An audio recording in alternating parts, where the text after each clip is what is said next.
All right.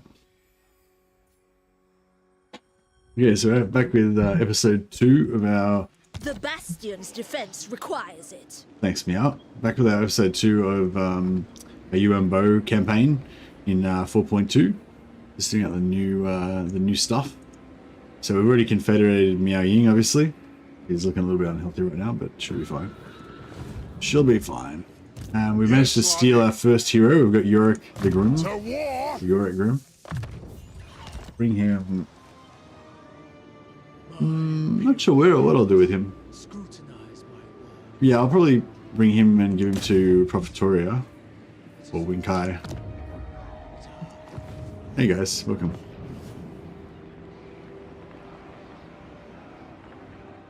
And yeah, we're working on stealing some more heroes. So we've got 68 allegiance points built up with Huntsman's Expedition. We've got to wait till he puts a hero back in one of his other armies. So no heroes in that one. This one he's just raised a new lord. So presumably he's going to start recruiting and maybe we'll be lucky and he'll...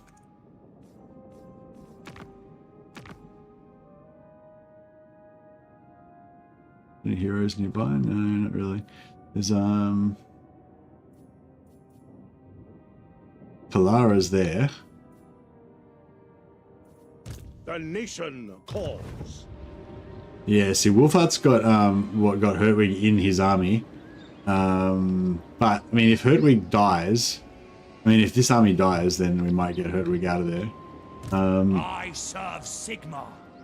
Yeah, Kalara's floating around. She could end up in this army, then we'll steal her. I wouldn't mind stealing an Archlector from him as well, using the new attrition method for stealing lords. But I don't think they're high enough level, so they would just die. They wouldn't actually be able to steal them.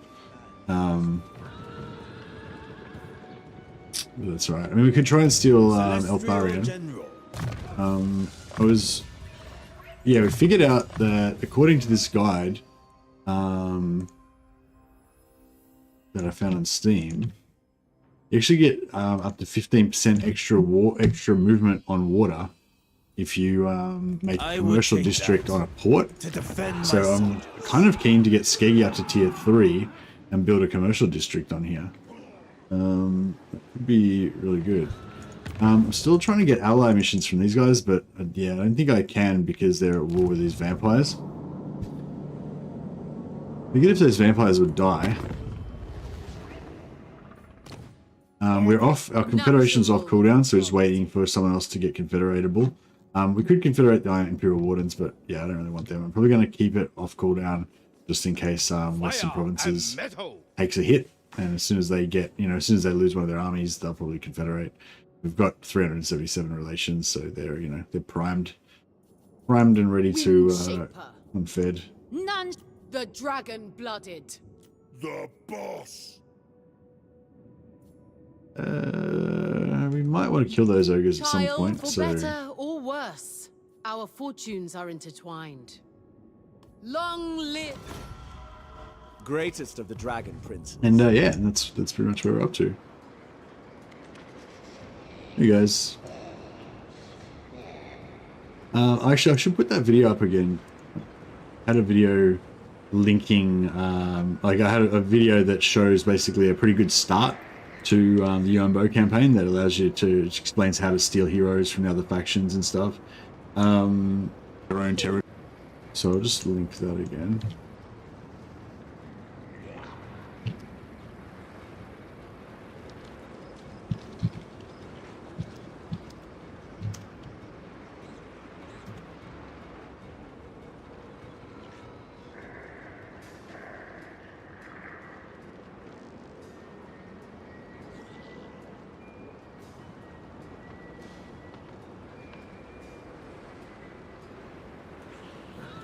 I think a few people were interested in it last time, so we'll pop that back up there again.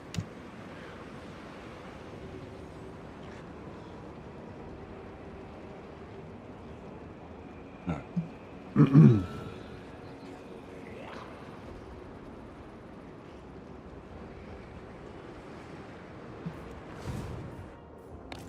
So, yeah, so YUAN BO's been taking part in all this farming.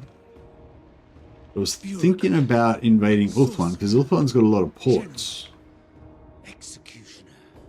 Or, alternatively, we could Shrinks by the day. take out Estankia. She's got one port.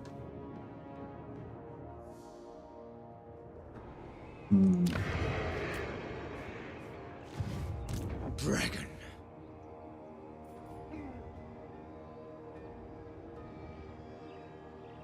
Is that a friendly and contested?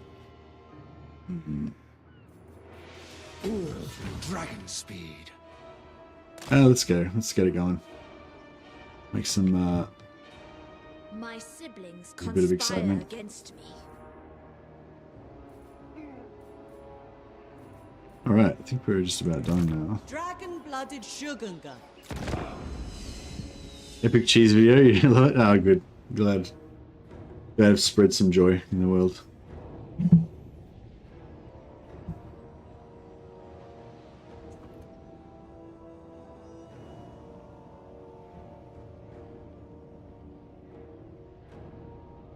I trust you will not waste my time.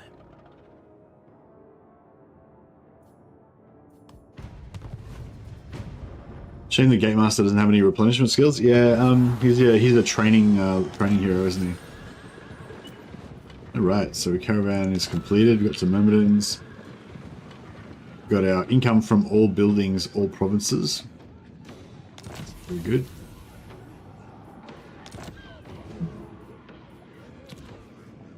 Is it a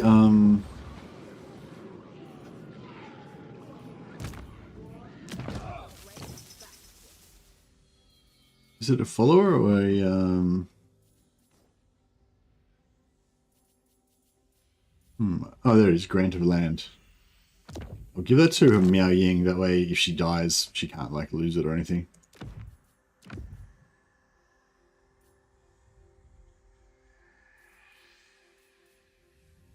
My celestial father would approve. There you go, Ghost Rider. Dropped a rat bomb.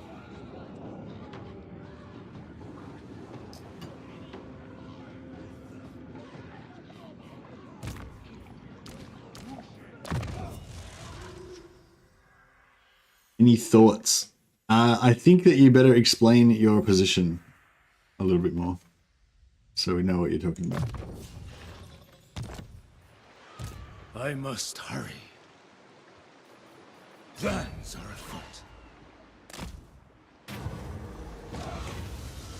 Were you starting conversation just with a completely nonsensical statement, or did you have a reason for saying that?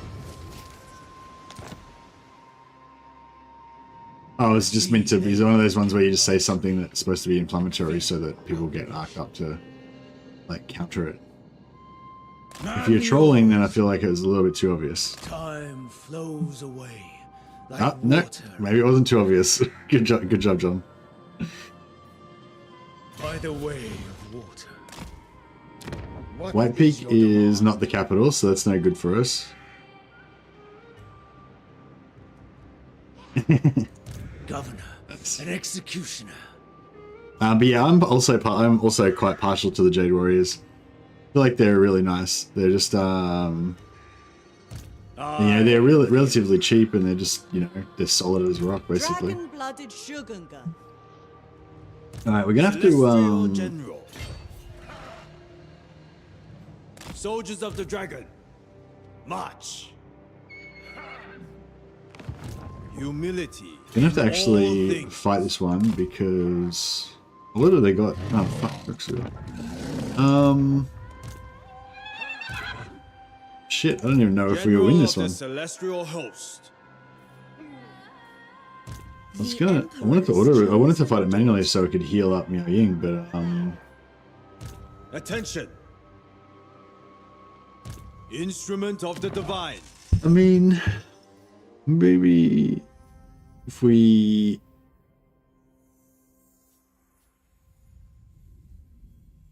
wait, let's just see what the auto resolve says The first. storm abides.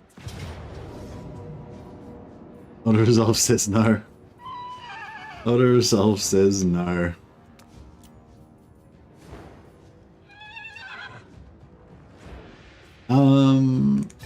Yeah, Might she's of got the like really storm. that having like super low health is really bad. Building harmony.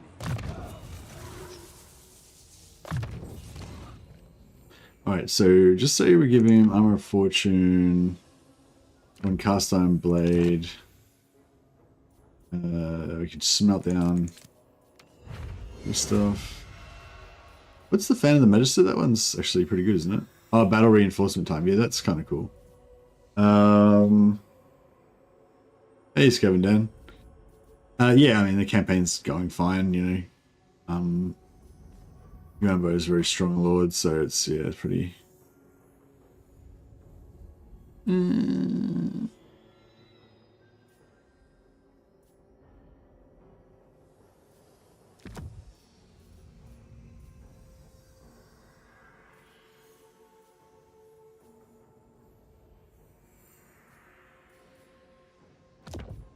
Guy doesn't have magical attacks, does he? Spoils of war. Alright, so that guy's geared up. Now this guy. Jade Amulet. Wow. Crazy, we got a Jade Amulet, boys. Nice. We'll give that to what's her name?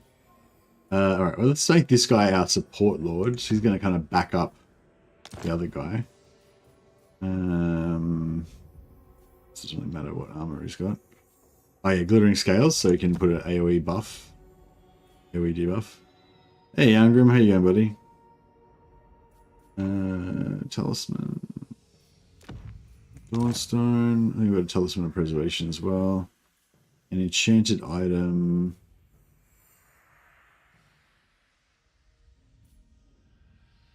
The alchemist item of pure sense, but then I'll swap it with the alchemist mask.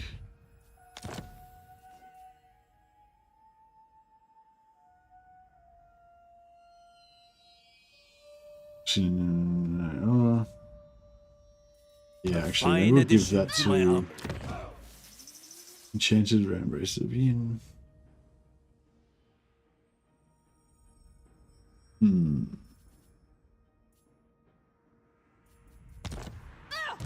First among warriors.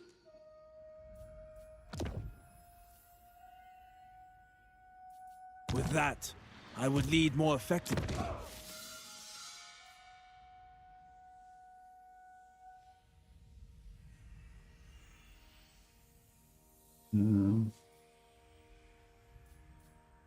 Yeah, I guess I better keep good stuff just in case.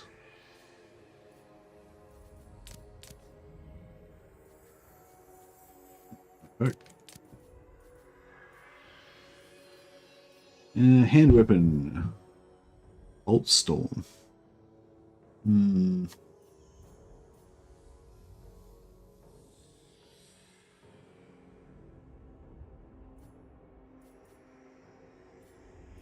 Oh yeah, we want to give her the Jane Talisman so she's got infinite magic. Unfortunately, she doesn't have any spells we can use that are really going to help us. So yeah, that's a bit not very good. I don't know if we can actually win this. If we had some armor-piercing archers or something. These guys, they don't have armor-piercing, but that'll do, I guess. Muster to our strength. Alright, okay, we'll give it a try. Give it a try. Give it a day in court. Oh, actually, we should give that banner Witness my power. to this guy. For the dragons, you must die. Kung Fu monk. Few would turn down such weaponry. This is just a Saxony. I don't know. It's a lot of effort to go to for a Saxony, but perhaps we can make it happen.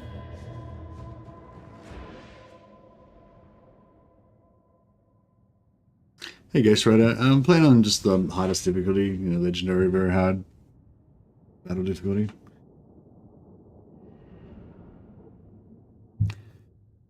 What do I think about the Jade line and the Jet line? honestly, I haven't really got into the nitty gritty of that kind of stuff. Like I was explaining before, it's like with the Cathay, because the Lord is so like Yuan Bo is so powerful, and the other two Lords are so powerful, like Miao Ying and Jia Ming, and it's really easy to confederate them all. So you've got like 3 one-man doom stacks basically once you get them built up, and like yeah, so it's like kind of not really that relevant, you know, like don't really need to worry about the units too much. But having said that, at some point you're going to need more than 3 armies. I like the Jade Lions because they give the I like the Jade Lions because they give you Master of the Elemental Winds. So if you have a Caster Lord, you have like 7 Jade Lions in the army, just at the back or whatever. Then they can boost your magic. And they also, if you've got healing, like for Miao Ying, then she can use them as a little like single entity doom stack or whatever. Yeah.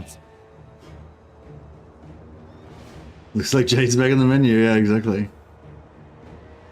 But yeah, no, I haven't actually checked out the disruption ability. What's the disruption one? Is that the one does that stop magic attacks or something? What do you think about it? Tell me about it. Tell me the joy. Hey, Power Shed. No, not really. No. Are you playing Cascade on console, Torrenthage, or? Oh, it's silence. Okay, nice. So it disrupts the spells and abilities.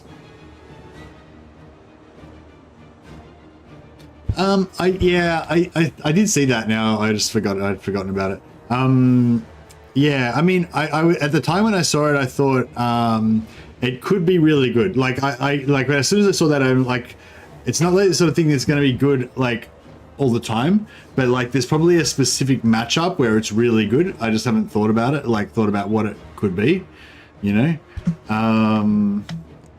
Like I don't know, like just say you're up against ogres and you charge a bunch of those Nobler trappers, then they won't be able to use their little trap ability on you because it'll disable their ability, right? I guess probably. I'm not sure if it works on automatic stuff like that, but I assume it does. But that's not really a big deal. But there's other stuff. Like one thing I was wondering, like, does it disable regeneration? You know, if you've got a regeneration ability and the silence disables regeneration, you know, like stuff like that, it could be pretty fucking crazy, you know.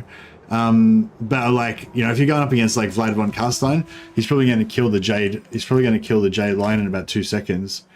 So you need like somebody else to actually fight him. Only active abilities. Well, healing, I guess. So yeah. So then you got like anything that's got high amount of healing. So again, it still could be good against vampire lords and caster lords and stuff like that.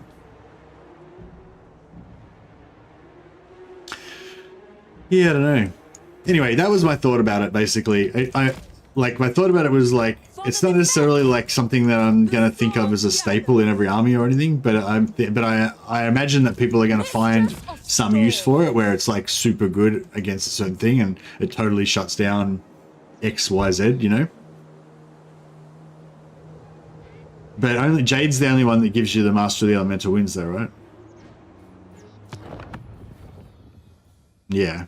Yeah, see, the Jade Lions give you the Master of the Elemental Winds. So you have like 7 of them in your army and you're doing 200% damage with all your spells, which is pretty fucking crazy. You like to mix 3 Jade and 1 Jet? Why? Why do you need 3 Jade and 1 Jet? Like, why don't you have 3 Gate Guard and 1 Jet? Oh, for yin and yang. Right. Now I get what you're saying. Sorry.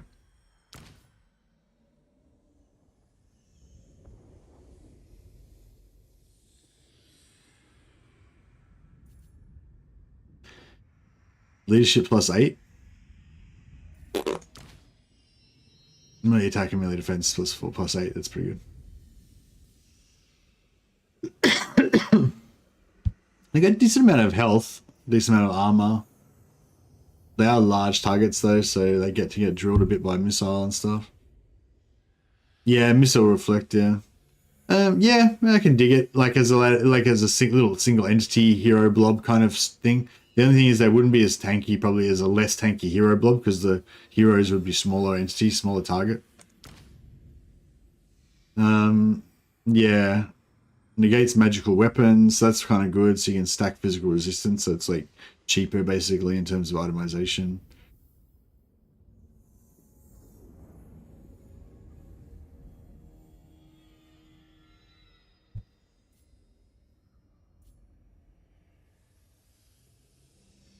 Where's their silence effect? Oh. Oh, right. Yeah, so how long does it last for? Oh, you gotta be able to, how do I fucking mouse over the silenced? Does anyone know how long silence lasts for? Because because when there was because like Gotrek has got Gotrek's got this negates magical weapons on his imbuement, and it's pretty shit because it's like when he hits, then it imbues them for like 5 or 6 seconds, but then if he like misses the next hit, then the imbuement goes away, right? And if he's in the middle of a blob and there's 10 million scaven around him and he only gets to hit the target once every like 27 seconds, then the imbuement's only up very rarely, you know? So yeah, so I'm not sure how long the actual silenced imbuement's timer lasts, but bear in mind the jet line's got us, you know, their attack animation cycle is only about 5 or 6 seconds or whatever, and you know they may be only hitting the target if they're in a blob like every, you know, 5th or 6th cycle or something. They might be hitting other targets randomly and whatever, you know. In a duel, like hopefully they're going to hit at least every second time, maybe. Depends what the melee defense is of the target. So that's the thing, they only got melee attack 40. They've got a hit to imbue it, you know. So yeah, I don't know. But on the other hand, I can imagine if you're fighting against it, it would be super annoying if you're trying to cast a heal and fucking every time you go to cast it, this goes off. Because casting, like, because most of I think healing spells have like a 1 or 2 second casting time. So if you had like 3 or 4 jet lions just beating the shit out of some caster while they're trying to heal themselves, they'd probably be able to shut them down. As long as there was not other units in there mixing it up with them. I don't know if I can win this battle.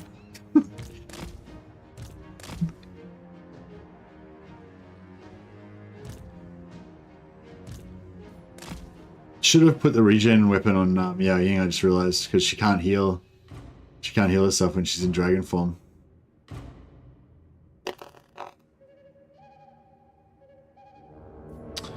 Correct.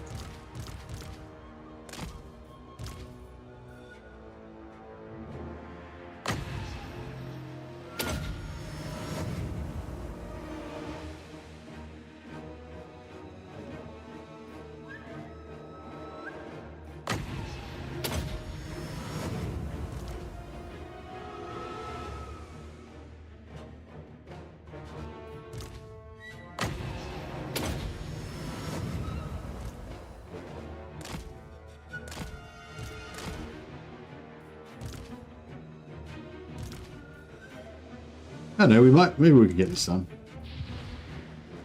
Maybe.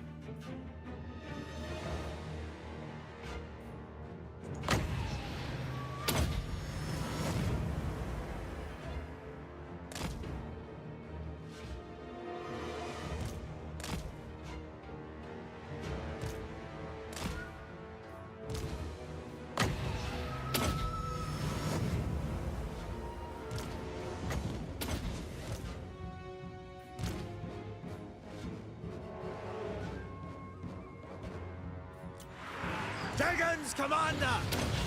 The celestial daughter.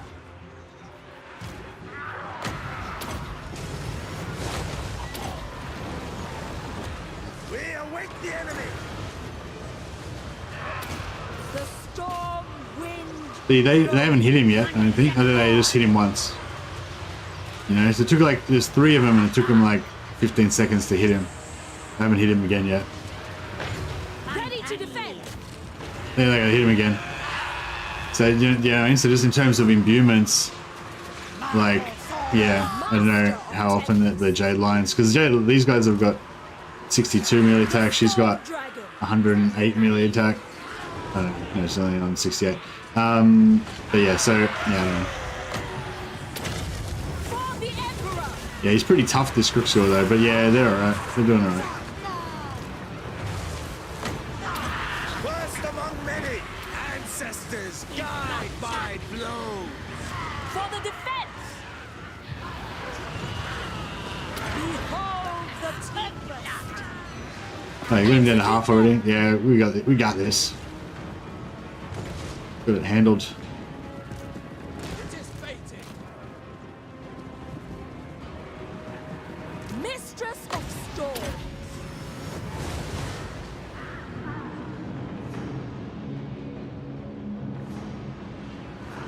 Yeah, he's getting wrecked. Celestial General. The celestial daughter! Celestial General. Grand General. Yeah, I think we got this. Minds as one.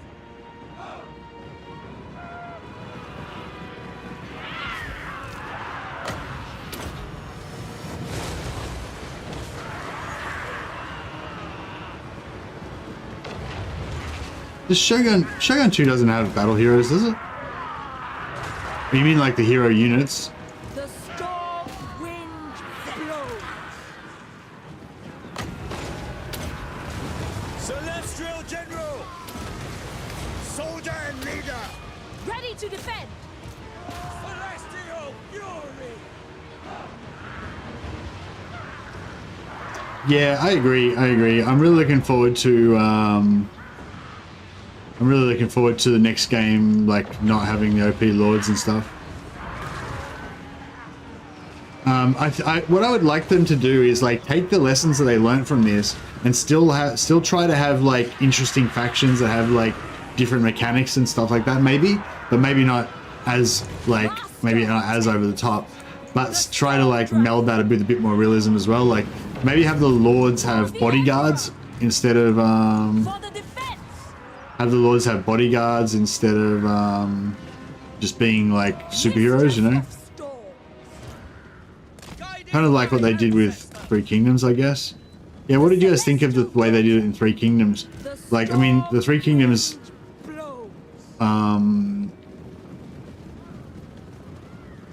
with the Three Kingdoms records style, the one that was meant to be realistic, did that actually, like, So be it! was it actually pretty realistic, or?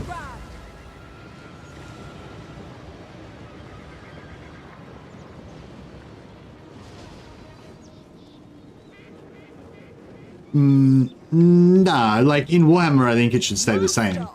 Like it should be how it is now. I'm talking about something like Medieval 3 or something like that. So you should have, you know, like, I don't know, like King Edward, and he has like his household bodyguard of knights or whatever. But like, they could, I feel like there's sort of a bit of a, not a middle ground, like I want it to be a bit more like historical. But like, I don't know, like, okay, so a way that you could maybe do it is have like family heirlooms and stuff, like, I can't think of any historical examples, but just say you had like a special silver cross that was awarded to, you know, fucking St. John in the First Crusade or something, and it's been passed down through your family for generations or whatever, and so whoever carries that cross into battle gets, you know, +5 leadership aura or something, you know? So you can still have like these heroes that have these like special things that are kind of like magic, but they're not too over the top, and also the hero can still die, you know? But I think they should make it so that lords don't die like all the time. Like even if they do die, I reckon there should be a 60% chance that their bodyguards like pick up their body and ride away with them wounded or something like that, so that there's not, or maybe you could have a setting for that. So you could have it like, you know, if a king dies, he just dies instantly, or you could have it like, you know, you could have it like your bodyguards will carry away. And actually that would be a cool thing to have as a stat as well. So you could have like how loyal your bodyguards are. So if you're a king, then you get like, your bodyguards are more loyal and more elite, it means you get like a plus 10% chance that your bodyguards will drag your body away if you get wounded. Or that they'll like suicidally throw themselves in front of an arrow that's meant for you or fucking whatever. And you know, some people can like spec into it if their particular culture has like more elite bodyguards or something, you know. So do you know what I mean? Like, I feel like there's a way that you could sort of bring in some of these kind of legendary concepts enough to make it like cool and exciting and stuff like that, but have like a sort of a cap on it where it doesn't become, you know, like you should always have like a 30% chance of dying if you go down in battle, or, you know, or at least a 10% chance or something, you know.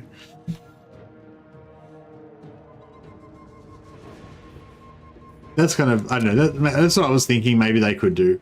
I don't know, I wouldn't mind if they just went back to an old classic style historical, but they just, you know, did it really well. Teach them fear. Hey, wait a second. So he's targeting them. He's targeting that lord, right? So you'd think that would mean he would give me a quest, he would give me an ally mission. No, fuck. Yeah, something weird's going on with the ally missions. I'm pretty sure it's because I pulled him into a war against it's because I pulled him into a war against these vampires, and now we're at war with all the same factions, except I'm not at war with the vampires because I peaced out with them, and he's still at war with them. And then for some reason, that's like, I feel like that's basically disabled the ally missions. So I don't know, maybe you have to be at war with the exact same fact, or like you have to be at war with every faction that they're at war with. You can be at war with other factions, but they can't be at war with any factions you're not at war with. Otherwise, it screws it up. Maybe. Yeah. Oh, hey Torrent, sorry I missed your message. Yes, I highly recommend Chaos Gate. Whether you're playing on console or on computer, it's a really cool game. If you like 40k and you like XCOM 2, it's 40k XCOM 2. That's like, yeah, it's pretty much like everything that you would like about XCOM 2 is in it, except for Chaos Gate's way less punishing, and it doesn't have the RNG of XCOM, but it's got pretty much all of the other elements of it, like all the other layers and of strategy layers and everything. It's yeah, it's a really cool game. Yeah, if you look at my latest stream series, the last stream series that I'm currently still doing, that one shows you how to like basically cheese your way through the whole game super easily, or through the whole early game anyway, super easily with colorless assassins. Thanks to Mantha for that strategy, wherever you are, Mantha. I serve Sigma.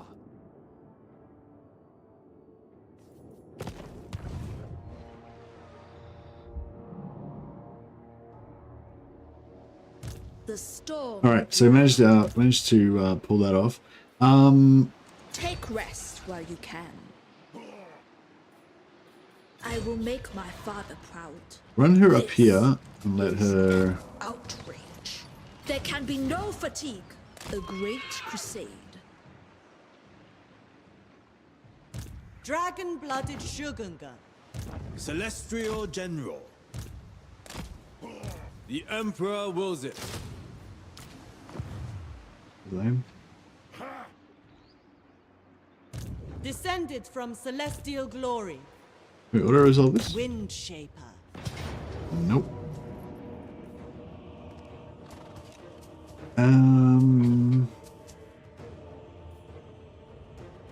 Man, she really needs I some demand their death.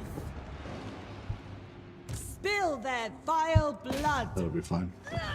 Actually, yeah, we stole Jorik. Yeah, we stole Jorik. Witness their Is it Jorik or demise. Yorick?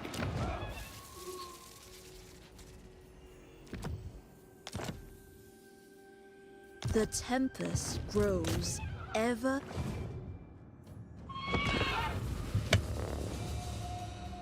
Yeah, it looks like Yorick, doesn't it?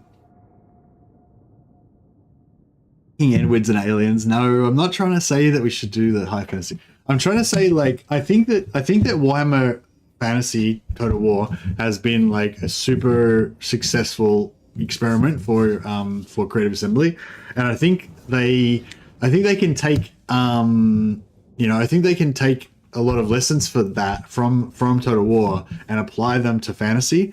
But I think they need to do it really carefully and there's lots of different ways they could do it, and some of those would appease some people and make some people have a fun time, and some of them would appease other people, whatever, and some would be more or less successful than others, and so But so one way they could do it, which would probably be successful, is to just say, fuck historical Total Wars. We're not going to do that shit anymore. We're going to just do fantasy Total Wars, but we're still going to use historical settings. So we're just going to set them in like, you know, ancient Greece, ancient Rome, Egypt, whatever, but it's just going to be all like fantasy Total War with all of the lords having superpowers and being like super tough single entity warriors that can smash everything and stuff, you know? They could do that, but that means that everything that we love about historical Total Wars is dead, you know? That's over now.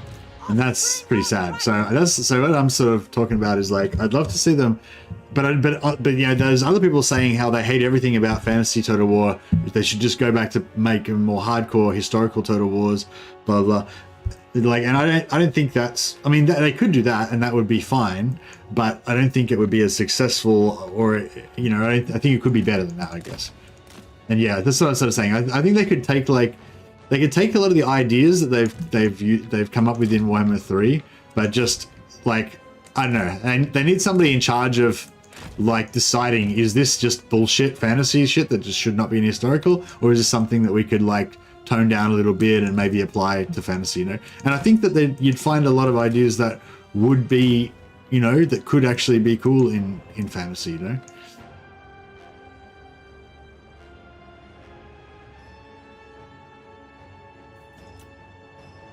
Of the winds, my chosen place, ready to rule. Hey, Profiteria. Always dreamed of an American Civil War with Skaven, elves, dwarves, and orcs. Yeah. I don't know. I'd really love to see like a I'd really love to see a Blood Bowl game, but it's more expanded to be like a single player campaign Blood Bowl and have like storyline stuff in between the games and all that. Like adventures that your players could go on by themselves, but almost like a role-playing game, but for a football team. Also with the games, but with Blood Bowl games in it as well. But I recognise that there's no market for that, and it'll never get made. So it is what it is. On gilded foot, bathed in celestial light. You ever played Blood Bowl? It's definitely a fun game. I don't know. It might be a bit of a I don't know. Like, it might not be for everybody. Blood Bowl at the PC Necromunda. No. No, not really. Like, I'm trying to think of it. I can't really think of an example. Yeah, I just missed those dudes. Master of Tempest, Gyrad's Fury.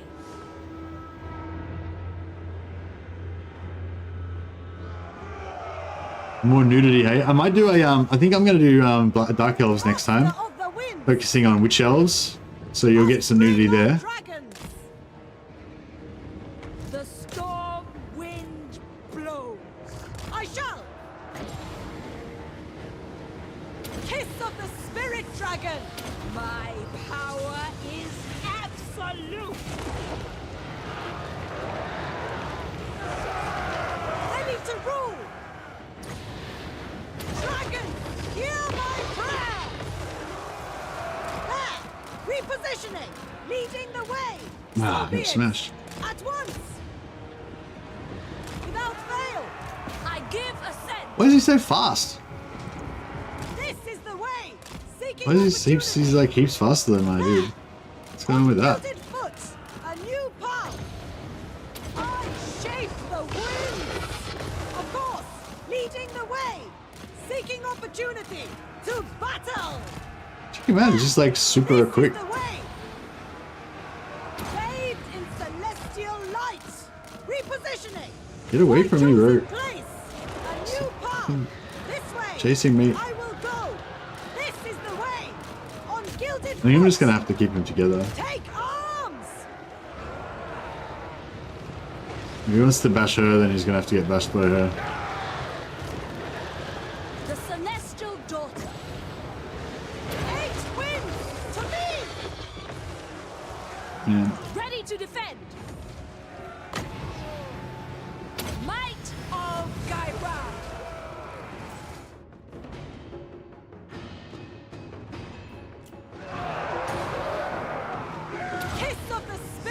dragon! For the defense! The storm wind blows.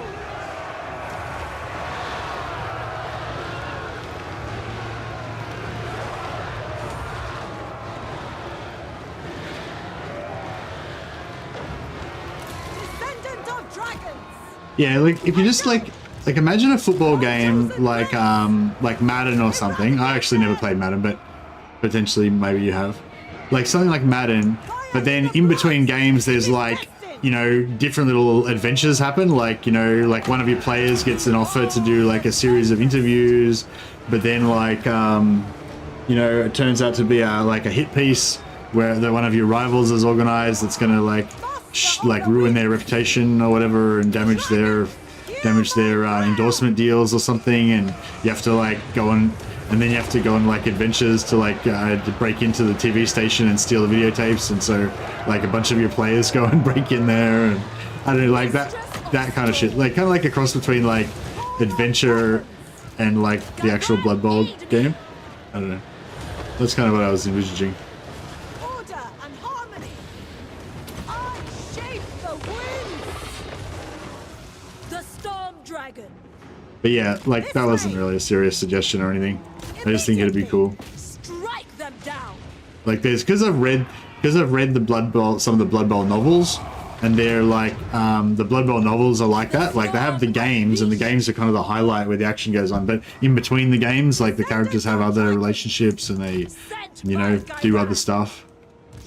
Alright, let's chuck some heals on. You could do the same in historical setting, like in Total War. Your general could, US could call US support, while it could rally make it unbreakable by killing its entities.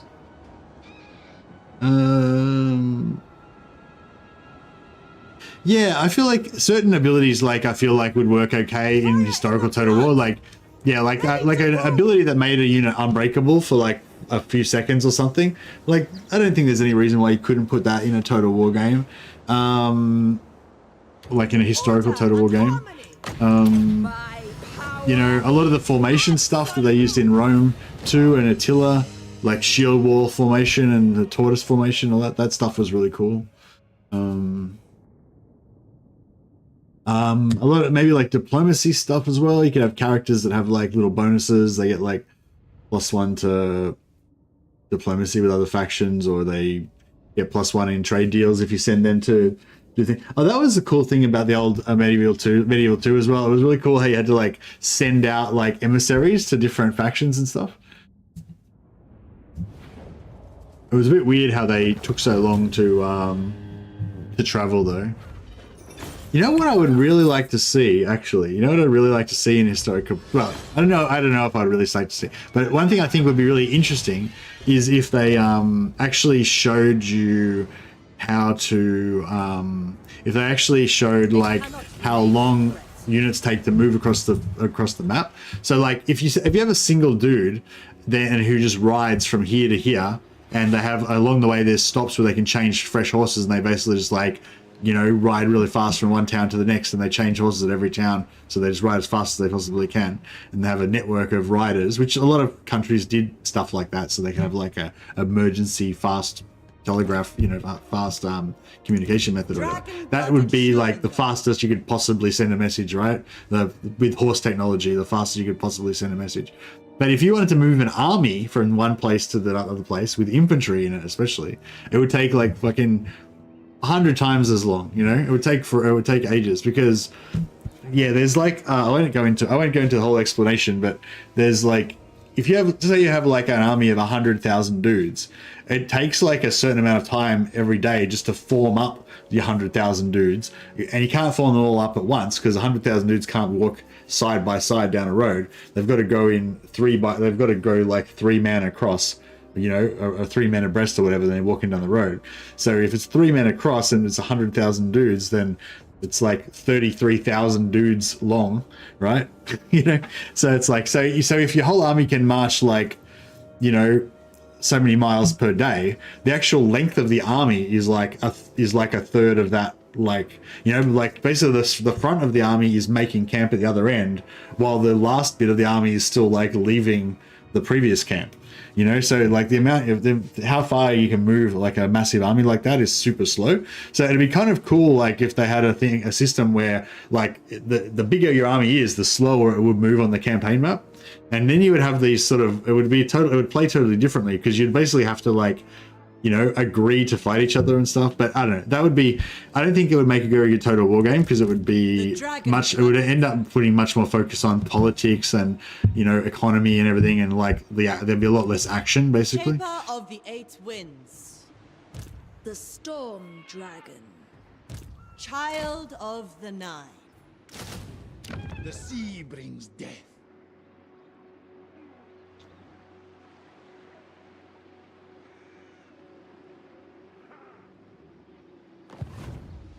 Celestial General. Servant of the Dragons. With that, I would lead more effectively. Celestial General. Yeah, I don't know if it's like, yeah, I mean, it's Celestial General. one of the, oh, we got our 4 stone. All right, yeah, I think it's gonna be a while before we get Skeggy up and running, so I'm gonna pop it on Hoxawaddle. I think is Hoxawaddle ready? No, not yet. All right, I'll pop it on Pahoax because we're gonna wait 2 more turns. All right.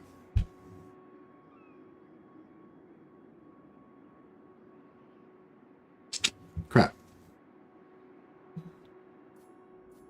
Disharmony threatens our order.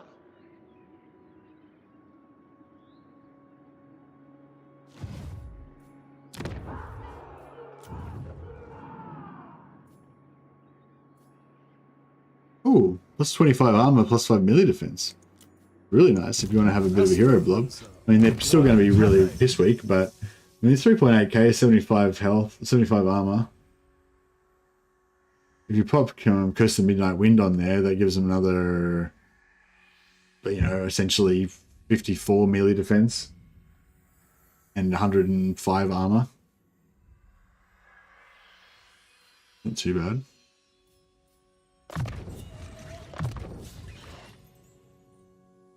Our ancestors fought your lords.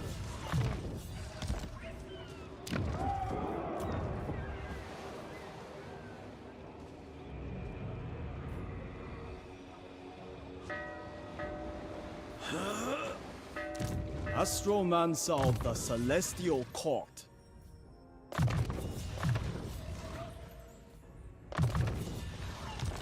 I'm just gonna get 3 going as fast as we can, and then we'll farm some trace later on. But at least these guys can be just leveling up.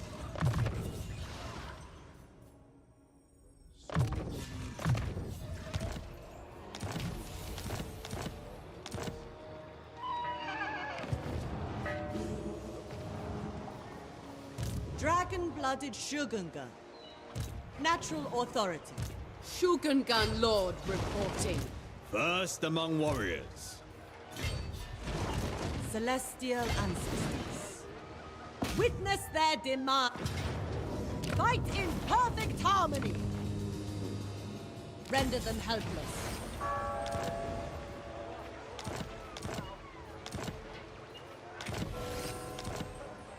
Descended from celestial glory. Alright, keep that going. Yeah, see, we don't really need the recharging right now because for the next 2 turns we're kind of stuck in terms of our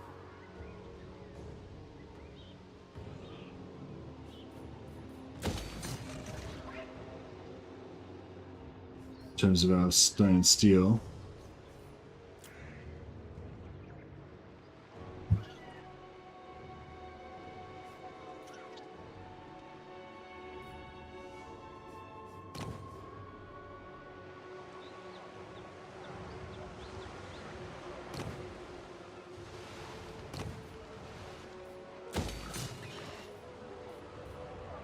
Child of the 9. Spread the Emperor's word. Fate reveals a path. A thoughtful maneuver. Enforce the dragon's will.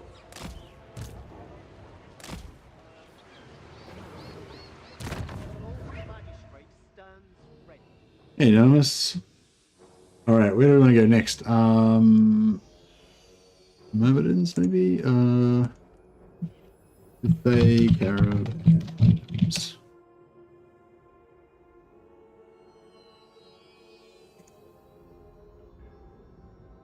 Yeah, if you're looking for a list of the caravan locations and what items you get from each location, it's just a link to the Steam guide.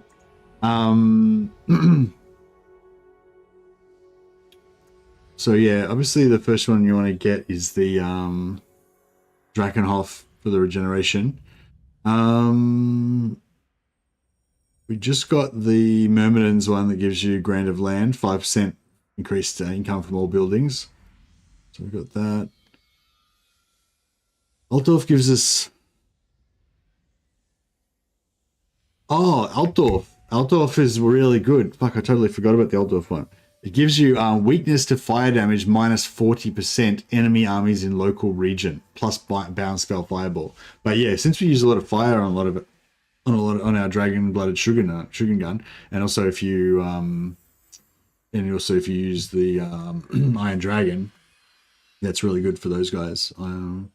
So yeah, I think we're gonna hit Altdorf next.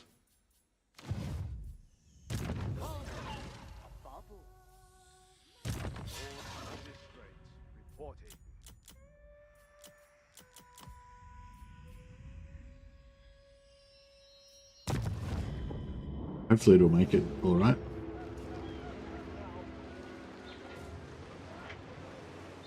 Caravans can only recruit via events. You used to be able to move heroes into the caravans to make like caravan doom stacks with heroes, with caster heroes in there. But I think they changed it so you can't do it anymore. Not really sure.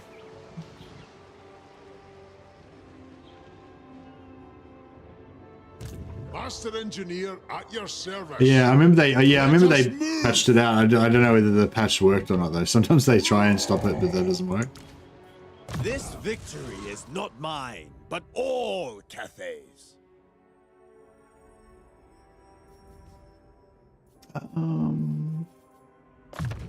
It is mine by blood rights. Born to rule.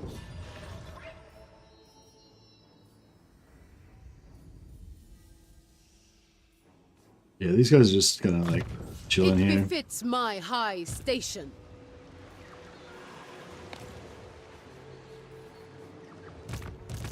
General.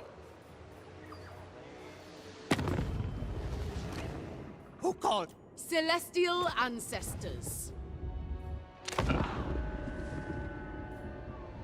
Let us discuss our shared fate.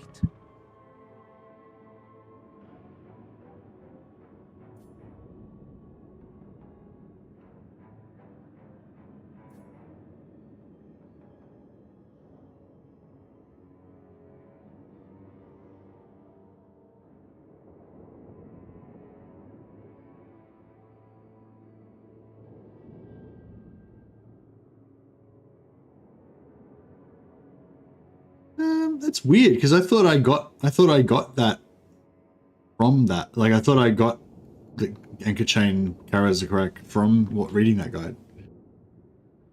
That's weird.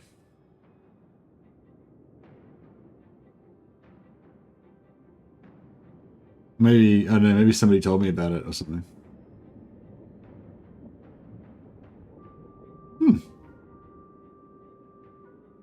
Yeah, that is correct. Caravan gives you the anchor chain, which gives you like physical resist and melee defense, I think, which is pretty cool. I don't want to peace out with her. I don't want to make any agreements with her because she's got a port that we might want to steal later on.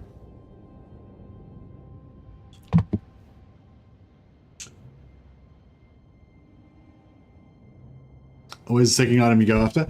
I think if I had to do it over again, I'd still go Drakenhof first always, of course. But then second would be maybe a toss-up between the 5% all buildings or the 40% fire weakness. If I was playing as Xiao Ming, I'd probably go for the 40% fire weakness because that's 40% increased damage, which I think is multiplied. But, well, I'm not sure, but yeah, I assume it would be multiplied by the 200% damage that you get from Master Elemental Winds. So you know, potentially doing like 280% damage or something. And exist together in this way. The dragon-blooded. Master of Feng Shui. Earn the Emperor's love. Make them tremble. You know, just keep racking up heaps of magic items. Service is every Cathayan's duty. Ready to defend. I think only of the great bastion. Humility in all things. I'll fight from the front. We are Cathay's true bastion.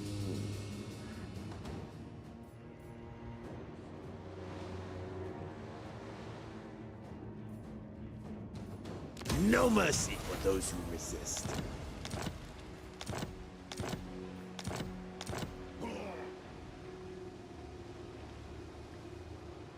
Celestial glory is ours.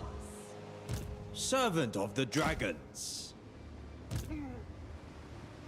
Move upon my order. Urgency is our watchword. I shall claim it. Yeah, 5% building income at the start of the game isn't much, that's true.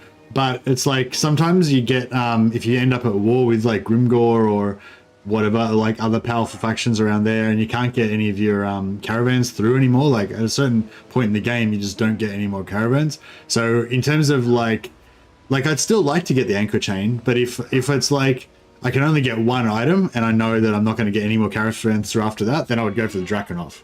You know, if I can only get 2 items, then I'd go for Drakenhof and I'd go for Drakenhof and Altdorf, so for the minus 40% fire weakness, because that minus 40% fire weakness is unique, you know, like you can't get, there's no other items that give you minus 40% fire weakness. It's crazy shit, you know. And then again the 5% income, again, that's unique, like you can't get that, you know, anywhere else.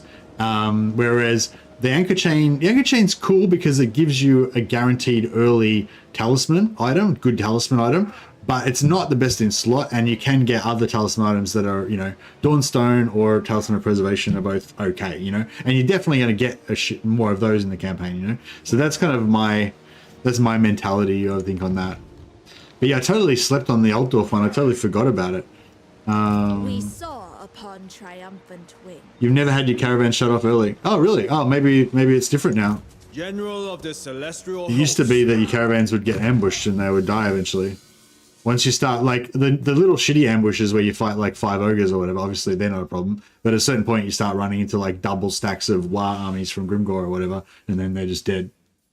Have you not had that happen before? Few would turn down such weaponry. The majestic. Oh, I'm not saying it happens on turn 5. I'm just saying, you know, it happens at some point.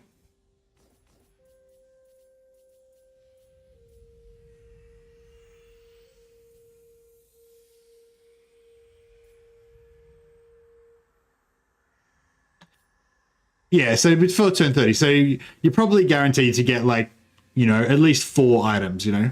So I guess if I was guaranteed to get 4 items, then yeah, I would take the anchor chain before the 5%. But I'm saying if I'm not guaranteed that I'm going to get all those items, I'd probably take the 5% first, just to make sure I've got it.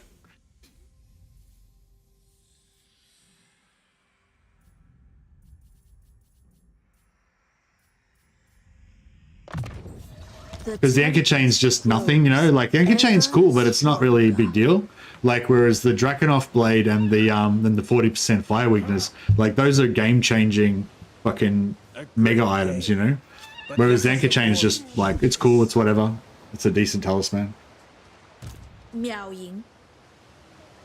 Like, if I didn't get it, I wouldn't care. Like, if I didn't get it at all, I wouldn't really care. Whereas if I missed out on the 5% global income, then that's like pretty serious. Not that you really need it, but I mean, the anchor chain's way sexier than 5% income. That's true. Windshaper. Child. But yeah, but the anchor chain, like in terms of whether you need it or not, if it's just like a binary yes or no, then anchor chain is no, I don't need it. Whereas the Drakenhof Blade and the Fire Witness, like, yes, I do need it. That's for me personally. Maybe different people have different vibes on it. I was born to wield. All right, let's go and do a solo invasion of Ulthuan.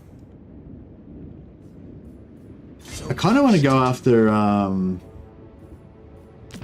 don't want to go after Mother Estankia, but I don't know how strong she is, and I feel like she might kick the shit out of me. What's what do we got? We just got a good enchanted item, didn't we? Oh, we got the Jade amulets. Yeah.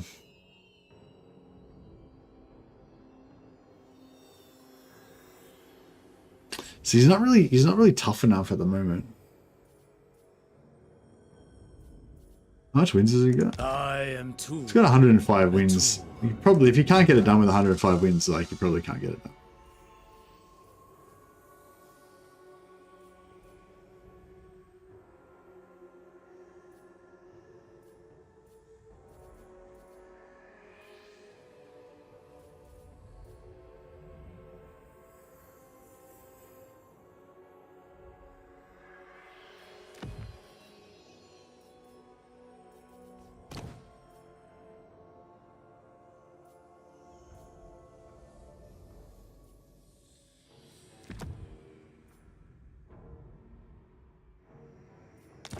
Fit for a prince.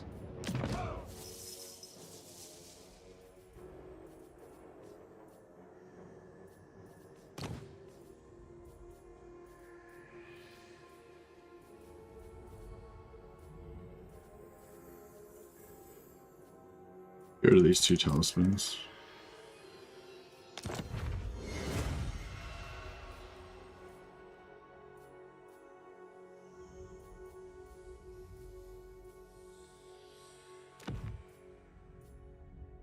Rechanneling staffs now. Get rid of some of those. Prince's blades are alright, I guess.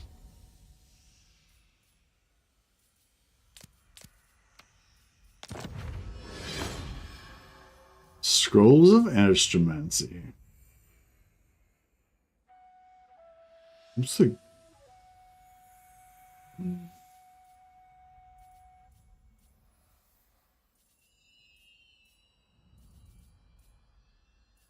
Yeah, Trickster Shards always smelt them down.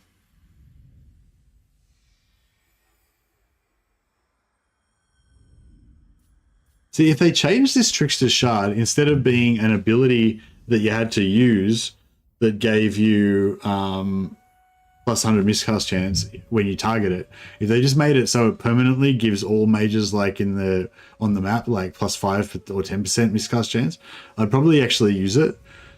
But I mean, yeah, I mean, if it's the only item I've got and I'm in a tough fight, then I'll try and use it. But otherwise, I would never really bother, and I always melt them down and try and get something better. It's pretty cool armor.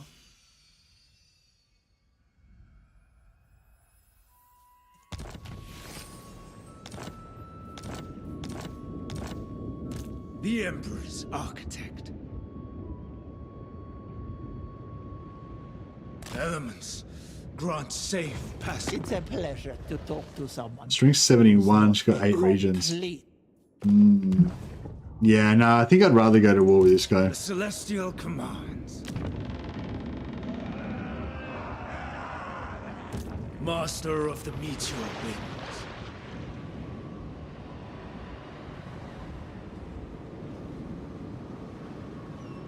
Man the oars. What is your... I shall hear you out before death lends you. Eye of the Emperor. With the dragon's fang.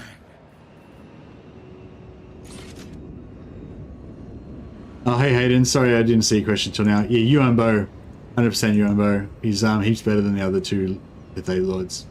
He's basically like, he's got everything that the others have got, but he's just got heaps of extra cool stuff on top of that. So yeah, highly recommend you play Yuan Bo. He's definitely the coolest out of the three.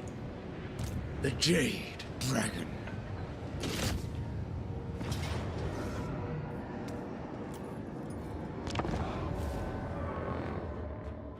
You could make. I reckon you could make an argument that like the Iron Dragon or Miao Ying are fun if you wanted to play a more like traditional style Cathay campaign where you're concentrating on, you know, unifying Cathay and expanding Cathay and everything. But just like objectively, if you just want the most powerful, coolest lord with the most cool shit, you know, then like, yeah, then that's Yuan Bo. He's all three of them can make like good little one-man armies. They're just super tough characters and they have magic. They're good in combat, you know. But Yuan Bo's also got this special mechanic that's really cool, the stone and steel mechanic that allows you to do all these cool things on the campaign map and build fortresses and commercial towns and yeah, and it's really easy to confederate the other two. So if you play Yuan Bo, you basically just have all three of the lords anyway. So yeah. But yes, that is a pretty easy question. Thanks, Hayden. Good question. Just lobbed a softball at me. That way. Kind of sad how much better Yuan Bo is. The others, yeah, that's right. I think I don't think the others need I don't think they need like a full-on mechanic like state, like matter of like the stone and steel matters of state. Although I wouldn't mind if they just gave matter the same mechanic. Like if they just gave matters of state or whatever to all of them, I think that would be pretty cool. Like it's just such a cool mechanic. I think just all of the factions should have it.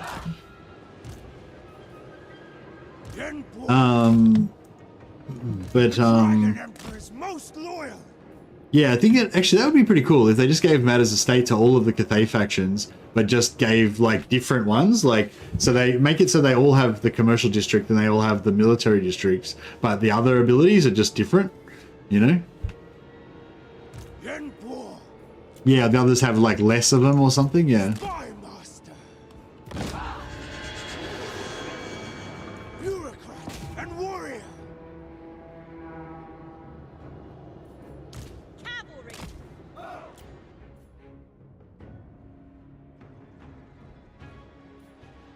Noctilus running amok on the donut. Yeah, I've encountered him doing pretty well in the donut before. Recently, he was doing alright in there, but he's sort of in a bad it's sort of a bad scene there because if he does manage to do alright against the high elves, which is kind of unlikely because because Tyrion could roll strong, Alario could roll strong, or Altharion could roll strong, and if either of them or any of those guys roll strong, then they're going to be a problem for him.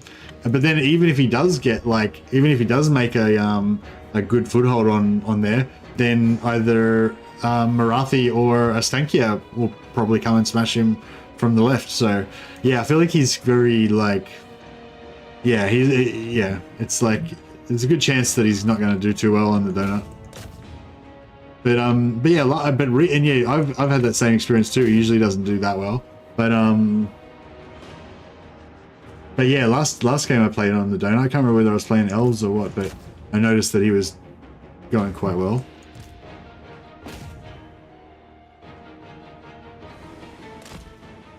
I'm trying to bust the door down, but then I realized that I can't because they keep opening it. Oh, alright. Okay, we'll just go in and kill them then. I'll just kill them then. It's fine. So I can pop this, and then that just makes everybody have low melee defense, so they can't attack me. A bit unnecessary, but yeah.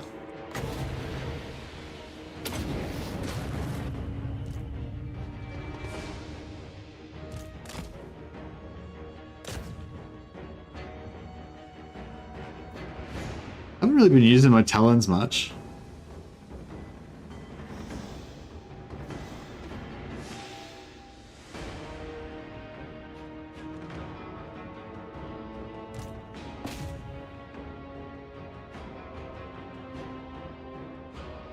Yeah, a different matter of state for each one would be fine, I think. Yeah, and I feel like it'd be pretty cheap and easy for it'd be pretty cheap and easy for CA because they've already got those mechanics built. The only reason why CA maybe wouldn't want to do it is because they might feel like the people that bought Shadows of Change, like, do you know what I mean? Like, what would be the point of? Because that's the thing. If you gave Matters of State to Miao Ying and Zhao Ming, then all of a sudden Yuan Bo isn't really better than them. Like, they're all kind of just as good as each other. Then, you know, at the moment it's like Yuan Bo is like 100% better. The other two are shit. But if you give Matters of State to all of them, then they're all kind of the same. Which, from our point of view, seems like how it should be, right? They should all be about the same because they're all legendary lords and stuff. But from Creative Assembly's point of view, it's like, well, we want them to buy the DLC, so we need Yuan Bo to be kind of like better. You know, I don't know. But, I mean, I feel like they don't need to worry about that because, like, they've already got the extra hero and the extra units that are tied to the DLC. So if you're a Cathay fan, you'll still want to buy the DLC anyway for the units. Give them Matter of States only if you own the DLC. That's a good idea. That's a good idea. Oh, but that might be too hard. They might not be able to do that. Yeah, that might be too much or too difficult.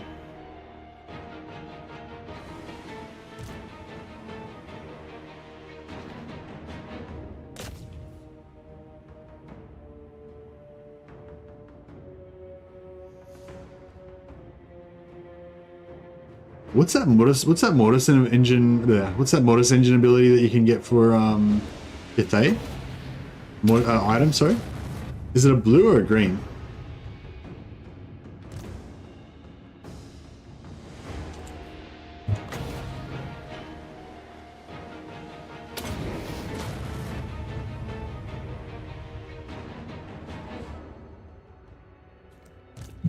There's the Kunlan one, but that's an activatable. I think it's only got a limited number of uses. I think it used to be better.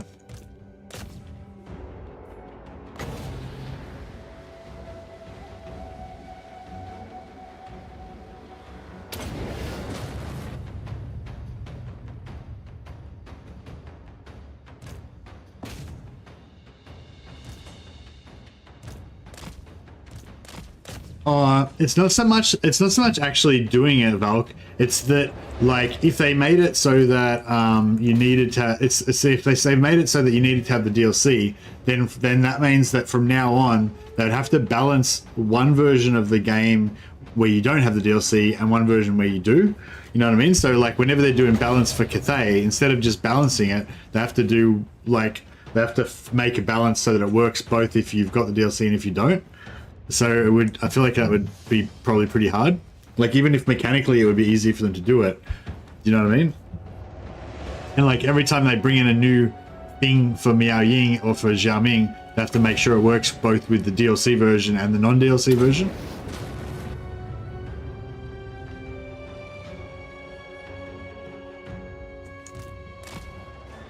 You know what I mean? Like there's only one version. There's only one version of Yuan Bo, the version that has Matters of State. Whereas if you did it like that, there'd be like two different versions of Miao Ying and Zhao Ming. So I feel like that would add complexity. I mean, it probably would be doable, but it's probably just not worth, like, what, you know, well, it's not really worth doing.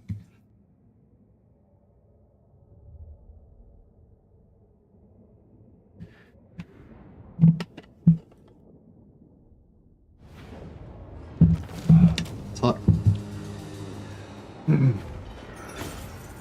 I always make two coffees. I make one really hot and one, like, just normal hot.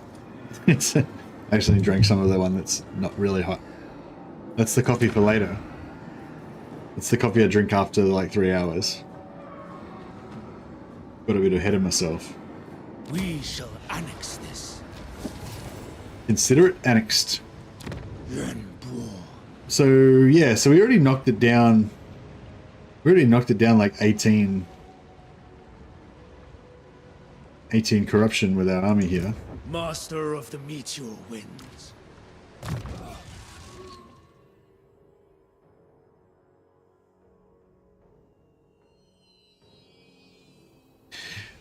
Yeah, that's right. Yuan Bo would still have the extra compass directions, and he would have the and you would still have all the DLC extra units for the DLC. Yeah, I think that's a good idea. I've talked almost non-stop for 2.5 hours. Have I? Jesus. No, I've only been streaming for 1 hour and 15 minutes. The fact that it feels like 2.5 hours to you is probably a bad sign. Maybe I should chill a little bit. I think I'm a bit over, I must be a bit overstimulated because there's new content for my favorite game. Sorcery through me. Yeah, I accidentally hired this guy when I didn't mean to.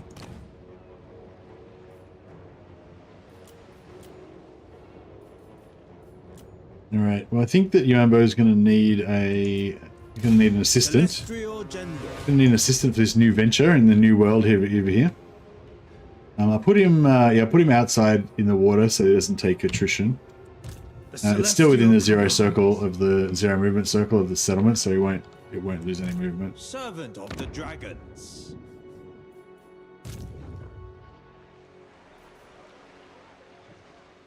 Let's get on with this. I've important. Oh, here we go. Oh, glory. So they've started giving us ally missions again. You're a long way from home. I can relate. So they're still at war with those vampires, whereas we're not. But I just declared war on a new faction. And I pulled them into the war as well. So maybe that kind of, whatever the calculation was about, like, you know, whatever the calculation is about giving missions, I guess, it sort of wore off, or we changed it. Maybe by putting that war up, it changed it or something.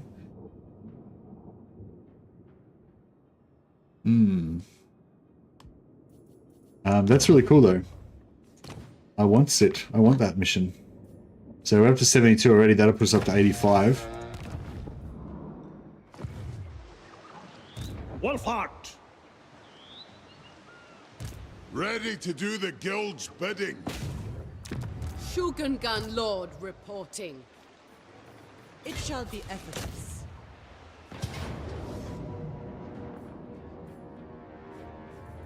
Make your ancestors proud! Render them helpless.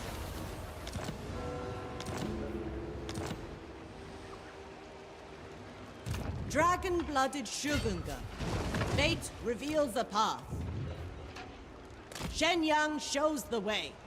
Celestial General. Alright, so we've got four generals there, just getting us Captain of Scouts. getting us magic item drop chance. Speak, but Okay, so he's got no heroes in any of his armies.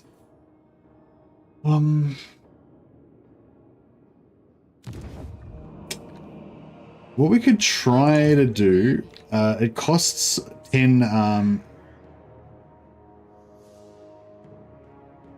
Dragon's blood runs through my veins. costs 10 to attack that.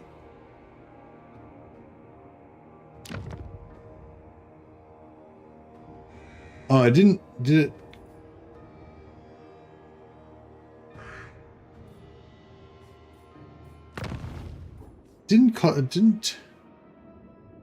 It didn't tell me how much it was going to cost.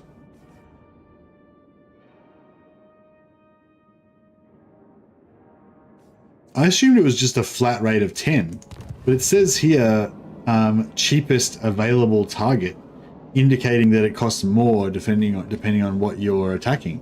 I never realized. I mean, I realized that. Well, I don't know. Does it change? Because, like, if it does change, like, how is it indicating to me? Because, like, I haven't lost any yet, right? 75 is how many I had before. Well, like, once I got the. Oh no, was I meant to have 85? Yeah, I was meant to have 85, wasn't it?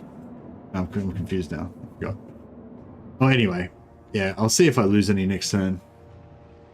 Never seen it more than 10? Yeah, yeah, maybe it's just broken. Maybe it's supposed to. Maybe at some point they planned to make it variable and then they just forgot about it or something.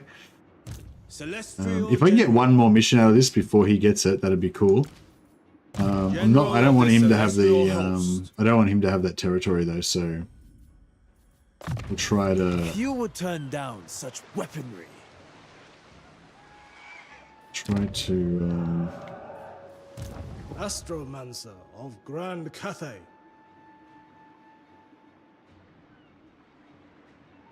A great journey. So it's going to take 2 more turns to get on anyway. Because if we go this way, Astromancer of Grand same deal. Cathay. May as well just go that way. Astromancer of the Celestial Court. How much do the horses cost? Nothing. Okay. Harmony Bolters. Solid. Yeah, solid's pretty good. Get that going as well. Astromancer of the Celestial Court. Put one of these guys in each of these armies. That way they'll all have extra magic item drop chance. Start leveling them up.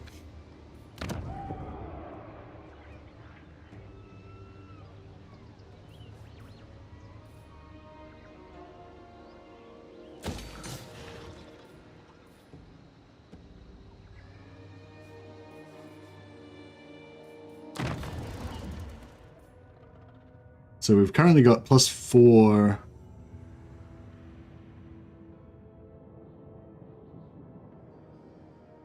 Yeah, +4 in Cathay regions. Income from all buildings 15%, and magic raising 40% in our regions.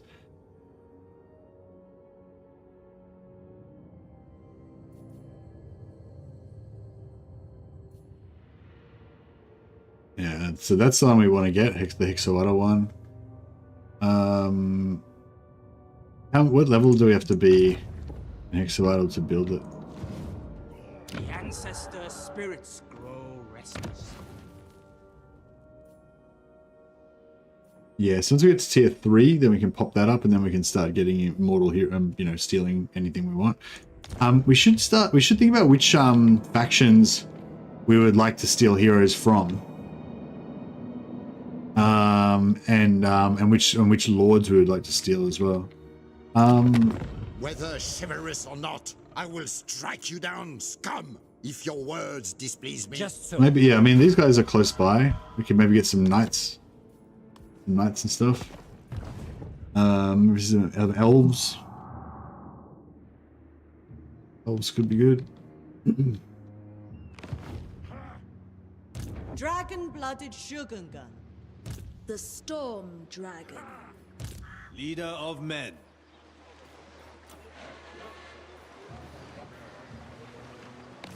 Try and get Alfarian, yeah. A great day. We need to get some good,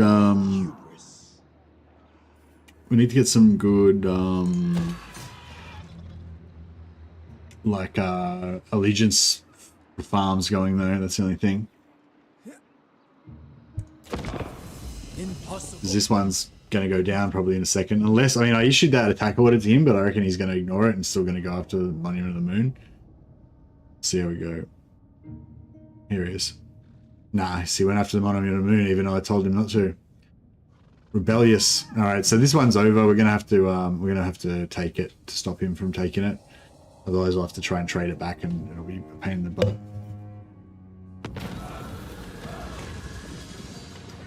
Yeah, actually, just some regular healers would be pretty good. Ogre Hunters would be nice, actually. I feel like Ogre Hunters would fit really well with Cathay as well. That's why I'm a bit bummed that, like, yeah, I wish that they would give the Iron Dragon, like, some bonuses for Ogre characters and stuff, for Ogre heroes, Ogre mercenaries.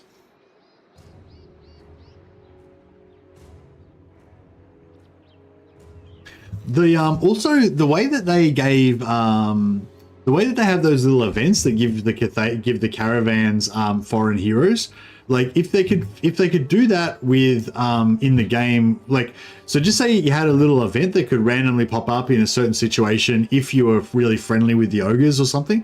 So there's, like, it's not totally random, there's a requirement or whatever, and when that event pops, you could get an ogre hero for Cathay. Like an ogre hunter could come and join your services, and you could level it up and all that good stuff. Like, it's totally possible in the engine. We know because we can steal the heroes ourselves, right? So, but how, like, little stuff like that would be super cool. Imagine if there was like a, you know, there was some event that you could get only if you had like an alliance with the ogres or something. So there's something you have to do to sort of get it, right? But it would sort of also be, for new players, a bit exciting thing that could happen, you know, that you wouldn't necessarily know about. And when it does happen, you'd be like delighted, you know?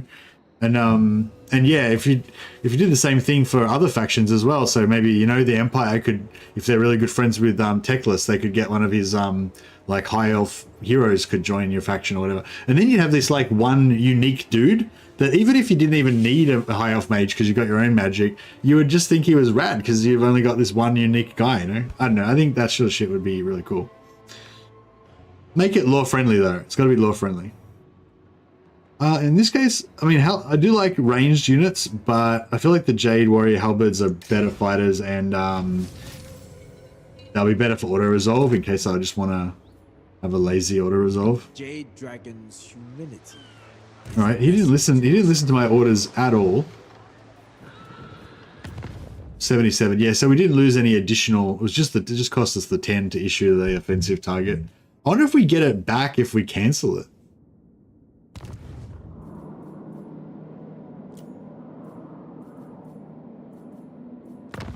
No. Once you issue you just instantly lose the 10, I think it looks like. Unless it hasn't charged me yet, and it doesn't charge you until they agree or whatever.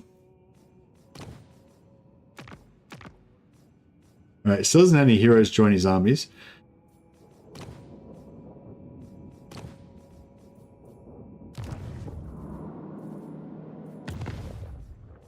No ally missions again. Annoying. That's right. All right. Well, it's sort of cool that we're ending this one now because that means that we don't have to worry about running this Saxony anymore. So that's cool. I stand ready. First among warriors.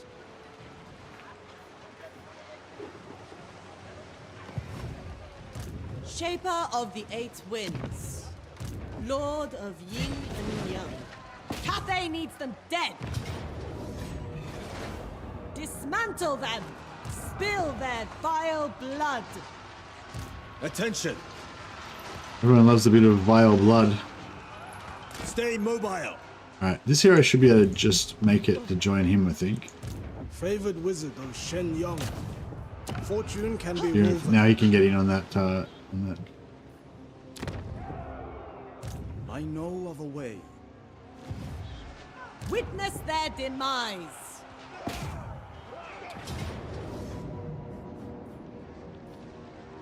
Fight in perfect harmony! Bend to Cathay's will.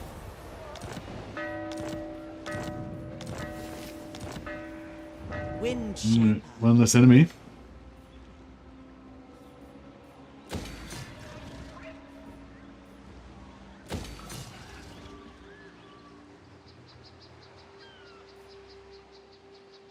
I might leave that one, and then once we want to go into balance, I'll just switch it over to this side. Oh, you can't switch. Oh, you got to be okay. Yeah, no. So we'll go up there, and then we'll switch it.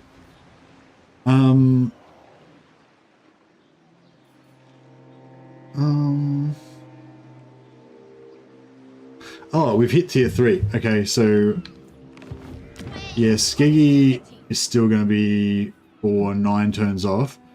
So hopefully we can flip back, get a fortress, and then flip back and get that again.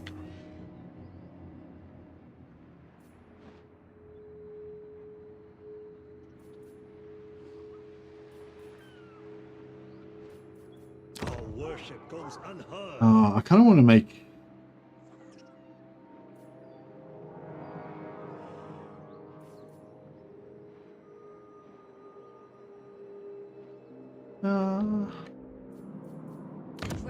No, I think this one's fine.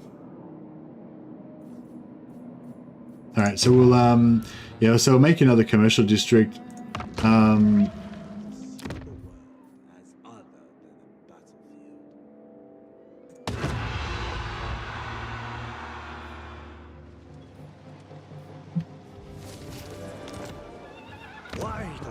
So now we get 10% more tradable resources faction-wide. We get 15% more income from all buildings in local province. These go up as well. So once we get to max level, it'll be 25% from all buildings in local province. This province makes a lot of money because it's got ports in every province. That's 300 gold, and it's got what do you call it?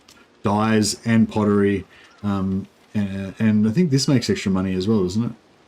Yeah, and extra money from the medicinal plants. So it's going to be a big money maker. So that will be good.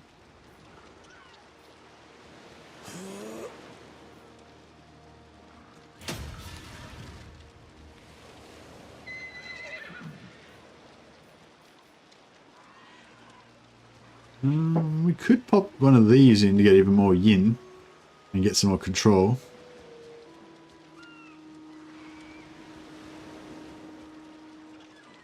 Yeah, screw it. I might do that. So we can head towards tier 5.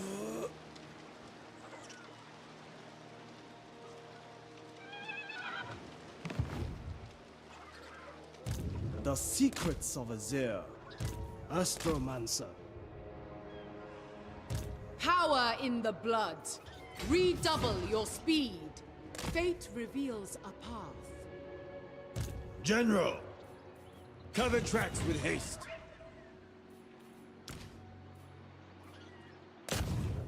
Celestial artifacts shall be mine. Instrument of the divine. Alrighty. We can respec these guys out. Celestial General. Celestial General. Yeah, we need to make more allies so we can start getting more allegiance points.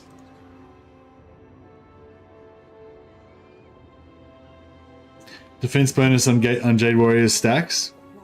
Not really worth it though, you reckon? So which one would you go for then instead, Supertramp?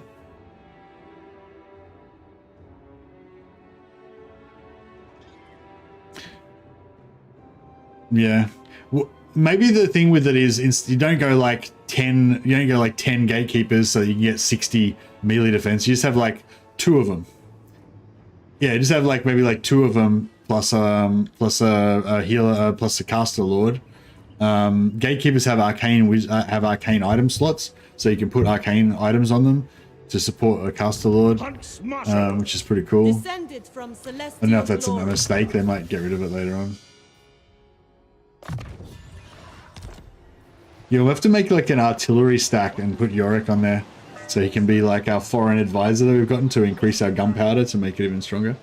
Hey Zahla. Oh, I actually like there's a way that you can screw up the dilemma so that you don't actually get the dilemma. So yeah, I didn't actually even get the dilemma. Servant of the faith. But yeah, my strategy basically is that I ignore Cathay and then I just confederate it back again. Plotting a route. I don't spend any energy conquering it because it's just easy to confederate it. Satang is super. Yeah, we're going to get Satang soon, I think. What do I need to do to get Satang still?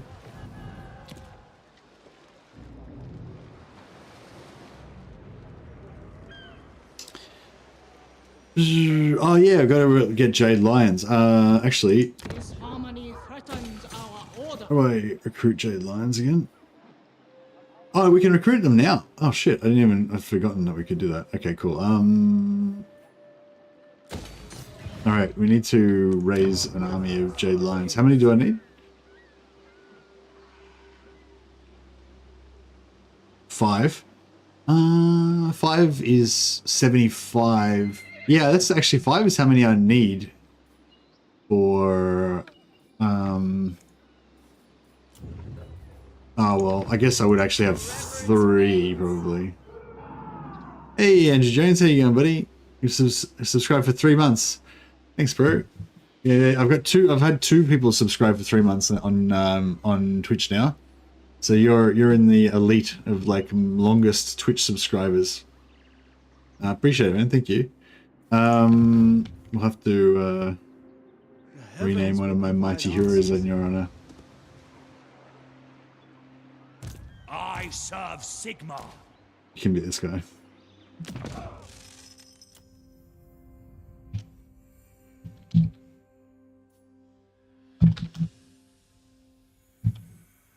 There we go. Andrew Johnny.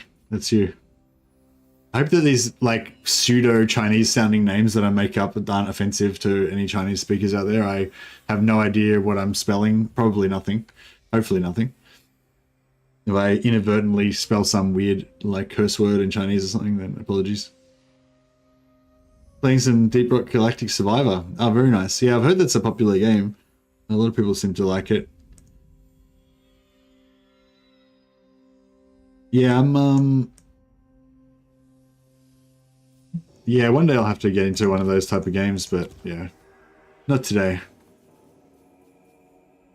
But I really like the idea of like fun multiplayer, cooperative multiplayer games that you can play with a few of your mates, and you know, yeah, I think from what I understand, Deep Rock Galactic is like a really good example of that type of thing. I think we've got a lot of competition for enchanted items, so even though I do kind of like Feather Foe Talk, and I kind of like ruby rings, I think I'm going to get rid of some of those. Another Fencer's Blades. Fencer's Blades are okay for a green. If you're like a Caster Lord and you just want him to not die, I quite like putting Fencer's Blades on him. Oh, how's that for an enchanted item? Summons Ancestral Warriors.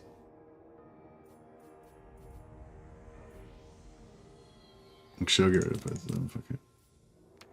We could get another summons Ancestral Warriors instead. Vermilion Blade.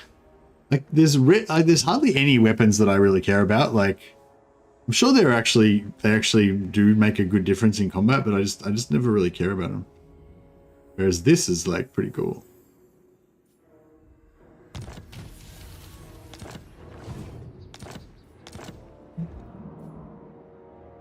I prefer solid ground, where the enemy is in plain sight.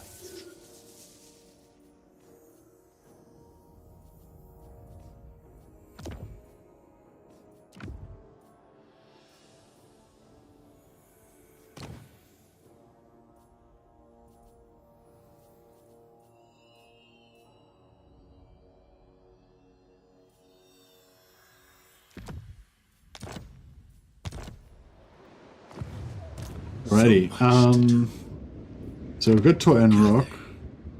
So we need White Peak and Avathier to get maximum growth. The Emperor's We'll hit that up. Cathayans to war. Royal Executioner, eager for battle. Sort of the 7 Seas with regen on it. Nice. Take time to gain the enemy's measure. Yeah, it's funny how like white items are actually the most rare. Oh man, it's pretty hectic. Alright, I guess we better fight it. Yeah, it's funny how white items are actually the most rare, and blue items are sort of like the easiest to get in a way, because you can only, you know, like you can smelt white items into greens, and you can also loot greens, so you've got like double the chance of getting greens, you know, and you can smelt greens into blues, and you can also loot blues, so you kind of get double the chance of getting blues, but you can only loot whites, so it's like, yeah, it's not really double, it's like, I guess it's like 50% more.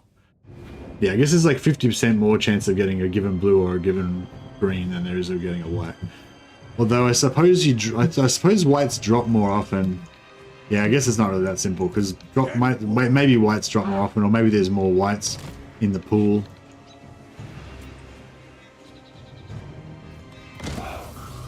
But assuming there's an equal chance of getting any item, and I think that from what people have told me who have looked in the files, that's how it is. It's like just every item, white, blue, and green, they're all just in a list, and there's just an equal chance of getting any of them. But yeah, I don't know that if that's 100% sure, correct. But I mean, I don't 100% know that for sure myself, but that's what I've been told.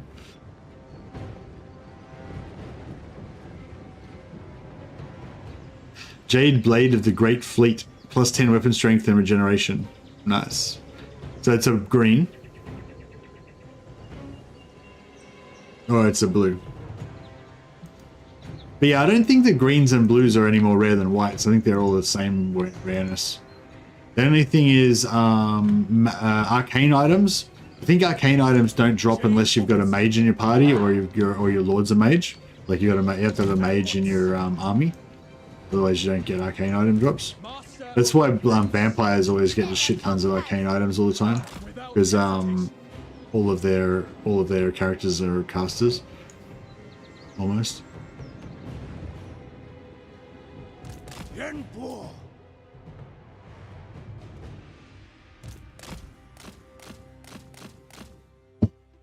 I wonder if like every single item is just one big list, or if it's like there's one weapon list, one, you know, like talisman list, one armor list, and then it rolls first to see which list it's going to be first, and then it rolls out of the list. I wonder if we can like 1v1 Noctilus. Go Noctilus, let's do this. You and me. Dragon moving. Dragon cam.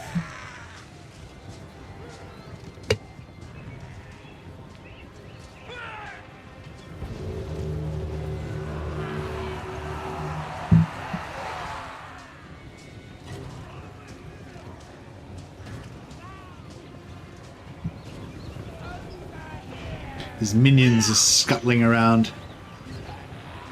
They're sea crabs eating their flesh. Oh, hero.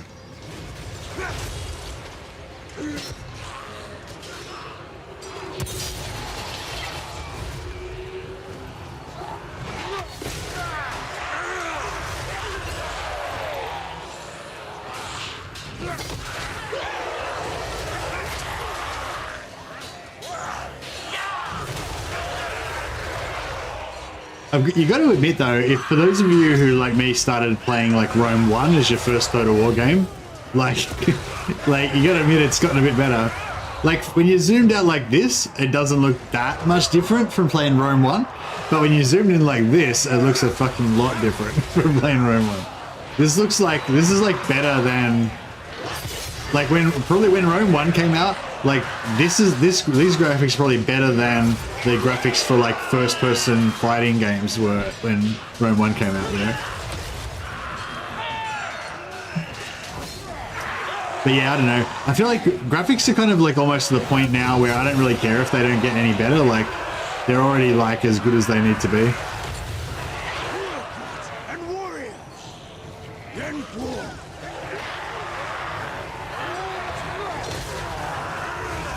No, I've had enough fun with it now.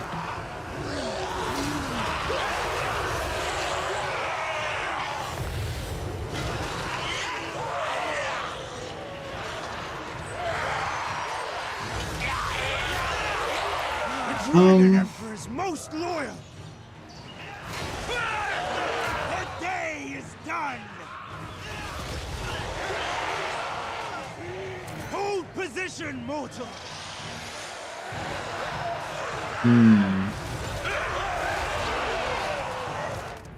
Dragon's commander. Yuan Bo.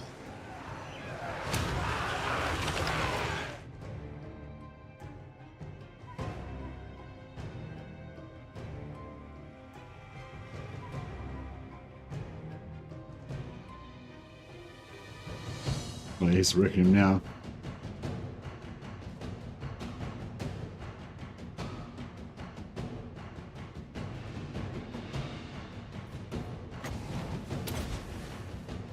Flap.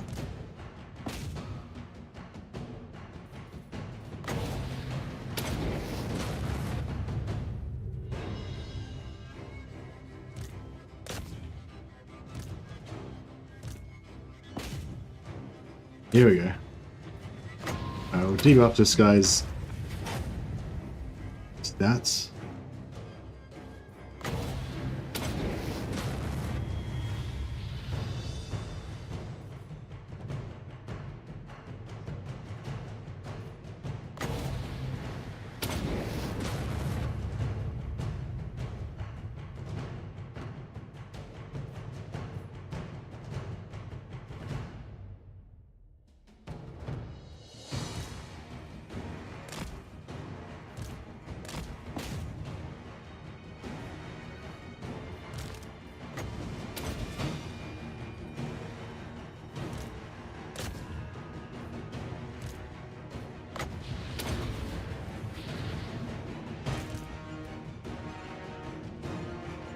Yeah, Warhammer 3 is pretty, isn't it?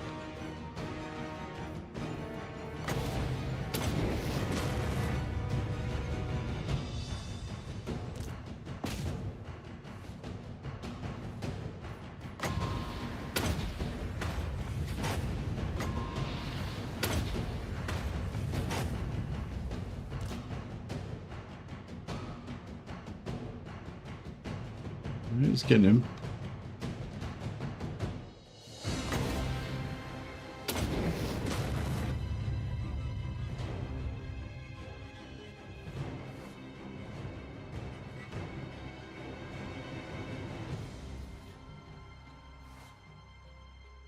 Oh shit. Warriors! Order and balance! Gate Master! Never conquered! Attack in unison! Soldier and leader! Swift and fierce!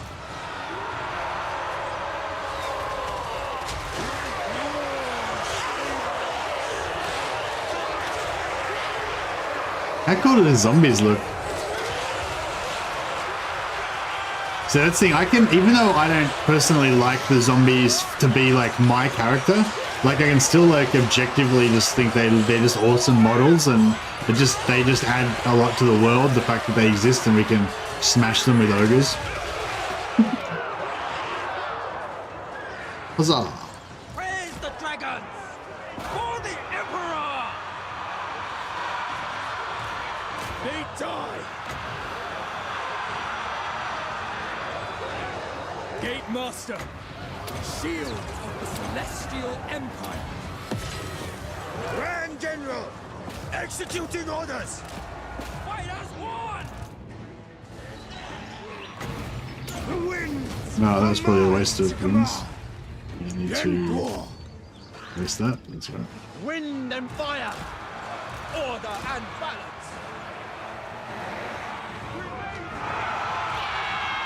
Maneuvering! Archers!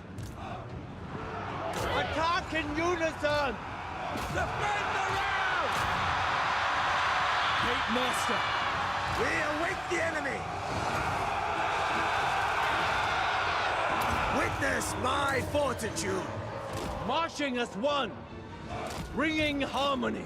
Sent by the track. Oh, we have two heavy hitters. Spy Master! They will fall!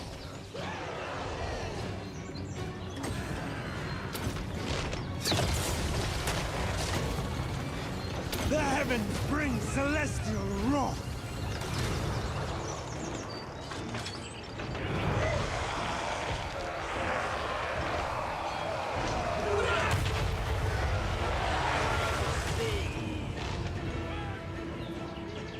Emperor's executioner! I am the executioner! What if we shoot him with this gaze spell if that'll do much? Court's power! Not really. Better off just hitting him. Shenyan's faithful, first among many! Without hesitation, naturally! For the Moon Dragon! Fight as one! Supreme Watchman! Might of Cathay! Cut them down! Warriors! With joy! Bureaucrat and warrior! Nearly got knocked us down. Storm!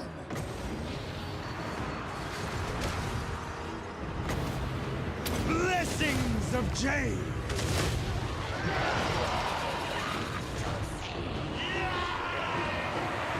Hard as Jade!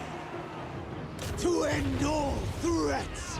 Oh, did they just hit the tree and miss them? Like, I probably should have been using Talons of Night. Might have been Bang forth! more effective.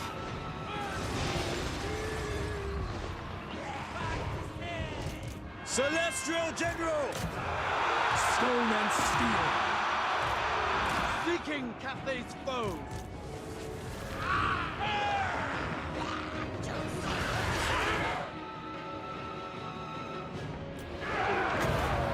The winds are mine! Guided by ancestors! Clearing the way! My pen or sword!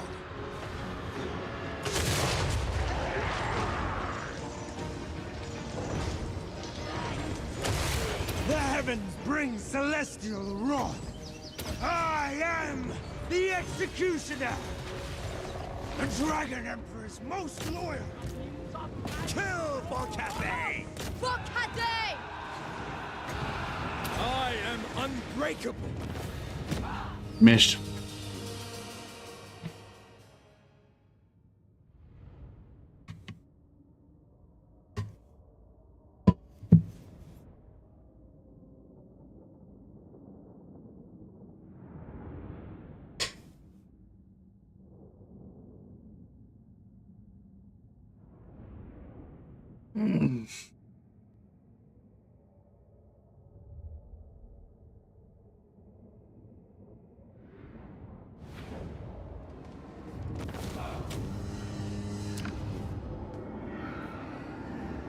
We shall Yeah, just I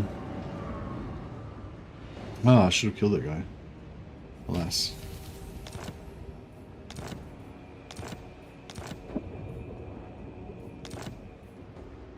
Your spirits must stay. 159. Yeah, it's still working. It's like it chunks it down like 17 or 18 points every time you fight a battle. YUAN BO.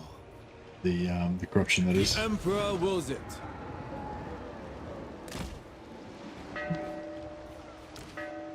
Celestial General. A fine addition to my army. Keeper of Wusheng. For Cathay. Yeah, just gotta keep pumping up his personal combat skills. Hopefully by the time we finish that, we'll be a bit better as a fighter.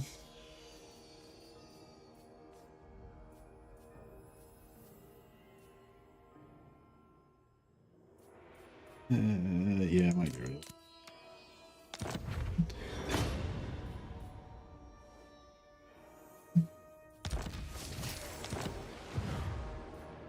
Alrighty. I will earn my mother's trust. So we want to get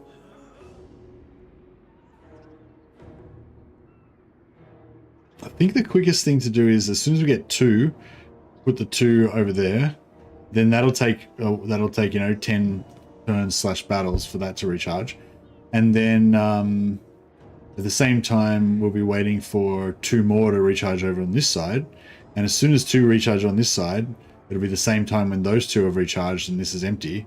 So then we'll spend 2 on here that'll put it over there, and then there'll be 2 there recharging. But we'll have 3 in here, so we only need 1 more. So I think that's going to be the quickest. I mean, like if I waited to get 3 here and then put the 3 over there, then we'd be waiting. Then we have to wait till after that to start recharging 3 over here.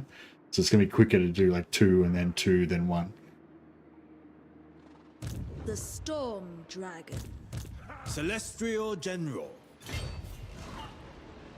Wrath of the I decree death. Celestial General. Celestial General. Recuperate for the trials ahead.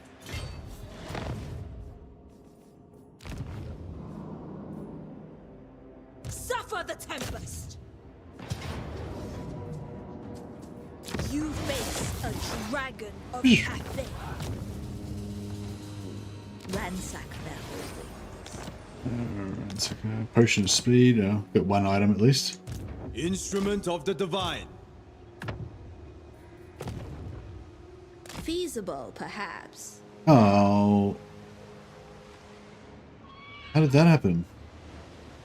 I selected the wrong unit somehow. Great day, but let us avoid hubris. First among warriors. Oh. Yeah, right. Global recruitment. I hadn't even thought of that. All right, let's do that. So he's already got, I think he's already got 30% from somewhere. He's got plus 20% spell intensity.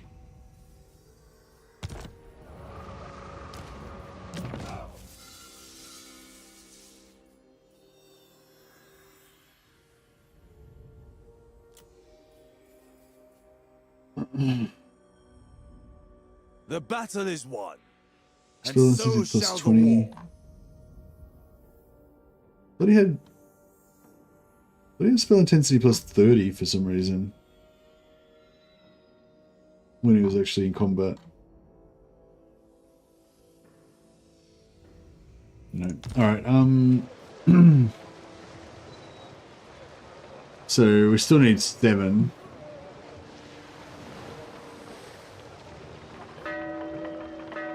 Sorcery through me.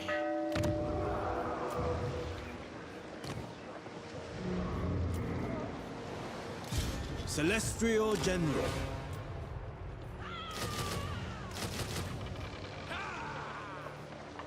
Get a Celestial Lion. They didn't have spell mastery there. Does he have greater arcane conduit? Of whooshing. Yes, he does. Which gives you spell mastery plus 10% when you're in battles. Nice, thanks, Grade. So yeah, so we only need 70, which means that we only need 5, which will give us 75. Servant of the Dragons. But I do want to get an alchemist and a astromancer over there as well. Dragon-blooded Shogunga. Astromancer of Grand Cathay.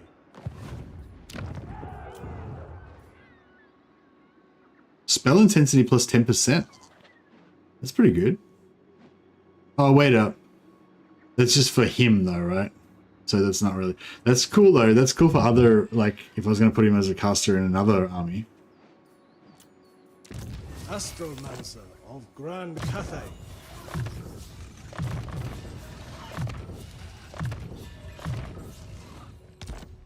Hey, Willspell, how you going, buddy?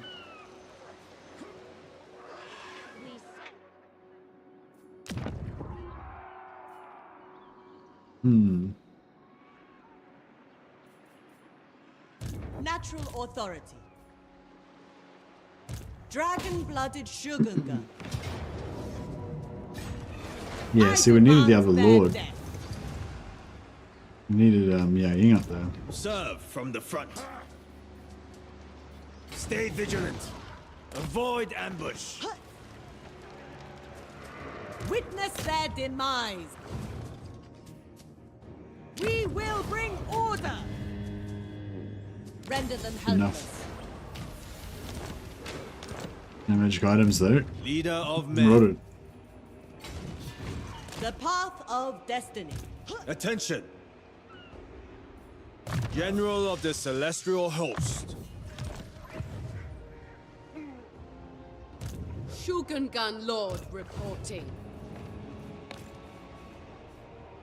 Cool, and we need to keep checking our diplomacy. Celestial. Oh yeah, see, he's so close. Western Provinces 6.3. I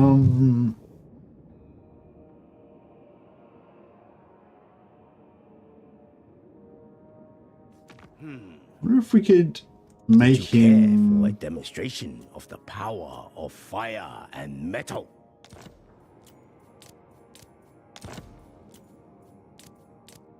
Yeah, I guess because he already feels a bit weak and threatened, he's not really gonna go for any wars. My idea is to try to make him feel more weak and more threatened, but it's not really gonna work. The dragon-blooded. I crave.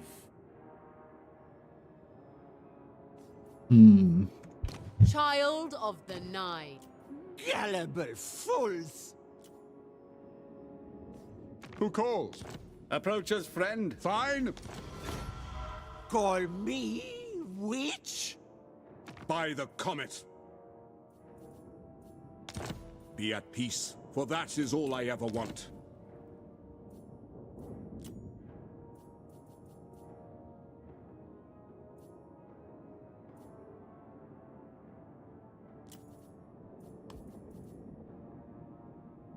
Might do this because then we'll start getting allegiance points with the Empire. Even though Affirmative. yeah, I'd love to start stealing some of their stuff. Heed my hexes. Yes. Approach us, friend. Empire's blessings. Who calls? Child. The Natural. Speak. Dragon-blooded sugar guns. That's right.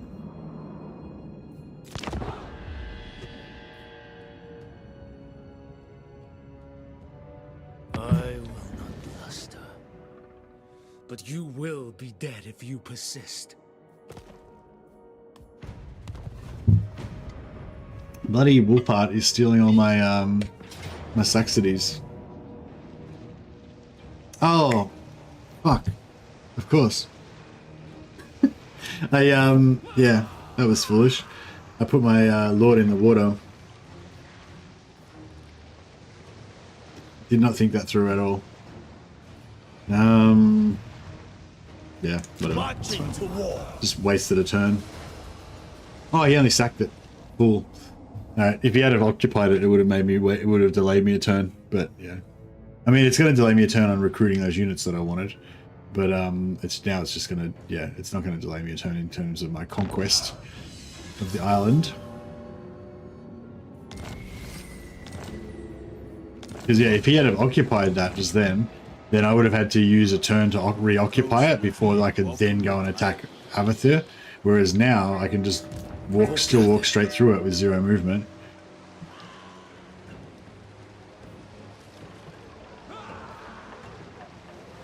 Straighten up, troops.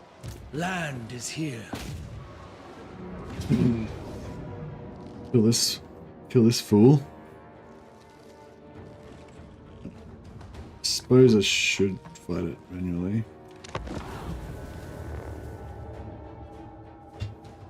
And then we should still have enough movement easily to take the other settlement too. Mwahaha.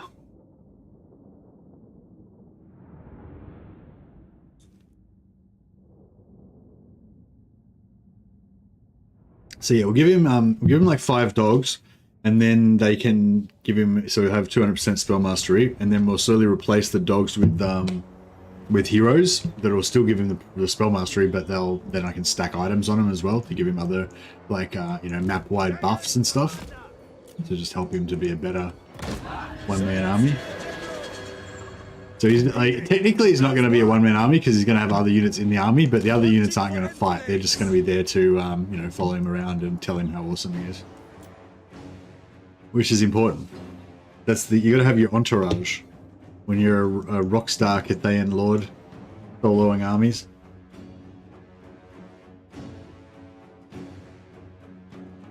Cheer him up, that's right, yeah.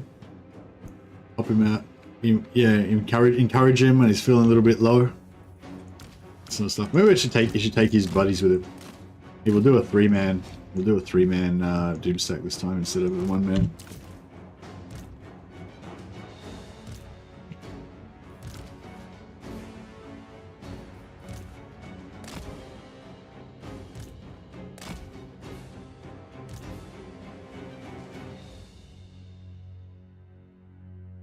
Cloud shadows? I don't know. Are they new? Yeah, I'm not sure. I don't really remember the clouds moving across like that before. It's pretty cool though, isn't it? It looks nice.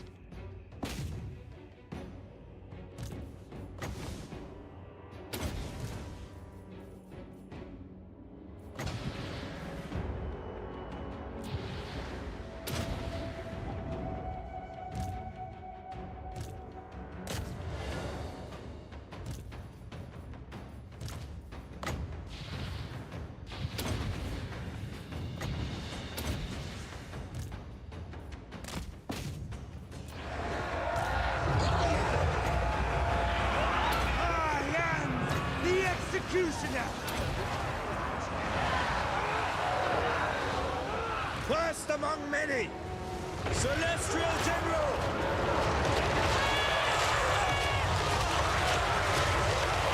The Dragon Talons.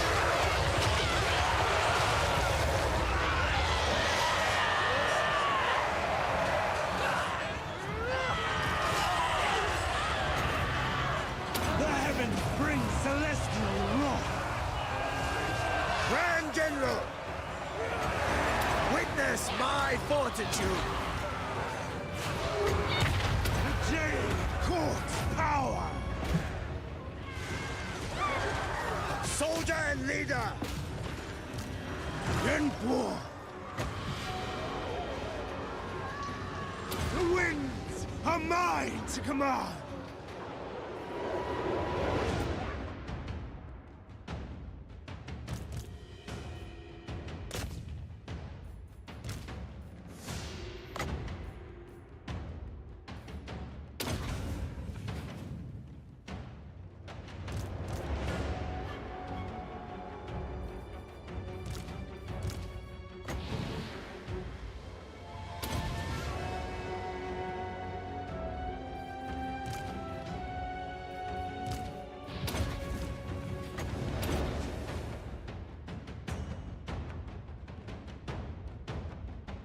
Yeah, clouds are cool.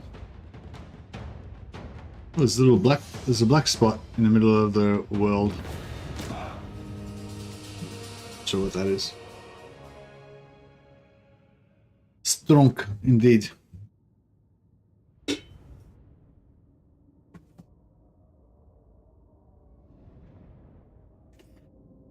Yeah, I'm liking Kislev's nice now. I like Kislev more. They're still not quite, still not quite there. I still feel like I need a bit more. I'm liking Cathay as well. Cathay feels better with the extra hero. Well, Cathay YUAN BO feels better. I don't think I'd ever go back to playing the other two really, which is kind of a bummer because I sort of want to play in the other start positions. I just don't want to have to not have Master of Stone and Steel, like the Matters of State mechanic. It's too much fun. You shall toil the fields.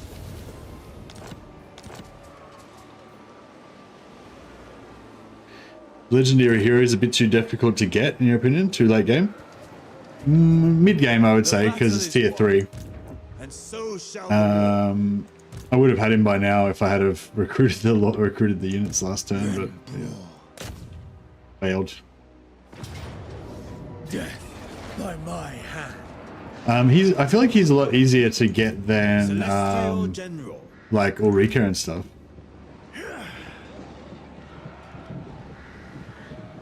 Hexawatl has Ulrika on turn 14. Oh, that's interesting. I wonder if Hexawatl accidentally stole her from Can they actually? I'm not even sure. The AI, can the AI borrow armies? Actually, I don't think I've ever seen them do it. Oh, my ogres are gonna die again. Yeah, the AI can't borrow armies, can they? Oh, but even if they could, how would they get Ulrika?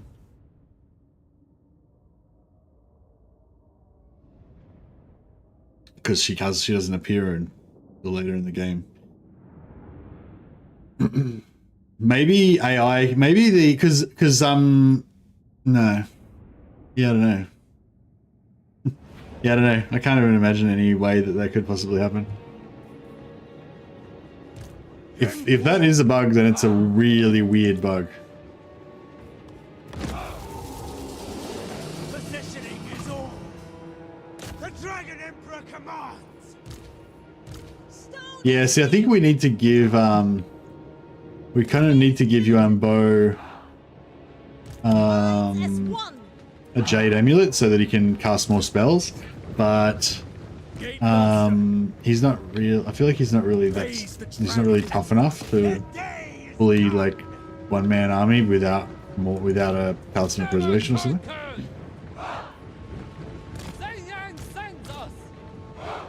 Seeking Cathay's foes.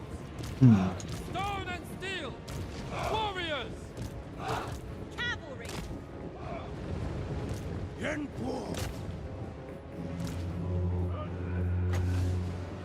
heavens bring celestial wrath.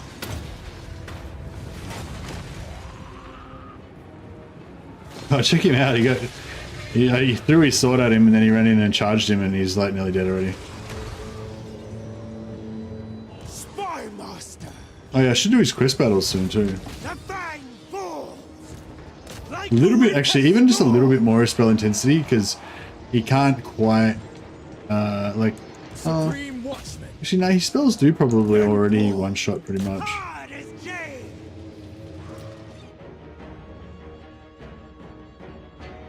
Oh, artillery.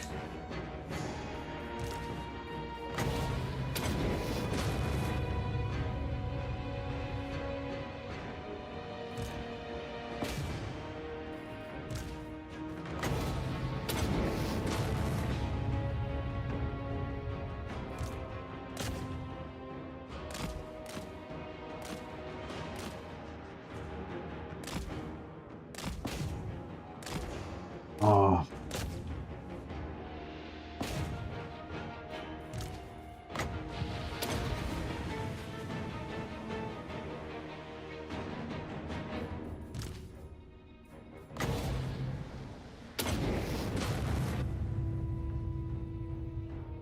Oh, I didn't one-shot the wall. I'm not sure what it did because it like disrupted my vision.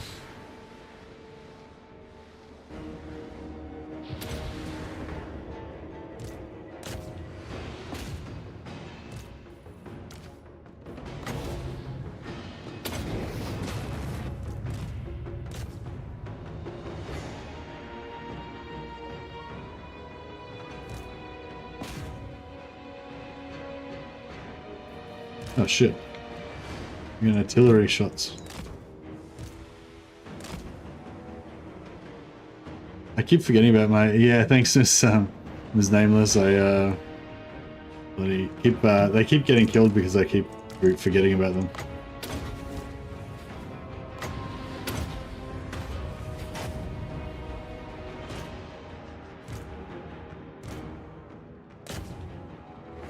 You can if you want to, Ignatius, but I mean, I believe you. Should chuck it on Reddit. Be like, what is happening? What is going on?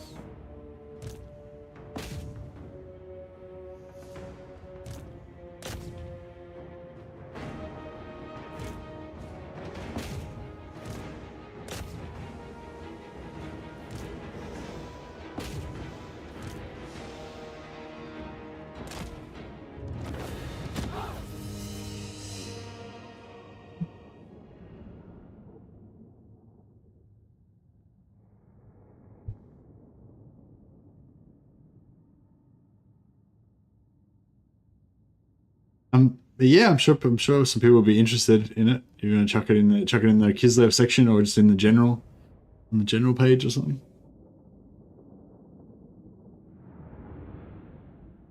But yeah, that's an interesting one.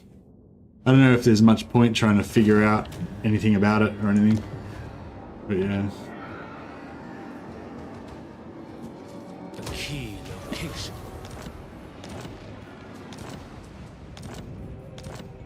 Glory. All right.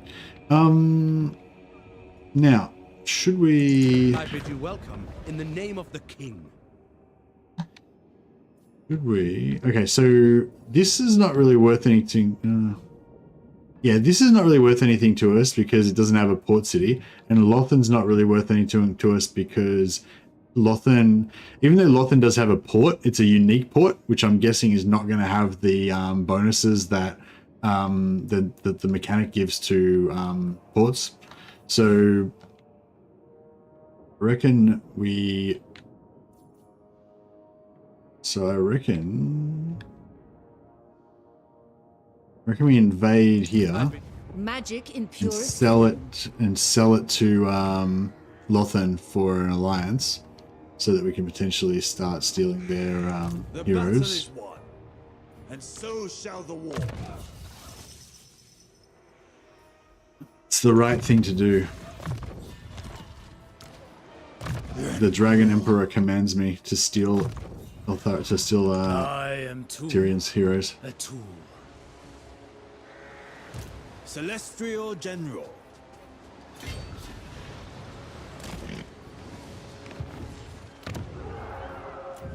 Try this again. Oh, distinguishing scar. It's pretty cool. I didn't know you could get those traits on these guys.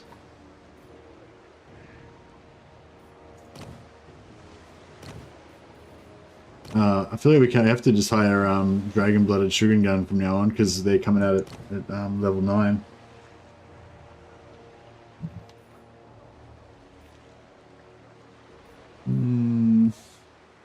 Oh, we want this one, sorry.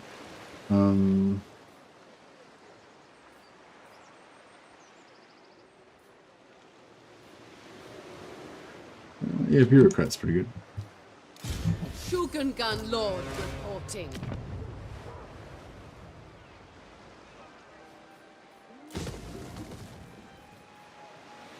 This gives you control.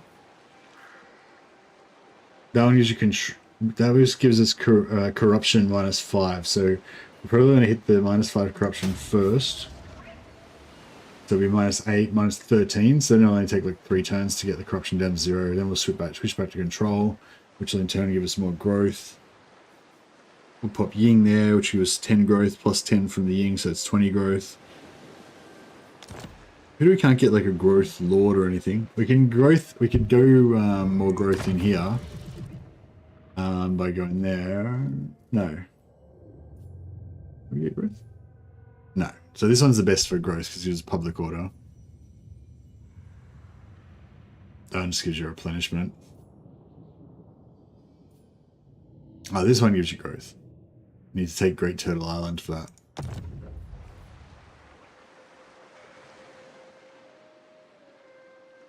Sometimes it's funny when you get a good army for your main lord and then you end up using the lords and heroes to do all the damage and the army's just there for the ride. Yeah, that's pretty much where we're at the moment. This army's not very good though. This army's just kind of a placeholder army. I'm going to give this army probably to this guy and he's going to piss off and use it for something, you know, garrison duty or something somewhere. This guy's going to just have, oh, I suppose there's no reason. I mean, these peasant archers are so cheap. Like you may as well have some. You know, you may as well have a few in your army. Why are these guys so... Why is my army so cheap?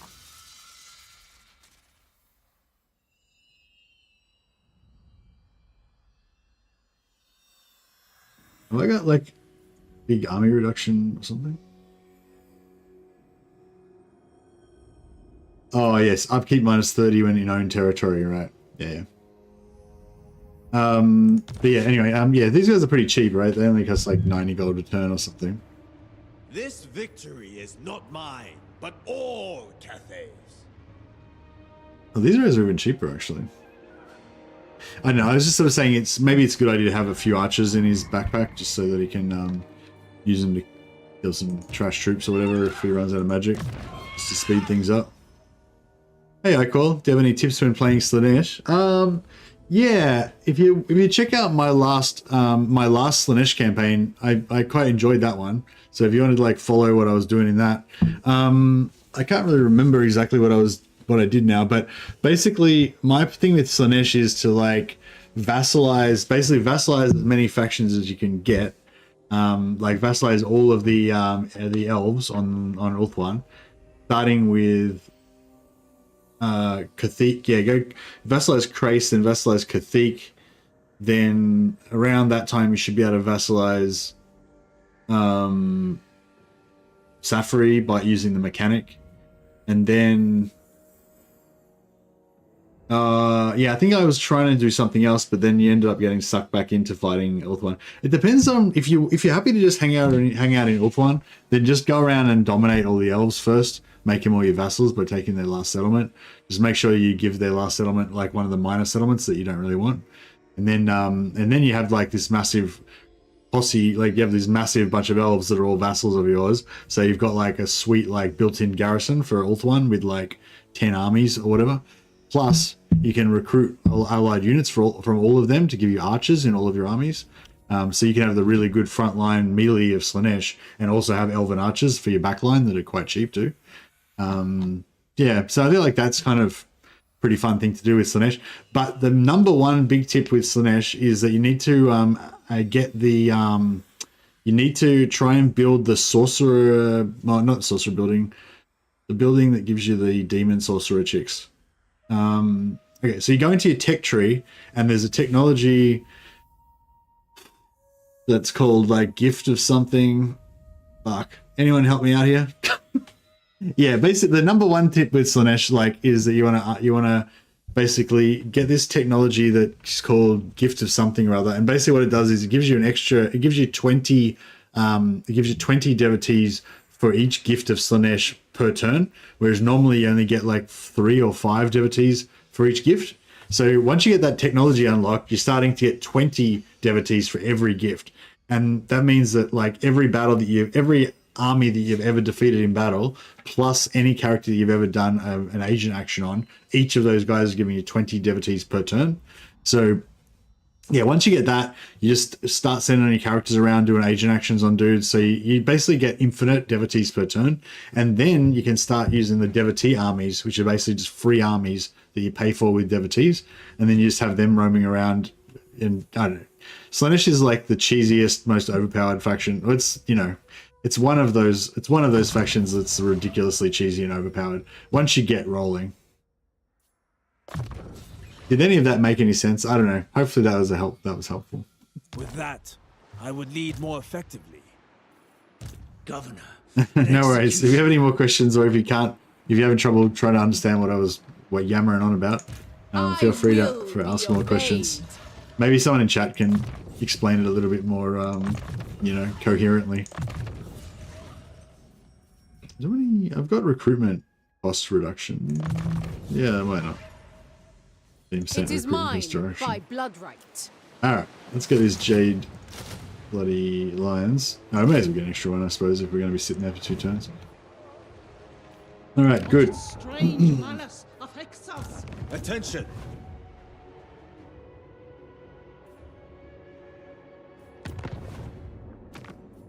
Yeah, no ally missions again. Power is Annoying. my birth. Celestial General. Humility in all things. Witness my power! I serve Sigma. Plot a course. Serve from the front. We shall resist. Ransack their holdings.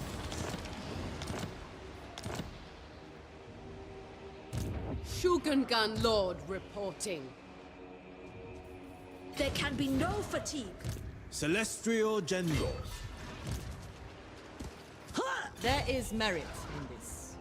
Level 9. What's her trait? Bureaucrat. Yeah, so we could just replace her. We could just replace her right now. It is not my place to question the worth of battle. Only to ensure your Yeah, another Yang. Another level 9 Yang Lord. Yin, Yang. Tactician.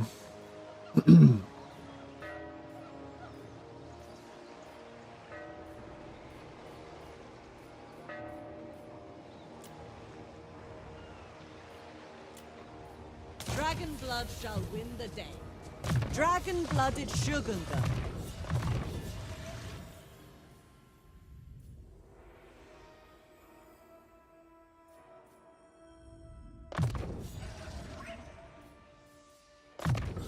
It is mine by blood rights. Natural authority. Cathay needs them dead. Hey Regal for FLC you get the new sled mount for Caravan, and you get A Cold Hellblast, the Chaos Hero. Everything else you have to pay for. The Storm Dragon. I shall claim it. I demand their death. We will bring order. Render them helpless. Pretty much got him over there. Very nice. Fate reveals a path. Never flag, never falter. General of the Celestial Host. Fight and be recompensed. The Celestial Miao Yin. Storm Dragon.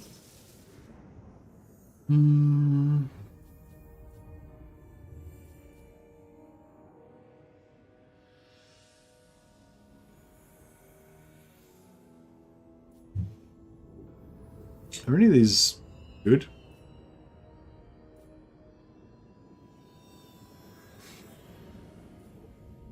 I don't know if she really needs any of that stuff.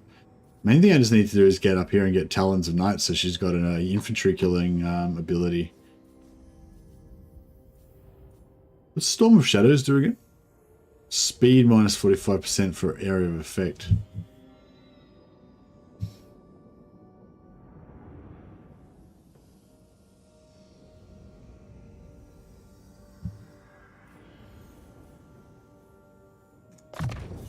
A tool fit for the dragon's daughter.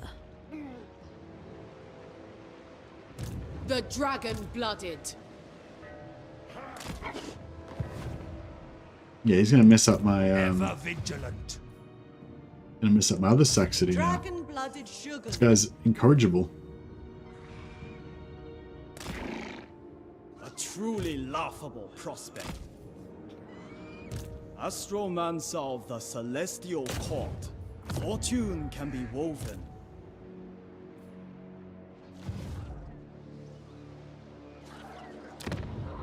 Oh, actually, yeah, we could just raise another lord here.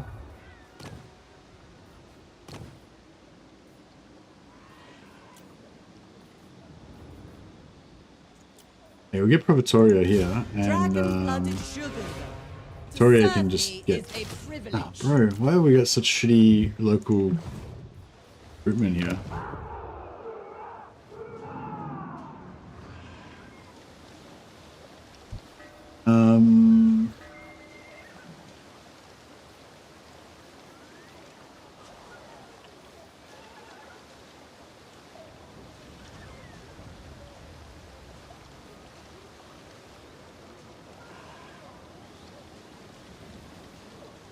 So what do we need? We're currently on 4. 3 to 5, so we need 2 more to get to 6. Which we aren't really going to get to. Recruitment penalties, yeah. Makes sense.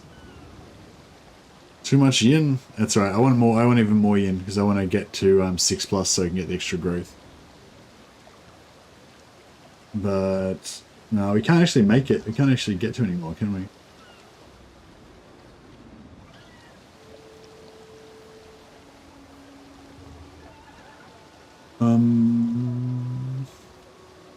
So we can actually go 1 less yin. Still be in this group. We still get the plus 20 growth and the lower construction time.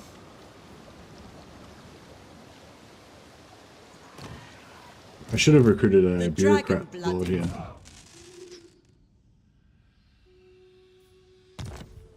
That's right. Shaper of the 8 winds.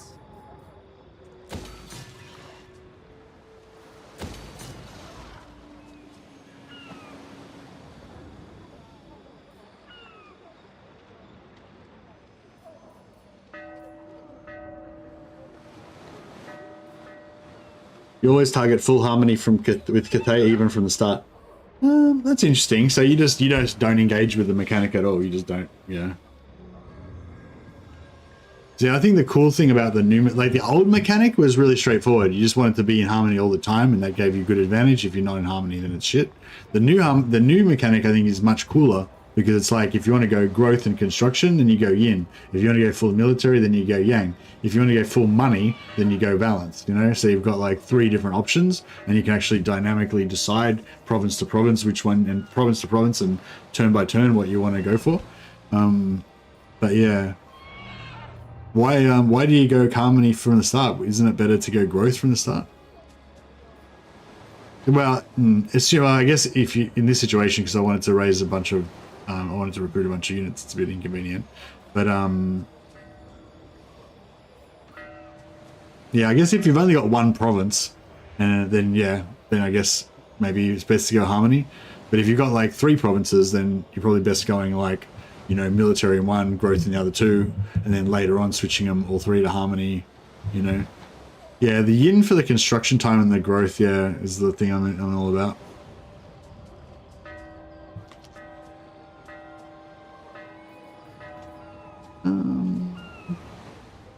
If I could get, what are we at? We're in 3 plus 3. Minus 32. And on the other hand, it would be cool to get iron.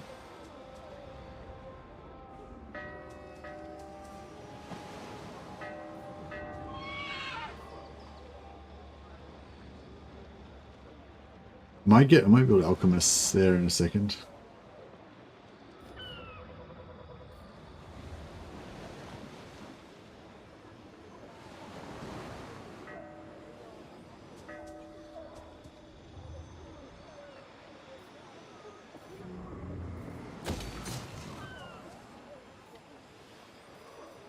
Dragon-blooded Shugunga.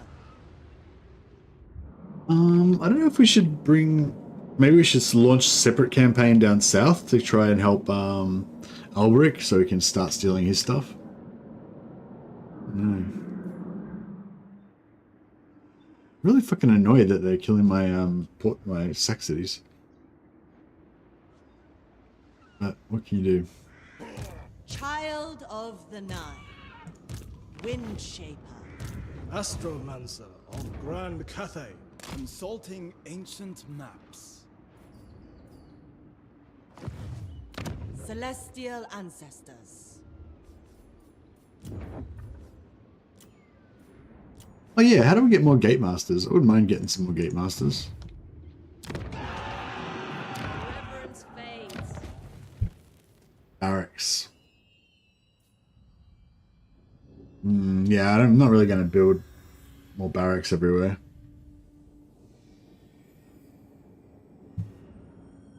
I mean, if we were going to build barracks anywhere, then this would be the place to build it.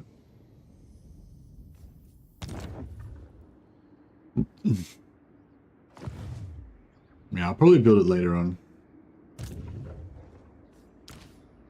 Descended from celestial glory. A gift from my ancestors.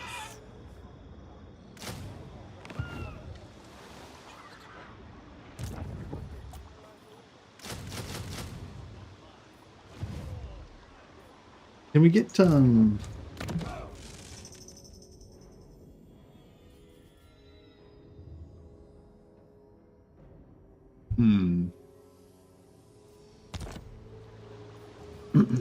Natural authority.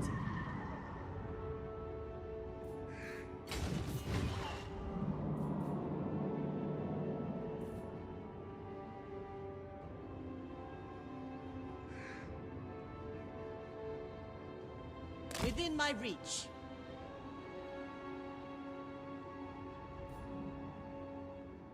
Yeah, I could change the edict, but there's no rush really. It was just kind of sitting there as a bonus. Actually, yeah, maybe I don't mind bother.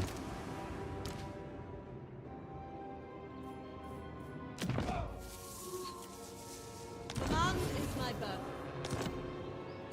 Astromancer of Grand Cathay.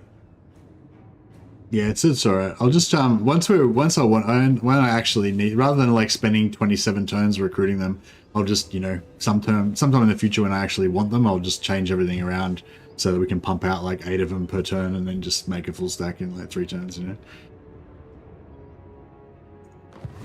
That would be the way to do it. And that way it'll save us a lot more money as well.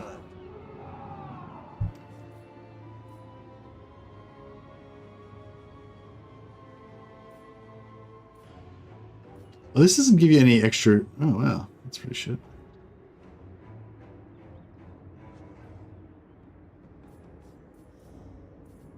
How much do you know? We're 3 to 5, 3.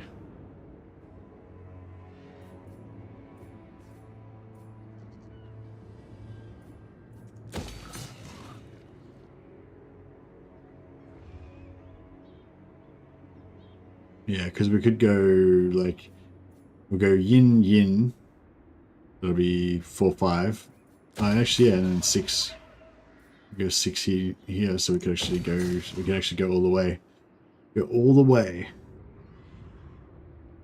to 6 yin.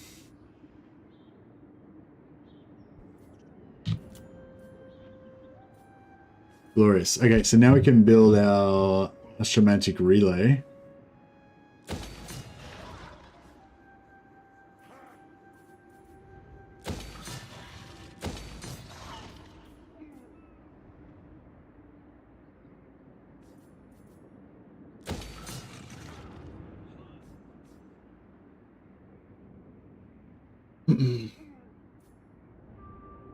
So yeah, maybe when we take over Marathi's lands, we'll build a fortress there.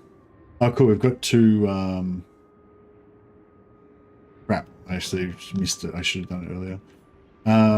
So we'll do... We need to spend 2 steel. We saw upon triumphant. Yeah, we'll just pump... Where's the global recruitment happening here?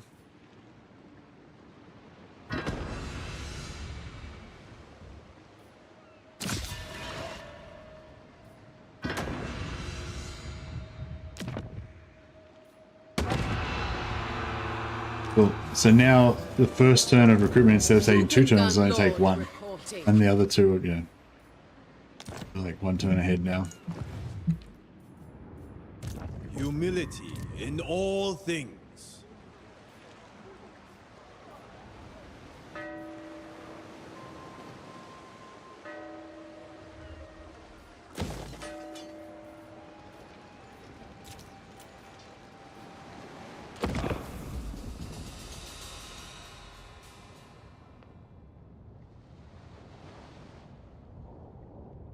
ACZ. But isn't it only 50% immunity to attrition? Are at your disposal. I suppose with Kislev it's pretty easy to stack up the other 50%, but you could just stack up hags and shit to get 100% even without him, can't you?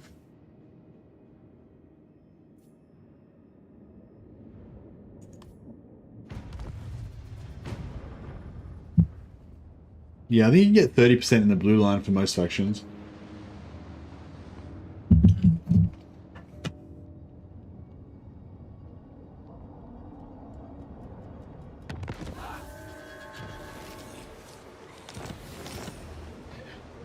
If there was a faction that's right close to him, like maybe you could do a strat where you play as like Malice and go like... Yeah, I'm pretty sure hags give you attrition prevention as well. I think hags give him more than patriarchs maybe. But yeah, maybe you could do some sort of strat where you play as like Malice and then you farm him because he's right next to Malice, and then you... Oh no, because Malice doesn't have... Yeah, I don't know. I was gonna say you could use the attrition to kill lords, so you could steal lords, but fearless. Yeah. Let's get on with this. Give me a mission. No ally missions.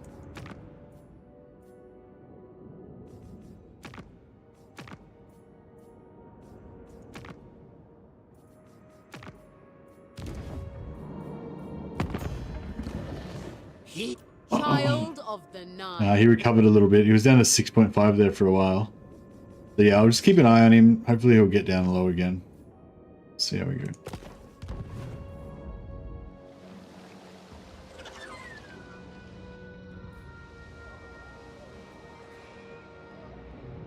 Yeah, I was sort of thinking to use that in combination with Lord stealing to you know, bankruptcy attrition and whatever else to kill him fast, but then make your actual armies immune. Serve so from the front.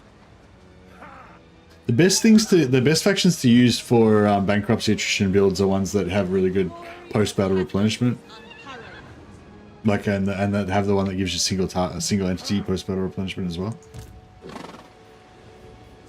Building harmony. Marching to war. Yes. Master of the heavens, celestial artifacts shall be mine.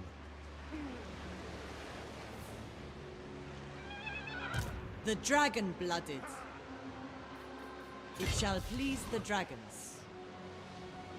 Lord of Yin and Yang. Plot a course. Actually, now let her. Battle is nigh. I will not throw my men's lives away. Born to rule. Astromancer of the celestial court. Get more heroes. Get more heroes up there so we can My honor to serve. get more level ups.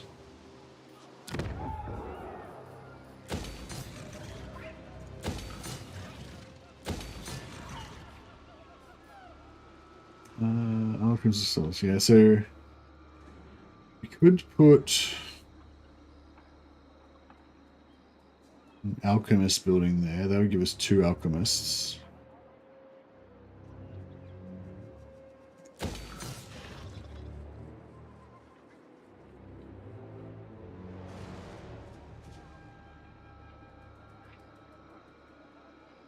mean, I could put 2 yin buildings there and there, but and pump the growth a bit more, but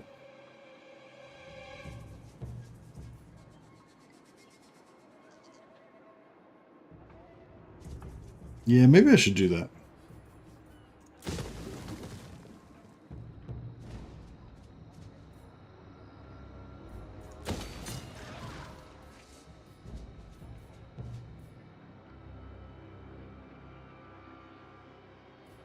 Yeah, I might actually, yeah, I think I will do that. So I'm going to go all growth all the way. Max it out as much as we possibly can. And then, because if we get this to tier 5, then I can finally build my armor building that I want to build. Let's see, if I build this, it gives me plus 20 armor to all units that I recruit from here.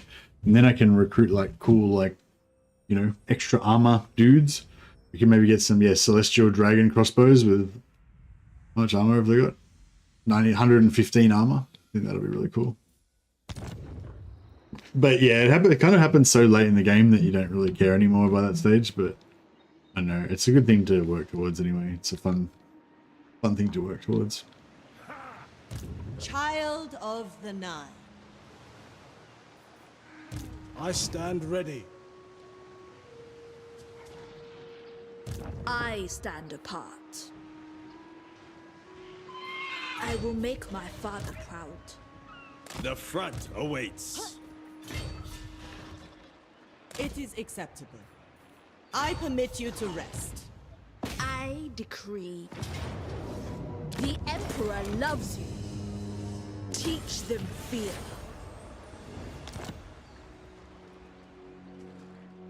Five turns.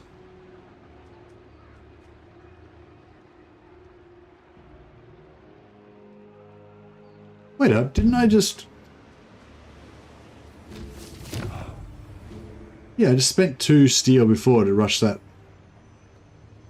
A great day, but let us avoid... Oh, it still keeps... Oh yeah, that's the cool thing about it. Yeah, I keep forgetting how this works.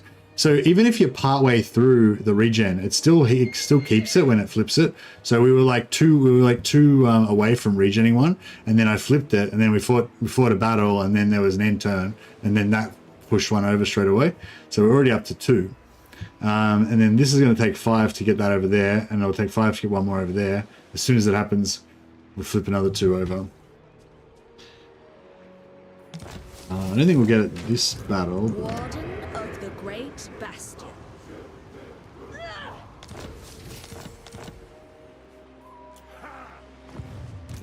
The Emperor's chosen daughter. Celestial ancestors. I forbid all hesitation. Wind shape. I permit you to rest. For Grand Cathay. Yeah, this guy is level 5, so we can get rid of him.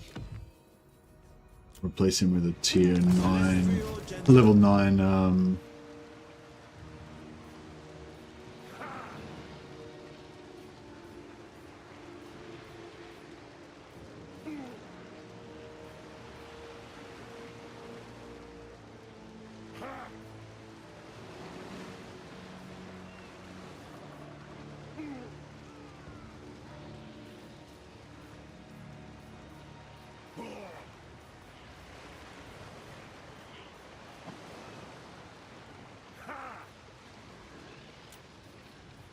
I shall restore harmony.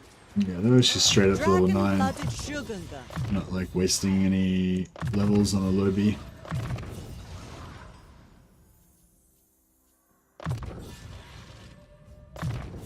It befits my high station. Shaper of the Eight. Fight in perfect harmony. They cannot remain a threat. Ended up allying with the Marathi because she likes you beating up the lizards. Yeah, well, she might like me for that as well. What's her relations with her? I grow impatient of these constant interruptions. No, she doesn't like me at all. She doesn't like. Oh, because she doesn't like me beating up the Skeggy. She likes me beating up the Hexawattle.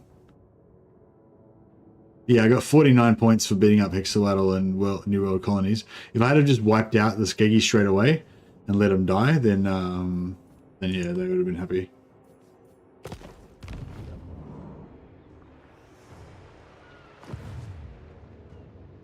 Master of Feng Shui. Spread the Emperor's words. For the Imperial family. Soldiers of the Dragon, march!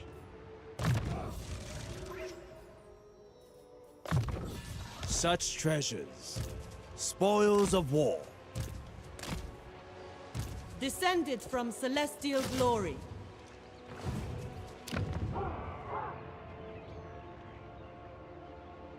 Okay, only 2 more turns to get to tier 3.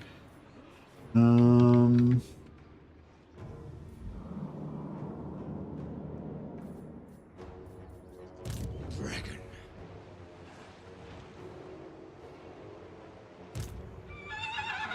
Welcome. Your words and deeds Yeah, cool. will be So he's watched not- with interest. Not allied with anybody. So many dragons. Though it is forbidden to talk. I cannot do this. Your death! We are Cathay's true bastion. The Celestial commands. Tell the soldiers, move. Unsheath blades!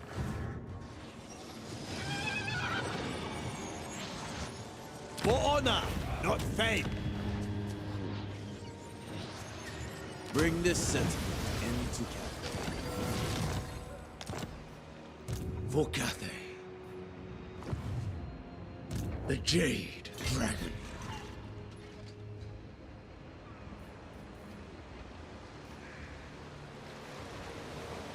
Master of the Meteor Winds. I think we lost some movement there. Maybe not. Cathay's forces.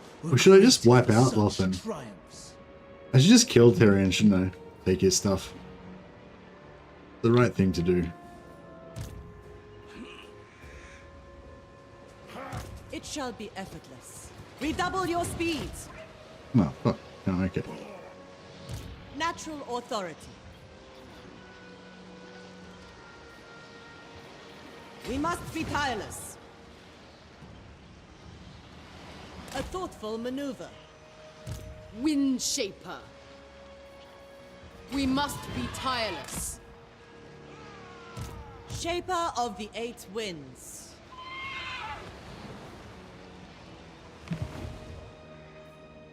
Dragon's Acolyte. All right, let's get some yin going on. So yeah, so when you're perfectly in harmony, you get 20% campaign movement range in your own province. Yeah, minus 25% upkeep for armies in your own province, and you get plus 15% from income from buildings in local province. So all that stuff is really good. Another cool thing about that actually is when you first settle settlements on your front line, like if you can organize the 20%, if you can organize the balance to get that 20% movement range, your armies can travel really fast through your lands, which is pretty cool. Oh, reduce our research rate as well. Brutal.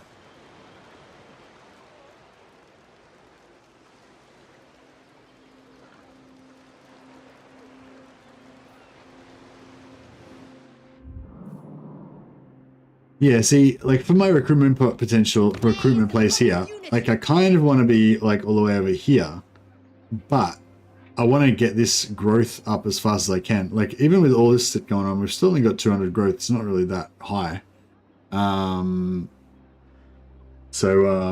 Yeah, so it's like, and in order to get all the juicy, like sweet bonuses that we can get because it's a fortress, we want to be tier 5. So if I get rid of all my yin stuff, I guess we only lose 30 growth. But the construction time is a big deal as well. Also the public order.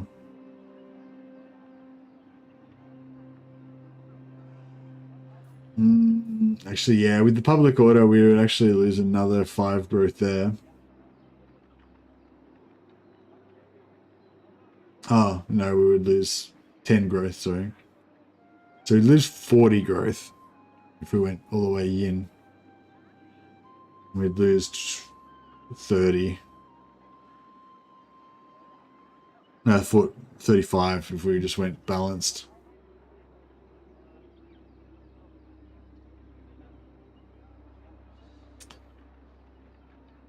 Although balanced wouldn't really help us much.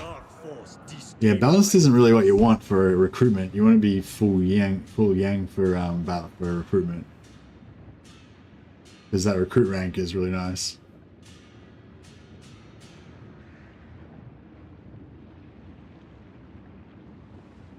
If you're recruiting from a province, then the public order isn't a problem because you have an army. Yeah, no, the public order isn't a problem for the public order, but the public order is a problem because it reduces your growth. See, where we are here, we're at minus 10 growth, right? But we're currently at plus 2 public order. So we're actually going to go up to... we're going to go up to here because we're at plus 2. But then we're immediately going to go back down because we lose the bonus. So we'll go back down to here. So we're kind of hovering around here. But then if we're currently getting plus 2 control, right? So if we lose that plus 2 control, then we're going to be permanently here. Whereas if we go over here, we're going to get another minus 3, so minus 5 from where we are now. So then we're going to be sitting in this spot down here instead. So we're going to get, we're going to get more negative growth. That's what I was getting at.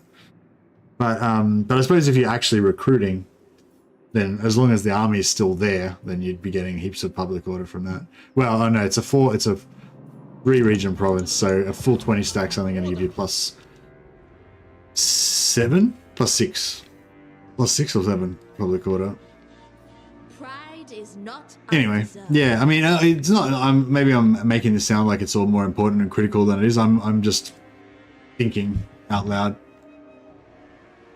Power in the blood. Child of the Nine. Master of Feng Shi. But yeah, I guess like I was born to wield I guess like the bonus growth that you get from yin is more important, like up until now, because up until now we're like getting lots of growth. We're pumping everything up to tier 3, especially the first one to tier 3 is really important, and then you're getting the other ones up, and then but because you've already also got this minus one construction time for all buildings. So that's actually quite good because it's going to give you it's going to get you to the next level, which gives you more growth and, faster, that one turn faster, but on every building. So it's all going to kind of add up to like getting more growth quicker. Plus, you're going to actually build the building faster. But once you get to this level, like the growth is really slow. Like it's going to take a long time to get to 4 growth. So, you know, the construction time is not as valuable because in terms of growth, it's still good for just getting all your buildings up faster, but it's not as valuable in terms of growth because you're not going to be upgrading your settlements as fast anyway. Sorry, I think it's been a long... It's a pretty good mechanic because there's no simple answer. You do really need to think about it, in my opinion. Well, yeah. Well, what I like about it is that you can think about it if you want, and you can try to optimize it, but you can like not as well. Or you know, there's like levels to how much you want to get into it. Like if you want to, like, I could sit here all day like drawing graphs and shit to, you know, be like, if you're trying to do this, then this would be the optimal thing, and if you're trying to grow this over this many turns, then that will be optimal. And you know, like, but if you want to just have it real simple, you can just do like somebody else said before, I just go for perfect balance all the time. And it's like, okay, that'll work. You know, it's not even like that would be that bad. Like that would be pretty good. You know, like just going for balance all the time everywhere would be fine, would be not a bad strategy really. But you know, you can, yeah, it's like that's why I really like it. I think it's really cool because it's sort of like, it gives you, yeah, you can sort of ignore it if you want, or you can try to optimize it turn by turn, or you can just optimize it province by province and just leave it like, that's my recruitment, that's my growth, that's my money, and just leave them permanently. Or you can try and change them. It's one thing I really like about it is when you've got lots of, like, if you've been conquering shit fast and you've got a lot of level 1 settlements, you can change them really quick. So like, have I got, I don't think I've got any at the moment.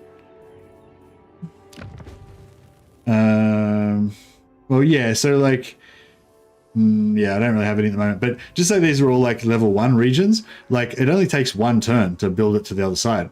So I could be like full yin and then just go bang, bang, bang, bang. And then in 1 turn, switch every single building to yin, and next turn they would be yin, you know, or whatever. So if you're trying to like, just say you had an army somewhere and you're like, I've got to get this army to the other side of my province, my other side of my empire, you could just go through and make a chain of regions and just make all of those regions balanced, so you get plus 20% movement all the way through, and make like a highway through the middle of your empire, you know. And also just naturally, you probably, once you get the, like, as you spread out, the center is going to be going back to balance all the time. You're going to be changing it back to balance because it gives you more money, and then that makes it so you've got better transportation through the center of your thing. It's, I don't know, yeah, it's pretty cool. It's a cool mechanic. But yeah, but I think it's also good for new people because it does, if you don't really understand it or you don't really want to bother with it, it's not very punishing. I always go yin at the start, then balance the areas with commercial districts, and then yang with fortress provinces. Yeah, that's sort of like, that's what I was sort of saying. You balance it by region and by what the you know, thing of that region is. I think that's a pretty good way to go about it. But I was sort of saying, if you want to go even more crazy, you can actually do it turn by turn, you know, and be like, this turn I want to have these regions, or next turn I want to have these regions in balance. Did I just forget to? Damn it! I talk so much I forgot to fight this battle. And now this dude's going to steal my freaking settlement. Motherfucker. All right, I'm gonna, once I've stolen his heroes, I'm gonna kill him and take all my stuff back.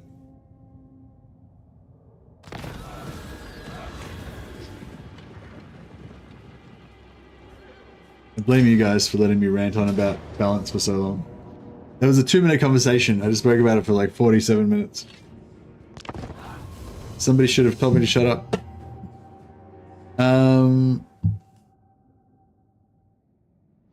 So mad, enemy lord was level 19 and he got away with 80 health, now he's level 20. Well, now you can make friends with him and then steal him and put him into your faction. He's level 20. He's immortal.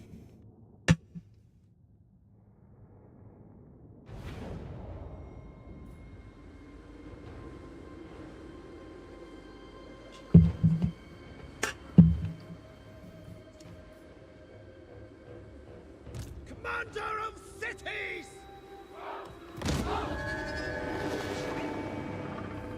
So now I regret not having more. Alone! All Cathay stands with you! Now I regret not taking those peasant archers. Dragon Guard! March in ordered ranks! This is large. Oh, they're large. Annoying. Yang's faithful! Peasant archers! The dragons chose me!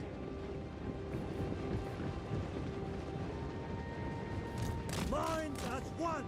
It is fated! Harmonious wrath!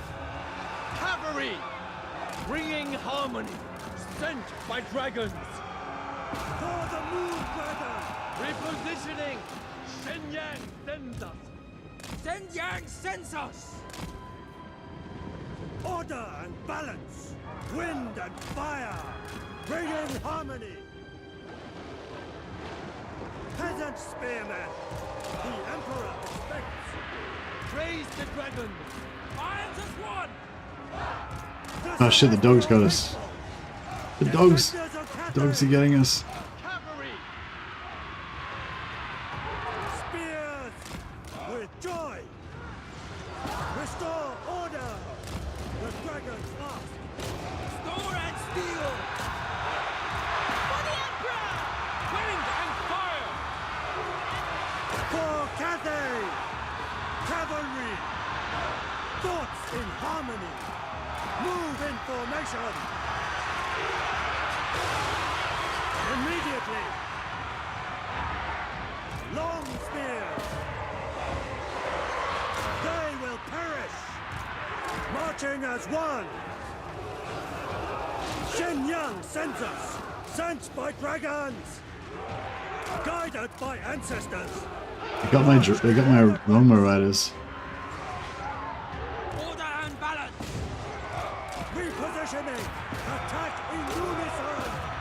Defend the realm! Under attack! Stone and steel! Seeking Cathay's foes! Bringing harmony! Dragon God! It is fated!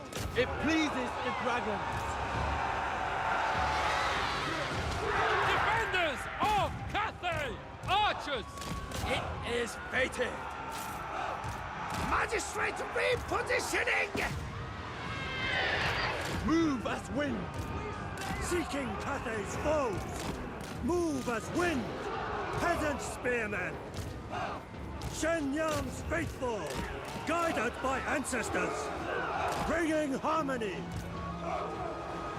Marching as You have to make peace with him. You have to make peace with him and then ally with him and then borrow his army and steal his hero. cavalry! It's just what you gotta do. Stone and steel! It's your own fault. Now you've made him immortal, you have to steal him. Anything for Cathay!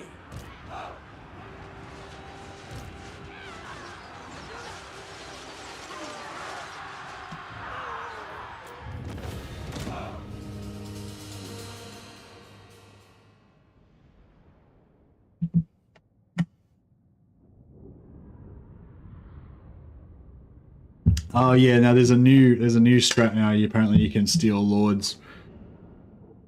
I haven't tried it out yet, but yeah, apparently it is a thing.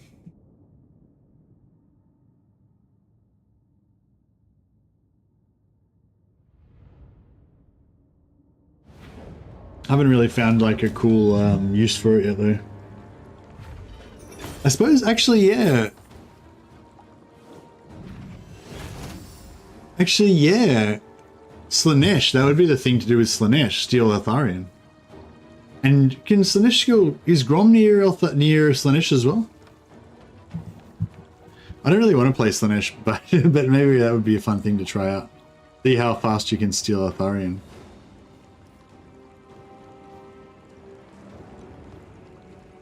That would be pretty good, wouldn't it, if you could steal Eltharion and make him the champion of Slaanesh.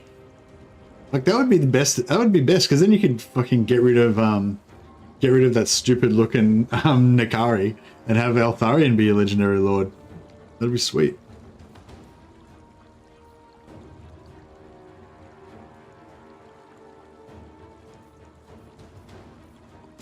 have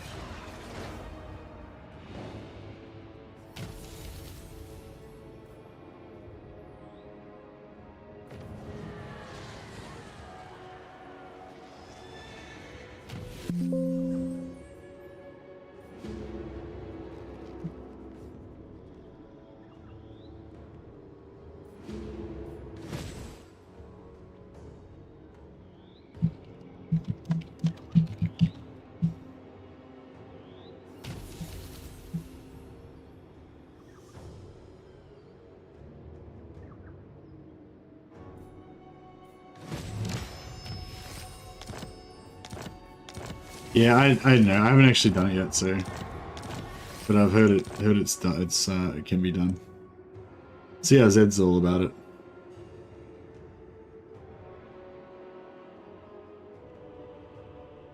Oh, you can't steal them away from their faction. Oh, okay. Sorry. Yeah, I think I did know that, but I'd forgotten about it. Well, thanks. Yeah, thanks for telling me that now, because I was like getting excited about playing. Nakari as a. Have we figured out for sure whether vassalized factions confederate each other or not? It's like, yeah, I'm still not really 100% sure on that. Like, yeah.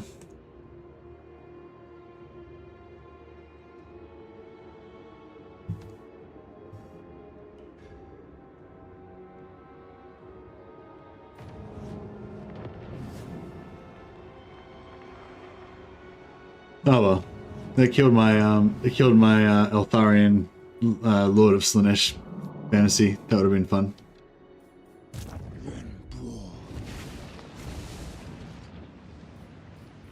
Plans are afoot. Let their wings bloom. Celestial General. Soldiers of the Dragon. March. With the Dragon's Fang. And execution.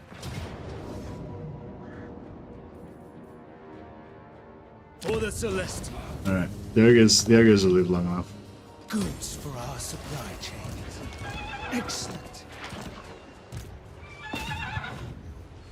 Take this and hold it. March for your rations.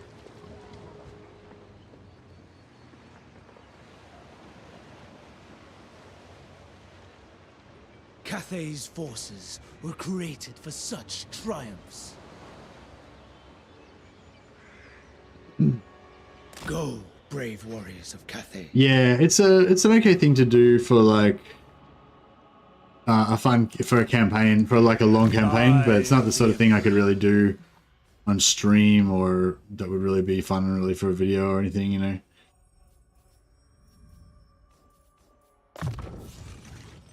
I am too a tool.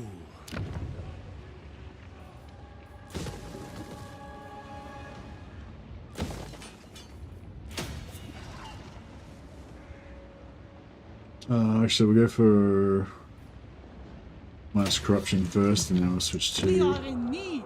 public order. How's our corruption? 16. Shugengan Lord reporting.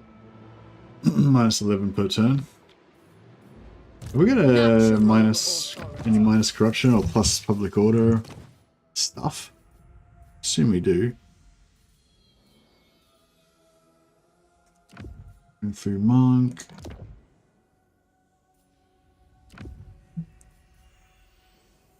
Cool. It is mine by blood right. The dragon blooded.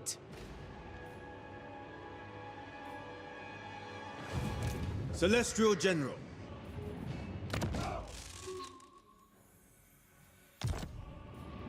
Leader of men.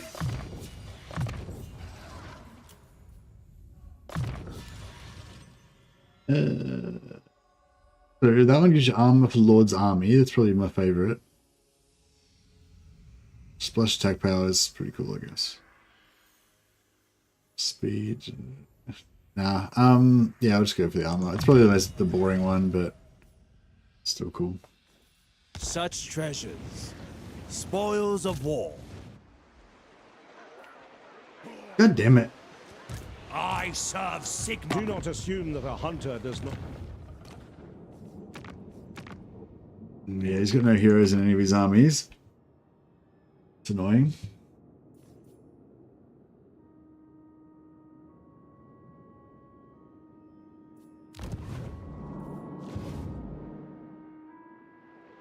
Our ancestors watch over us, always. Dragon-blooded Shugunga. Dragon-blooded Shugunga. Master of Feng Shi.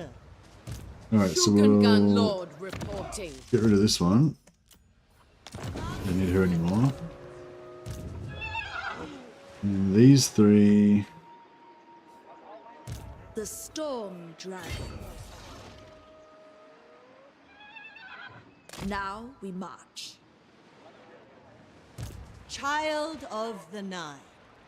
Sent by our ancestors. And we get no ally missions.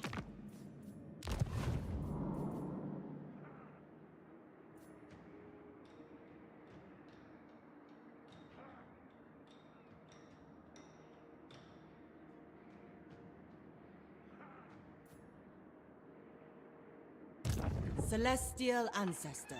Yeah, these guys up Wherever here. Cathay needs me. 7. Dragon-blooded Get rid of this guy.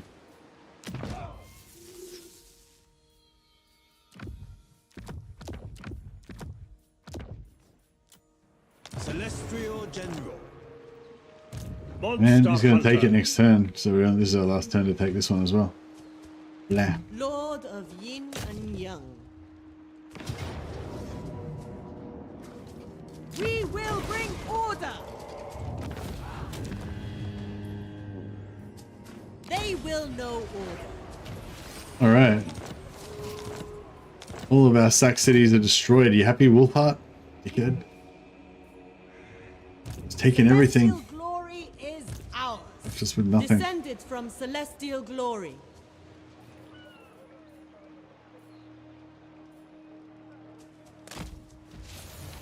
Cool, got a battle there. Be proud. Shaper of the Eight Winds. A thoughtful maneuver. The Celestial Miao Yin. There is merit in this. The Storm Dragon. Master of Feng Shi. Ride upon lightning. Natural authority. Dragon-blooded Shugunga. Descended from celestial glory. The dragon-blooded. Alright, well, our economy is about to get a lot better. We keep these archers? I do what is Yeah, I guess so. I mean, you may as well make a crap stack of archers out of them.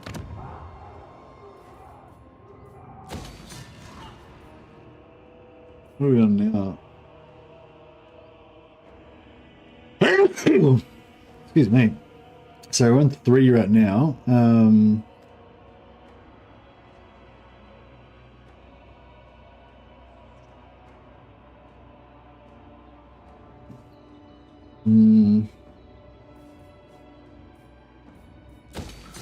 Yeah, we'll just leave it on 3. That's good enough for now. Just pump up all of our income creating things, and then we'll probably switch back to balance soon. Because that one's already... No, it's not.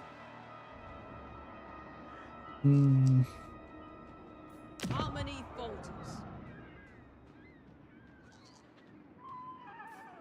Yeah, we'll probably make that one the next commercial. Where is the promised unity?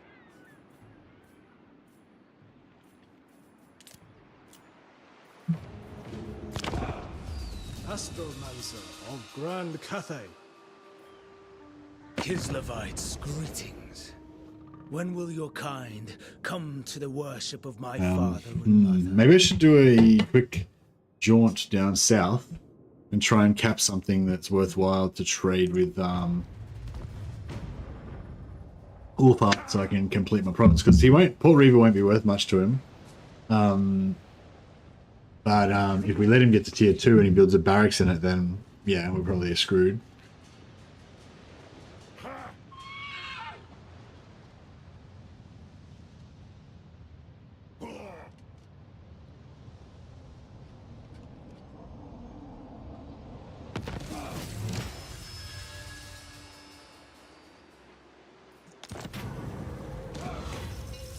So, we got missile damage for 7 units, 7 turns, or do we want weapon strength for 7 turns? I guess we go to weapon strength, doesn't really make much difference.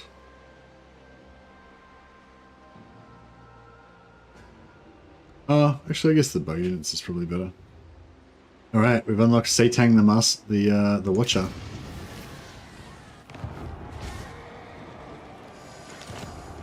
Check out how big he is. What a legend.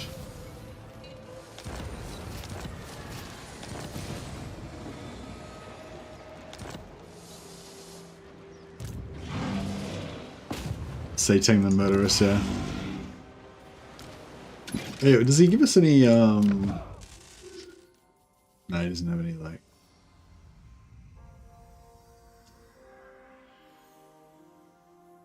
Armor plus 10%, armor plus 8 for Terracotta Sentinel units, and plus 5 missile strength for the hero's army. Pretty cool. Doesn't really add much to our one-man army build, though. What's his speed? He's pretty fast, isn't he? Oh, he's only 48 speed, so he's not really that fast.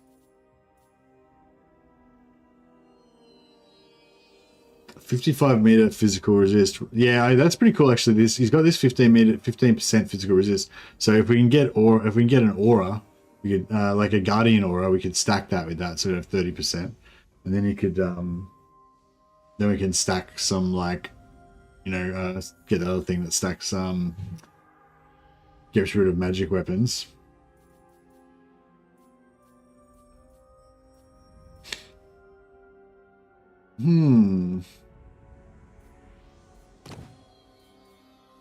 Giant leap.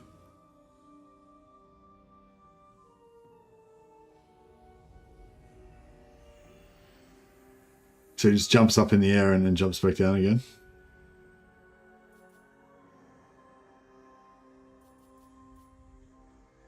Yeah, he can't. It doesn't actually move him anywhere, does it? He just jumps up and down.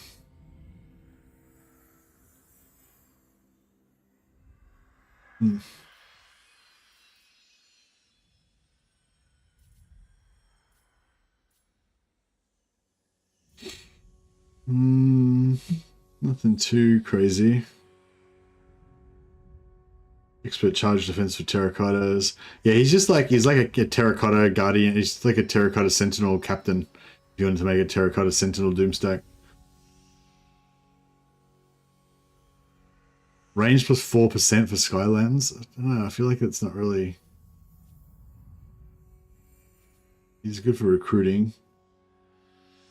Oh yeah, so he's also like a bow guy. So he boosts bows.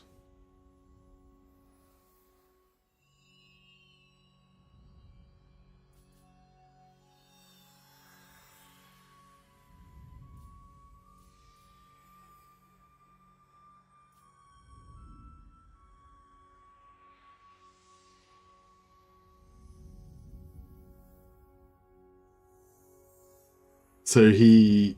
What? So he reveal... Once you get this, he can just reveal every enemy on the map for 60 seconds.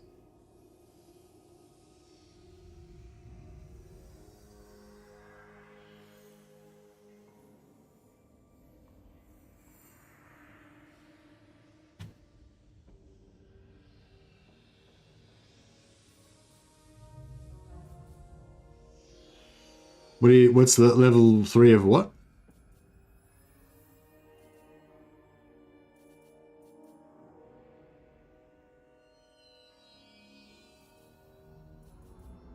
Oh, level 3 of the stat bonuses, yeah. Yeah, so he's got 2 different buffs that he can buff onto missile troops, and he's got a bunch of buffs that he can buff onto Terracotta Sentinels. Yeah, so he's, you know, I mean, if you're trying to make a missile you know, a ranged archer type army or whatever, he'd be pretty cool. Because he's got two different ones. He's got reload and range, and he's got also damage and ammunition. So yeah, he's pretty good. He's basically like a double red line bonus that you can add on top of red line, or 1.5 red lines, which is pretty cool. And yeah, or you could make a doom stack of terracottas and make them slightly better. But I feel like it's not really like, I mean, yeah, like 8 melee defense, and what else do you get? Oh, just 8 melee defense, and there's some other thing somewhere that gives you bonuses as well.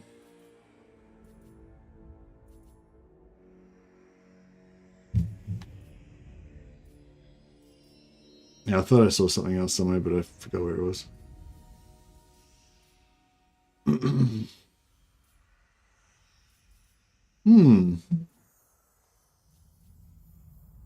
Put the dwarf with his range damage, yeah.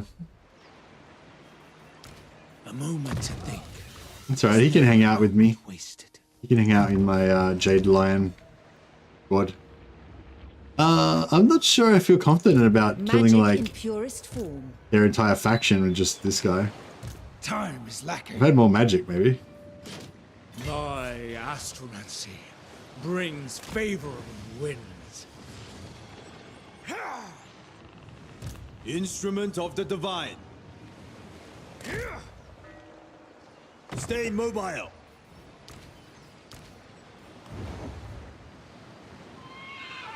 I hope one day to see the world as other.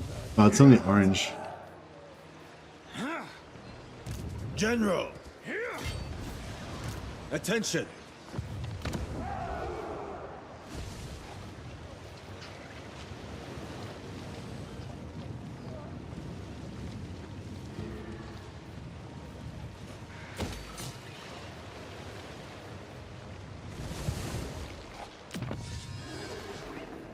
All right, so we got our extra astromancers.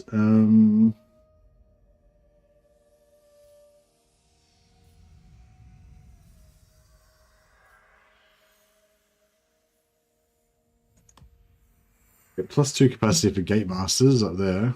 That'd be nice. And then, yeah, I really want the Great Celestial Banner. That's 30 turns away.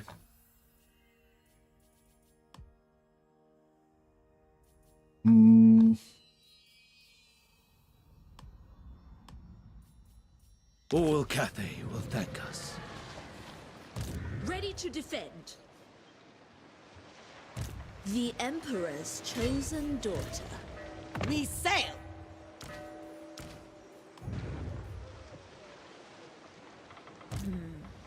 The storm wind blows strong.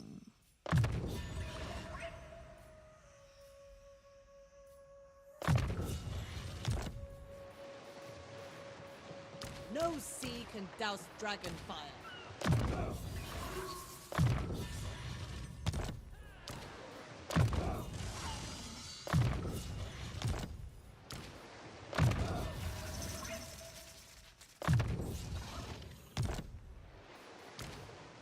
Warden of the Great Bastion. Man, we still don't have any magic damage. A tool right, one of these guys I think has got comet, I think, maybe. It shall please the dragons. Child of the Nine.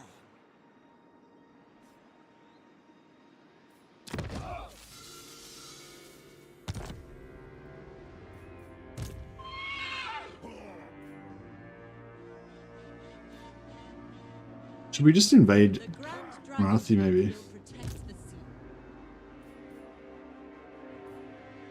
Celestial ancestors. Miao Ying. Lord of Yin and Yang.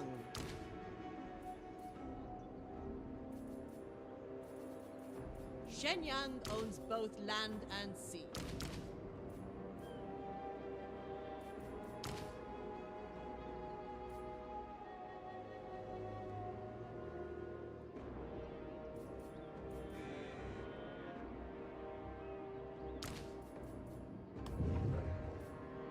The Storm Dragon.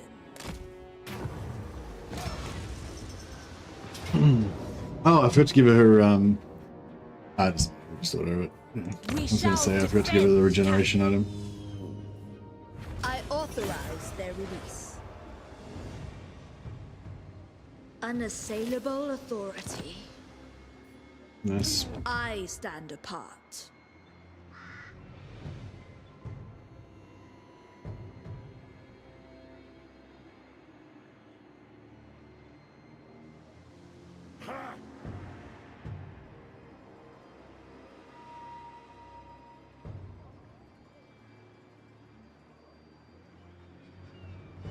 Seek the wind. We row. We go when I decide. It's a lot of attrition. A victory to savor. Alright, we finally got some talons. The She should be able to rock and roll now. And we'll send Wang through. Dragon-blooded Shogunga. So It shall be effortless. that's her ladyship's Full speed assistant. ahead. We row for Cathay. Wind Shaper. Screw it. Oh, we need some more Unfurl the sail. of those guys as well. Natural authority. A tool worthy of a dragon.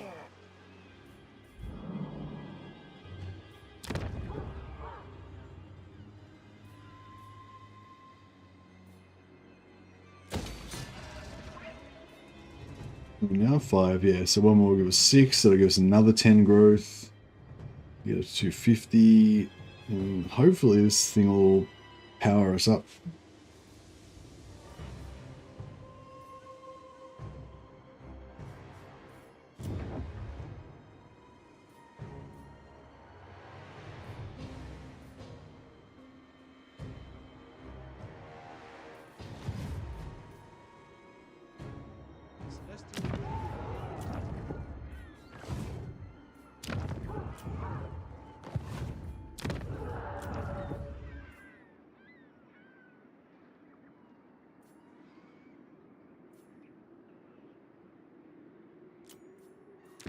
Astromancer of the Celestial Court.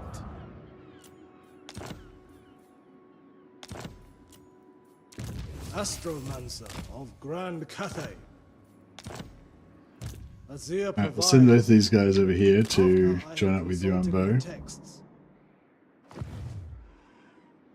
Astromancer.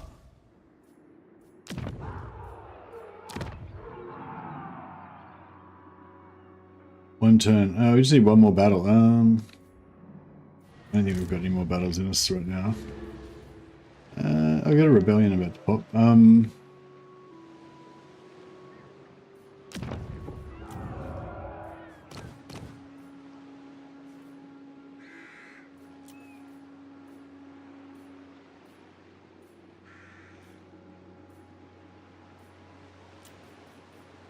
Dragon-blooded sugar. The Profitoria back up here.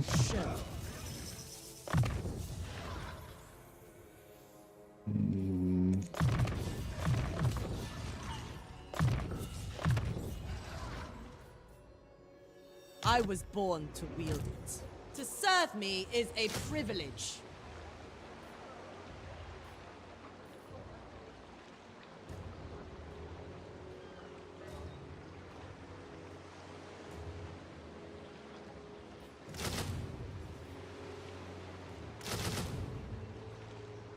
Nice. And then we'll use Shaper of the Eight Winds.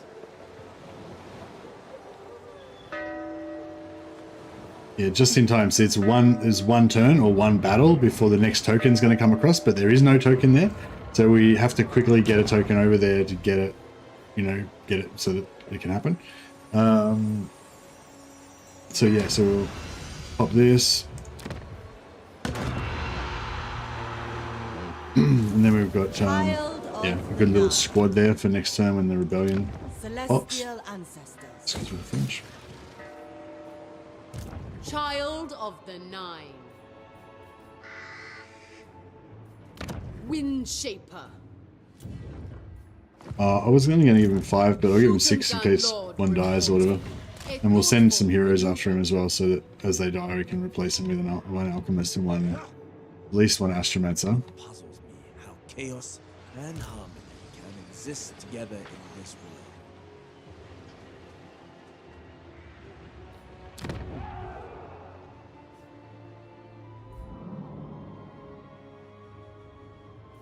Oh yeah, you wanted me to send Yorick over to join up with the sorry. Lord of Yin and Yang. Maybe I should bring Satan back like over to hang out with her. The celestial Miao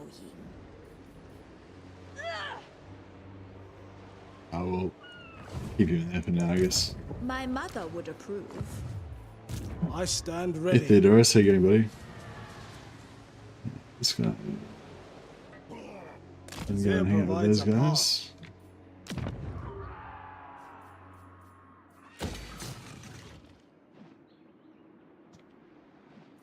Disharmony threatens our order. Okay. So for this one we wanna go full yin, I mean. I guess so, yeah. Let's get it pumped up. Okay.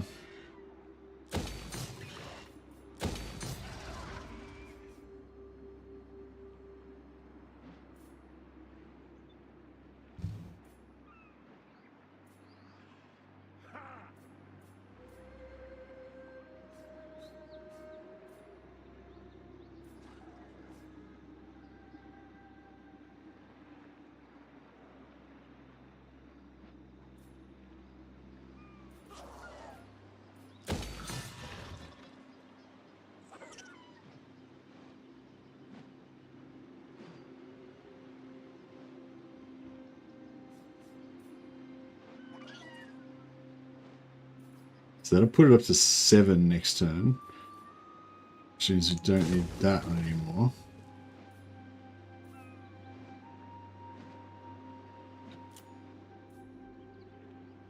The changes in the new patch? Yeah, I mean, I'm definitely enjoying them as far as Cathay and Kislev are going.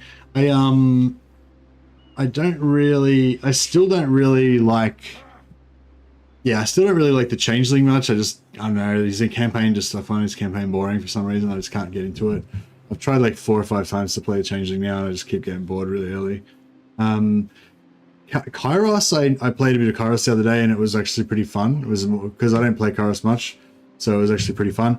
But I can't say that, even though I do like the extra lords, the extra units, lords and heroes that they added for Zeech a lot, I can't say it made me really want to play Kairos that much more. But on the plus side, I really like Chaos Warriors, which I think is a great faction, and Chaos Warriors can use the new Zeech Lord, the new Zeech Hero, the Changebringers, the Centaurs, the Beastmen, the Zangors, you know, all that stuff is available mostly for the Chaos Warriors too. So yeah, but yeah, overall it's yeah, it's good. I mean, I'm always happy whenever they add new stuff to Warhammer. So they've added new stuff to Warhammer, so it's good.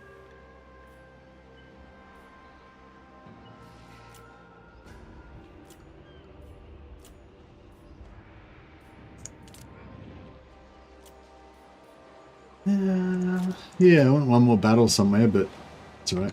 As long as they don't siege immediately, we should have a nice little army to beat them up with.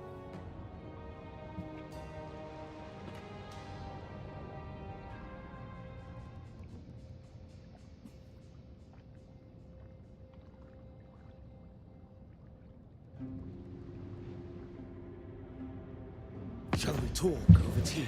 Oh really? What do you so when you say the monogod stuff, Okaitis, yeah, you just like Kairos and Changeling equally, or?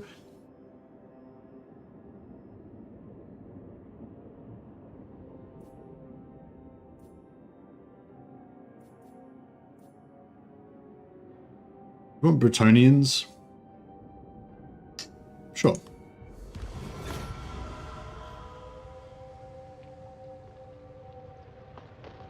Yeah, I feel like we're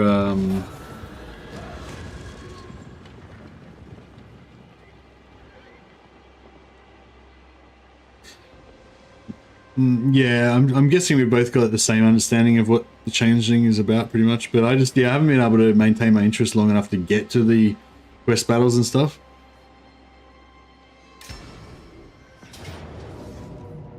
We are order. They are rabble.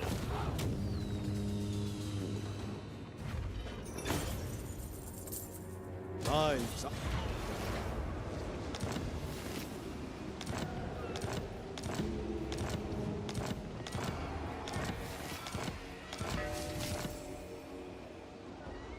The Celestial Court requires it.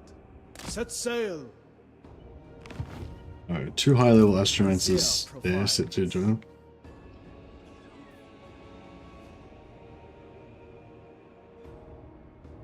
Yeah, I don't know. Yeah, I kind of understand how the Changeling is. I don't think it's just. Yeah, I don't know. It just doesn't work for me. Hey, it's just yeah. It's like the campaign map. I feel like the campaigns that grab me the best are the ones that have really good terrain. Like they're in a really good area and you've got a good geopolitical situation to interact with and stuff like that. I think those ones tend to be the ones that I like the best. Whereas the Changeling, it just, yeah, I don't know, it just doesn't. My ancestors require it. I think maybe I need to play next time I play the Changeling. I think what I need to do is just go full on like horde mode, like aggressive, and just not care about the cults at all. Because I really like just dicking around with the cults, but then I just end up dicking around with the cults and not doing anything else, and then it just becomes boring. The dragon blood. So I think I need to just like not worry about the cults and just focus on, you know, other stuff. The lords of Nangao are quarrelsome. But she could take a second settlement if she wanted The to. north must be defended. Natural authority. Shenyang shows the way. Dragon-blooded Shogunga. I'm not going to regret attacking these guys. Child All right, Winkai, let's do it. I should cut you down for wasting my time. Well, you probably should have, but actually, before we do that, we should make another commercial district. So yeah, so we got Palax already. Ski's a little ways off. We're gonna have to wait 4 turns. Yeah, so hopefully in 4 turns we can switch it back again. So we'll pop Hexawattle. Ancestor spirits grow restless. Excuse me, another commercial district on Hexawattle. Tang. So yeah, so now Hexawattle's got this permanent commercial district buff. And then if we look at it, we've got plus 10% tradable resources global, plus 10 relations with all factions globally, plus 5 research rate. That doesn't do anything, does it? We've also got plus 10% income from all mines faction wide, and we've got plus 15% from all buildings local province, which will go up to 25% once we max that out. And what else have we got?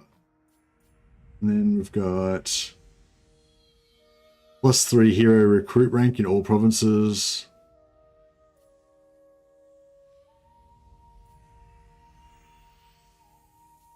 And we could get plus 25% trade tariffs.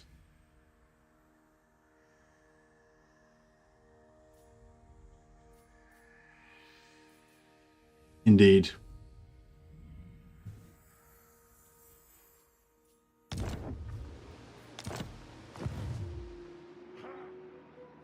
I am the pride of all Cathay.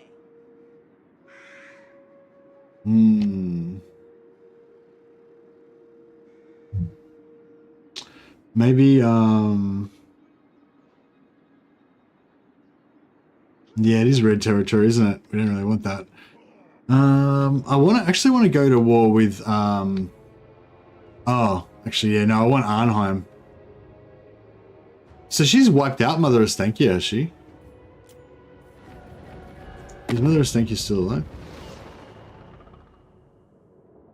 where is it worth it to build a commercial district versus a fortress district? You pretty much want commercial districts in most places, unless you want to. But if there's a place that isn't that good for you kind of want commercial districts in most places, right? Because they give you public order. I mean, they give you global relations. They give you extra money and all that good stuff. But especially if there's a good trade resource, because financial, if there's a trade resource in the capital, then it gives you this 10% extra income from mines and quarries globally. So not just this one, but any mine anywhere. And if you got more than one of those, they stack, you know. So especially if it's got a trade resource in the capital, then that's good. Also, they give you 25% extra income for the whole province. So if the province has got trade goods and stuff, you know, so basically money, you know, you want commercial, and just generally everywhere you want commercial probably. But then also if it's a port city, the ports give you, if you make it a commercial district, the ports give you 15% increased movement range for all armies, which I assume will stack. So I'm hoping to get like 6 ports and then have 90% increased movement range on the water, so that my my boats can fucking zoom around everywhere, which would be pretty sweet.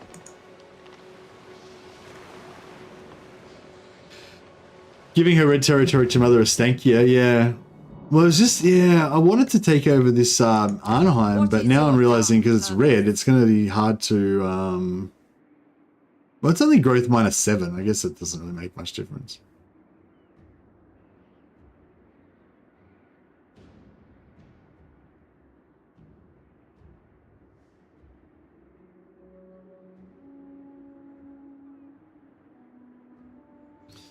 Can't bring Mother Estankia back, but... I could give it to like the Wood Elves or someone, maybe. No, the Wood Elves are shit.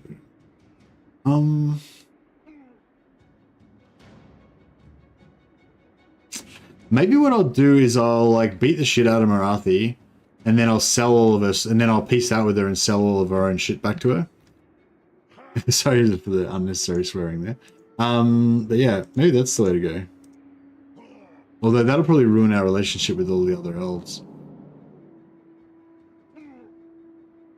God damn it. I need to kill some things though. These guys need experience. Storm Dragon. There is merit in this.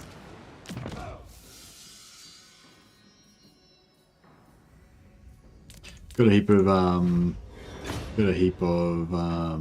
items that we picked up along the way, so as well melt a few down.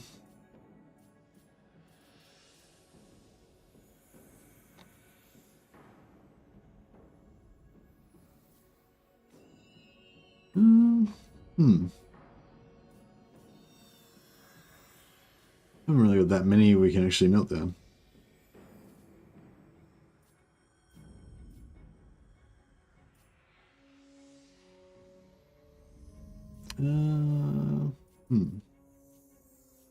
Suppose I can melt down this type potion of toughness. I don't need that. Celestial silk robe.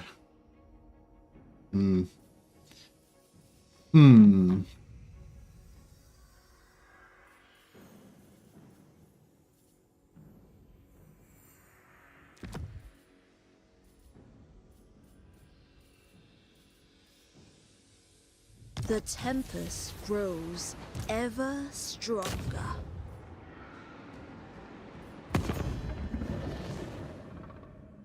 So Mother Estankia is still alive somewhere. So yeah, I could potentially sell it all back to Mother Estankia. Unlikely. The only reason I was going to go to war with Mother Estankia is because I wanted that bit of land. Just raise it and see who moves in, yeah. It feels like a bit of a waste though in terms of all of the potential region trading we could do there.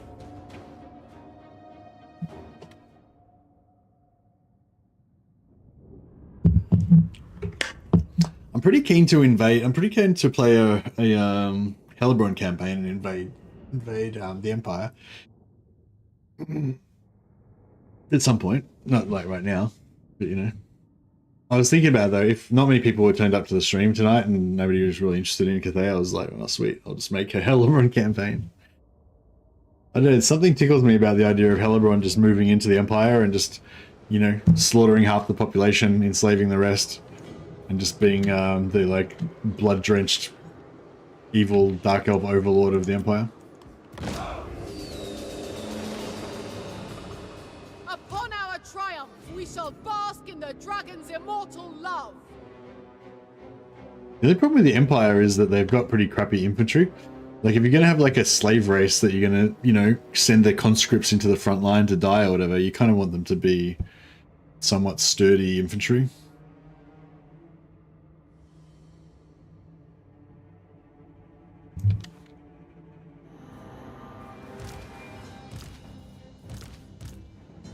Yeah, I just wanted to get all these, basically just wanted to get all these characters in so that we could heal them all.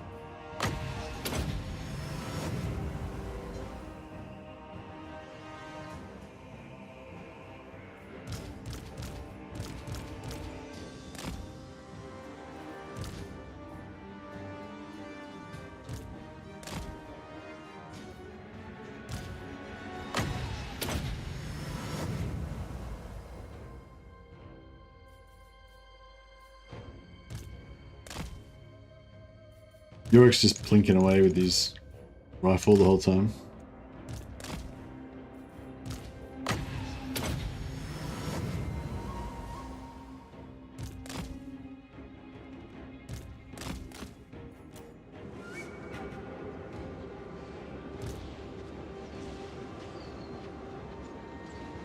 The dragons ask!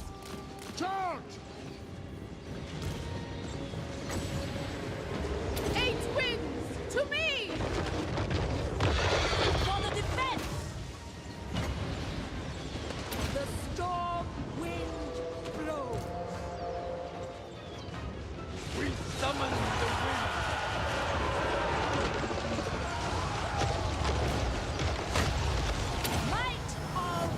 Hey, Mythical, yeah, we got Satang. Is Satang and... Oh, wow. Oh, wow, that was a big pause. I thought we got a crash there for sure.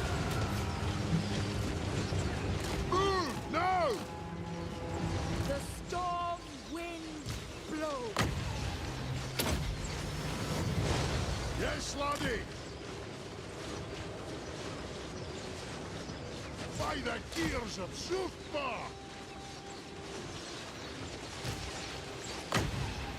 Senor, guide me! Yeah, you're all healed up. We can,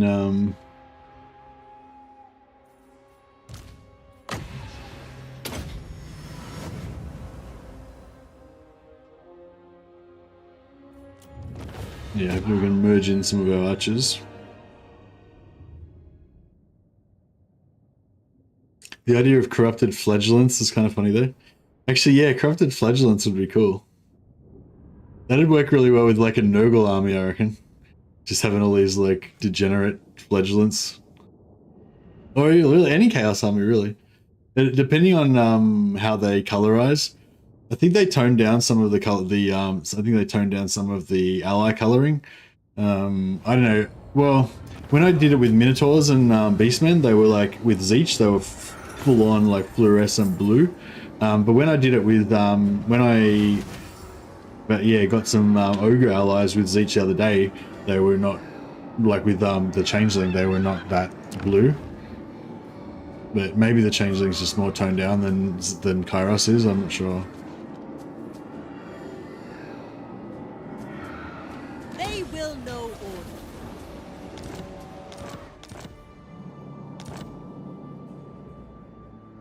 Alrighty, and then We soar upon triumphant wings. Might of the storm! Dragon-blooded Shogunga.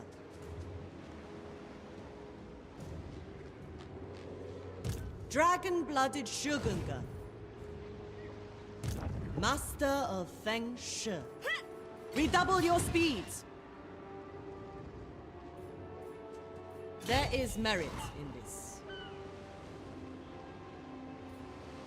The Dragon-blooded. Celestial ancestors. Never flag, never falter. Yin in balance. Done.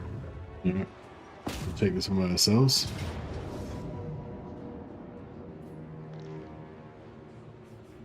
The new witch elves.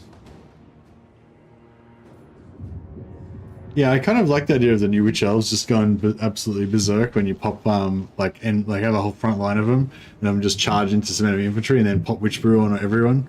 They all just get plus 24 melee attack and plus 50% damage and just go absolutely berserk. Especially if you can stack a couple of like damage buff spells on top of them as well.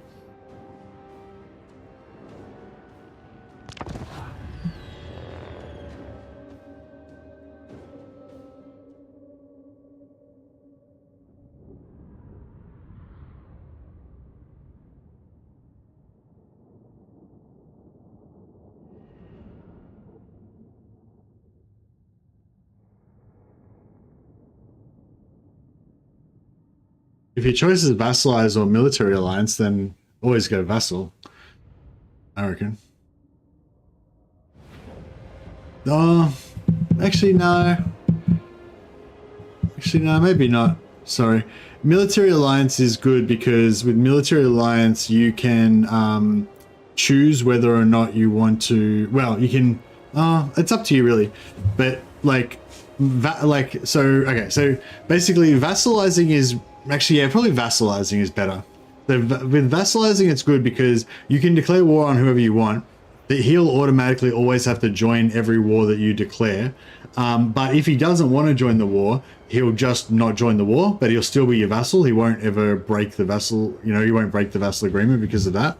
Whereas if you make a military alliance, then if they don't want to join the war, then they may break the military alliance. Although if you've got good relations and everything's equal, hopefully it's not too bad. But you can manage it though, because if you want to join a war and you don't want your vassal to join, you can just diplomatically join the war through somebody else. That way you don't pull your allies in. So I'd say vassal is better because you're less likely to lose the vassal agreement, whereas you're more likely to accidentally lose your military alliance somehow, I reckon. But it probably doesn't really matter too much because you can, as long as your reliability isn't fucked, you can probably just, even if you break the military alliance accidentally, you can probably just get it back again.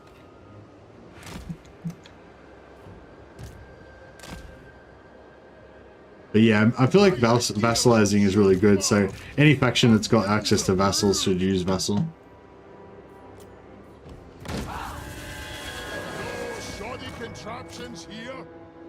One thing to be aware of with both vassals and military allies is that if anyone ever asks you for a bribe, then you'll automatically ask all of your allies to come in with you. So if someone asks you for like 10,000 gold bribe and you're like, fuck you, then all your military allies will get pulled into the war. And if they don't want to join, they'll all break their alliance. Whereas, yeah, if they're vassals, then they won't actually break the vassal agreement.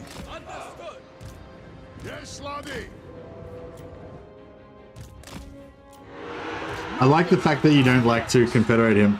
That's for roleplay reasons, right? I'm kind of the same. I don't really like him. I don't always like confederating factions, and also if you like to play with allies, it's better to have allies that are major factions, so that they're actually strong instead of like shitty little minor factions that are just going to die anyway.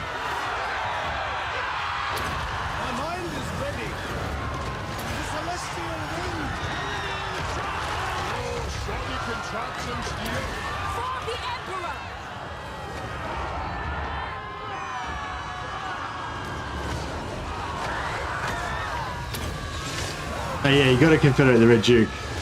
Good man. You're a man after my own heart. Yeah, confederate the Red Duke. Don't confederate Kemmler or Gorst because they're just They're just like feeble humans. They're not proper vampires. And yeah, and you have to always just kill Manfred. Don't even keep him as an ally. Nah, that's optional. Mistress of storms. Master of Azir, Gelder, prove! we summon the wind. Master Engineer! Cathay and sorcery are There's nothing I can't fix. the winds of magic blow for us.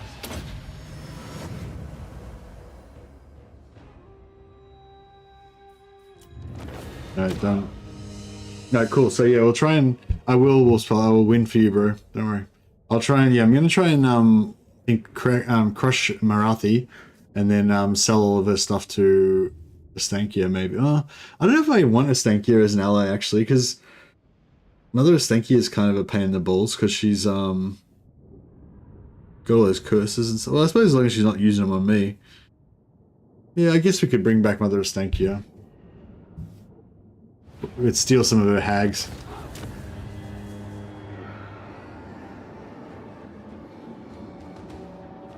I haven't had the bug myself, Eros, but yeah, I think I saw it on Reddit, or somebody was telling me about it. Yeah. Is there anything that you? I think it was a newer thing. Yeah. I don't know if it was new from this patch or new from a recent patch, but yeah, I think it's like relatively new because I saw somebody talking about it. Keep your wits about. Is there anything you can do to avoid it, or like be aware of, to watch out for, or anything, or just, you know, if it just happens, it happens? Storm dragon. Can you like cancel your caravan or anything? Guess not. Miao Ying. You just wait till somebody comes along and kills it, I suppose. Chosen daughter.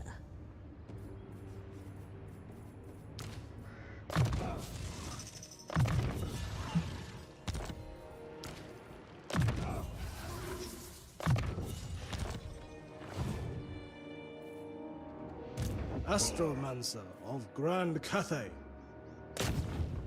The heavens will provide. Dragon-blooded Shogungan. Dragon-blooded Shogungan.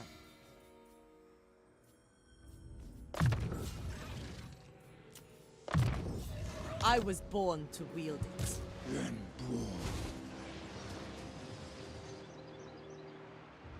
I'm just waiting for the right time to gank Shogungan Lord reporting. gank Tyrion.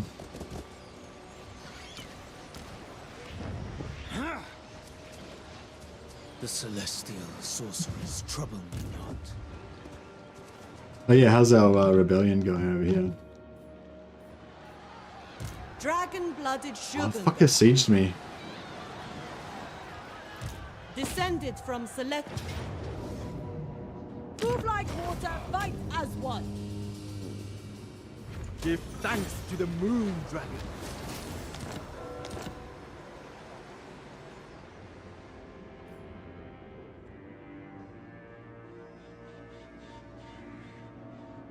Yeah, so I'm just gonna keep pumping commercial districts everywhere, I think. Pretty much. All those astromancers can get moonbird mounts. Oh, can they? Are the moonbirds pretty good in combat, or? Oh no, look at this, they fucked up my Child of the Night. They fucked up my recruitment.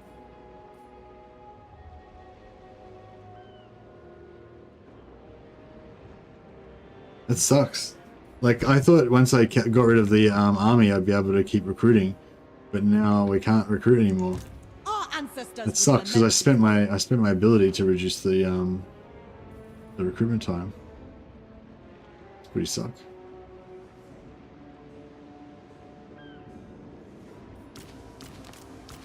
If we get one more battle somewhere. Oh, over the intern will be. Celestial court. Oh, actually, Some respite. we could do. Master of Feng We could do this again, and then next turn we'll be able to rush it. We'll be able to instantly rush it.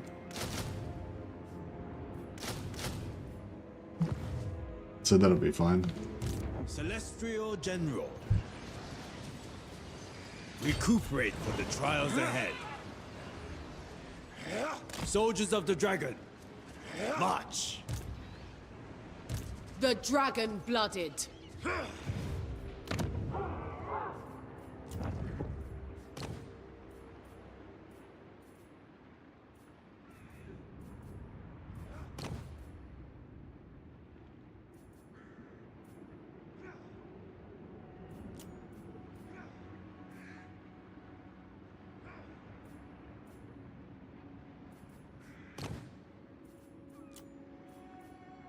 Celestial Gender, servant of the dragons. I would take that. Some more beef. To defend my Marathi's soul. looking menacing, is she? I don't even know where her armies are. I think her armies are up here. But I think we're just gonna like rampage through all of her shit and she won't be able to do anything about it for a while.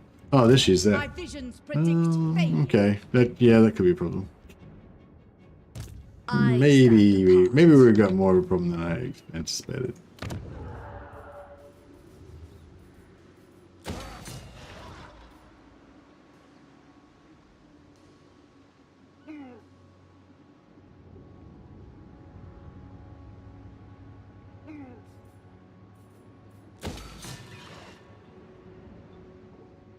Oh yeah, we can now get immortal heroes. So I'm gonna just stay on public order for now. To getting like extra income and all that kind of stuff.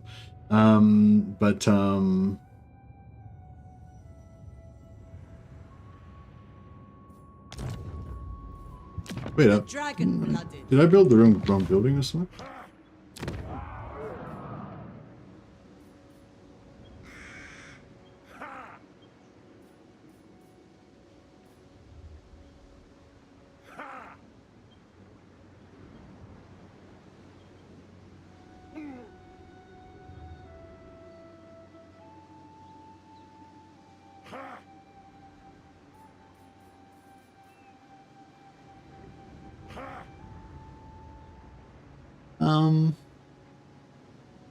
What?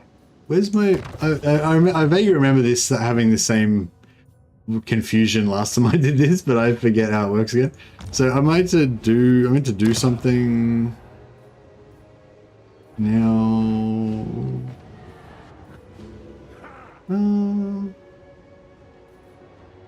Oh, it's got a timer on it. No. Oh, it's in here, is it? No. Is it up here? Ah, it's up here, right? Yeah. So there's a 5-turn cooldown. Cool. Thanks, Plush. Thanks, Everest. Yeah, I remember being confused about this last time as well. It's been a long time since I played Cathay. Alright, cool. So in 5 turns, we need to find somebody whose heroes that we want to steal. Alright, still hasn't put any units in his armies. Annoying. Oh, Western provinces. We can steal some of their shit. So we get some more stuff.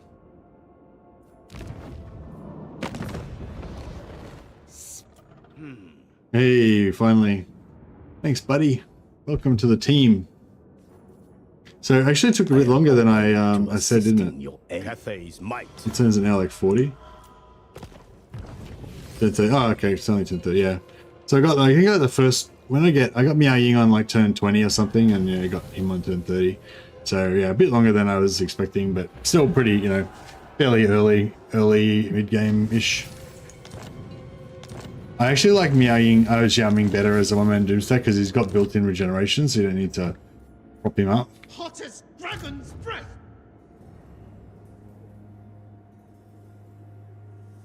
If there's any battles that we could win. Celestial General. Ancestors show the way. Screw's pretty cool. I'll just wound him. Impossible.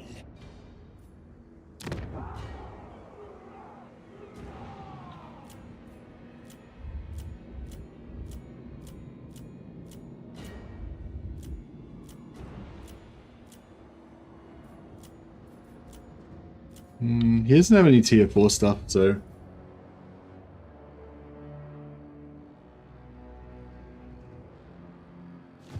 Interesting landmarks in Lustria for Cathay faction. Well, yeah, there's the 4 different ones that you need to unlock your wind compasses, which are really powerful. They're like the main ones. But as far as other landmarks, I'm not sure. I can have a look in a sec.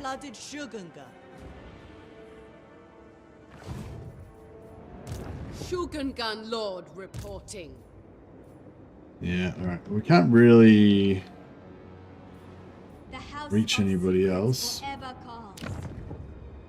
Oh, she already confederated the these dudes.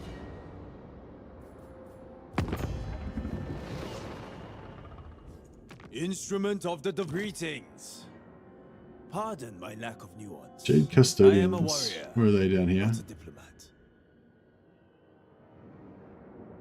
Crap, I don't want to have to worry about Cathay. I want to trade it away to somebody. Oh, these guys got 6 regions? Gaze upon the glory Oh, here we of the go. Supreme Empire. Go with God. You're welcome to have all of my stuff.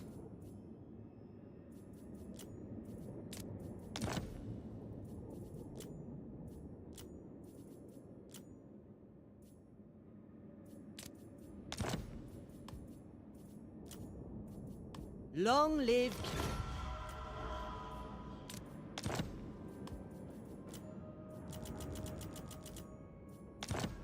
the ancestors.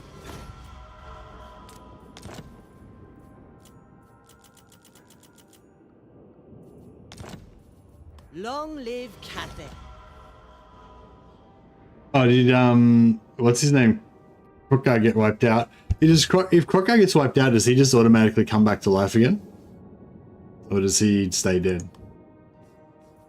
Cathay wishes no ill upon those who respect us. Yeah, I don't want to bother with Cathay, so I'm just selling it all to local minor factions. He stays dead. Oh, nice. So the only war they've got is against the defenders of the Great Plan. Harmony isn't. Can he respawn even if the defenders are dead?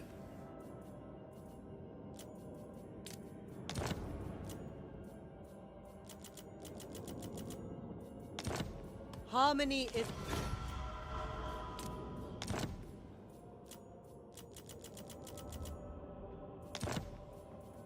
Harmony isn't.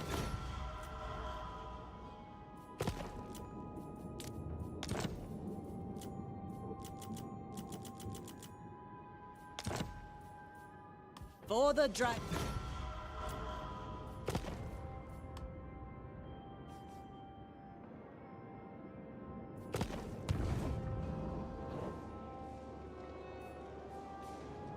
Okay. Alright, so we've got the Dragon Gate. We've got the Dragon Gate and the Snake Gate. And we're at war with these guys. Are we? Yeah. Your little celestial imp.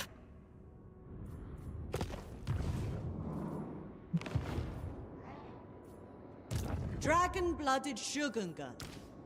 March for the dragon.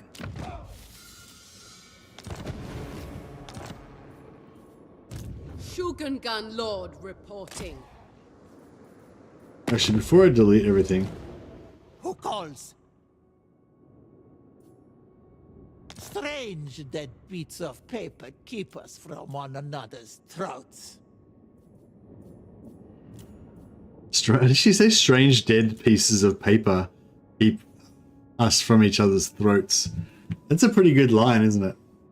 You're saying like like treaties and diplomacy keeps us from killing each other. No fool, are you?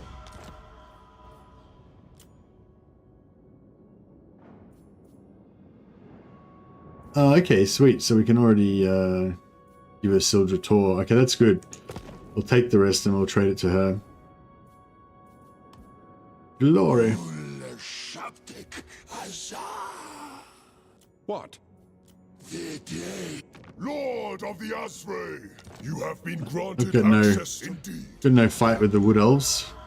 No So, problem with them. attention. Let us stumble through diplomacy together. We grow close.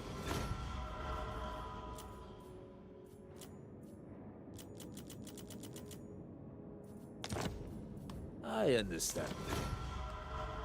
Wind Shaper. Flotilla of the damned. Yeah, we don't really need to be at war with him anymore. We already took all of his stuff. I shall hear you out before death lends you to my ranks. I didn't realize he had such a like Transylvania vampire accent. Nothing shall stop me. Pretty good. Me. All right, glorious. We've cashed out of almost completely cashed out of Cathay. Unfortunately, we couldn't leave. We couldn't abandon the General of the Celestial Host.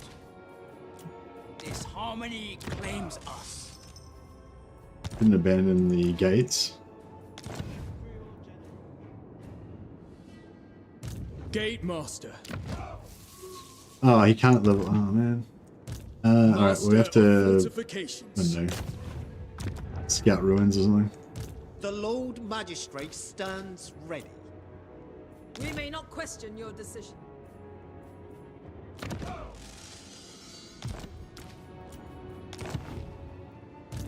Alchemist of the House of Secrets.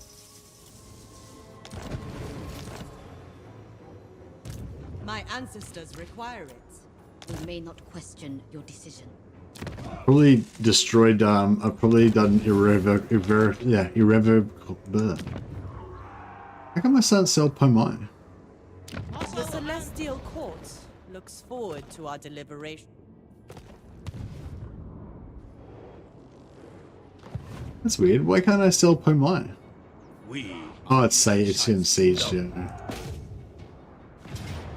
Another time. The Iron Dragon. Make haste. This way. Xiaoming. Gate Master.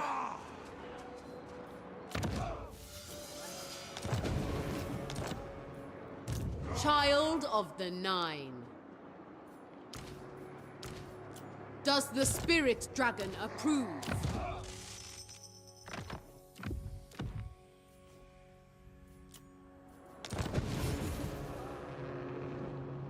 I was hoping I could teleport them back over the other side, but We will defend the bastion instead. if I can't lose these settlements, then my heroes won't teleport over to Lostria.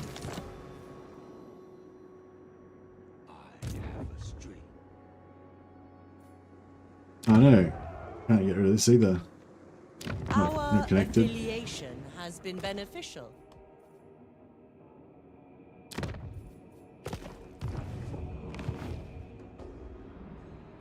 I greet you with the dragon's authority.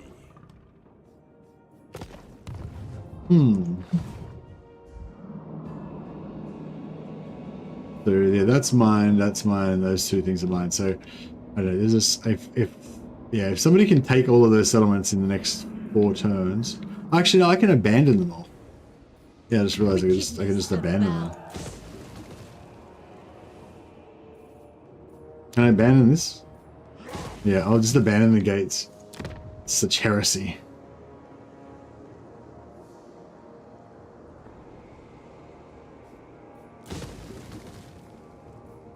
They are here! Ancestors, save us! Your worth is debatable. I will not be denied rest. It's nice when you confederate a nice big faction, so you get just heaps of magic items out of them as well. The Iron Dragon.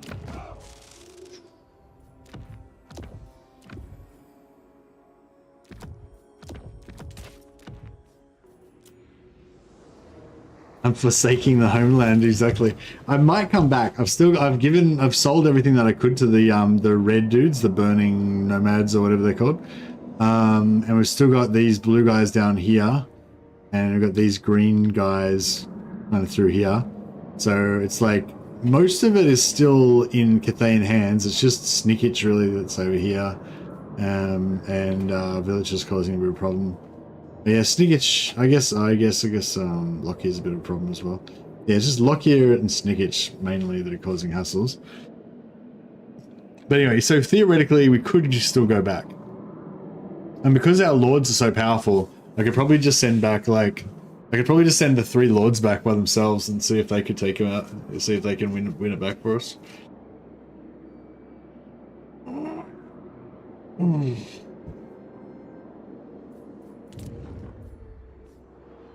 So yeah, so what I'm going to do is I'm going to disband these 2 settlements.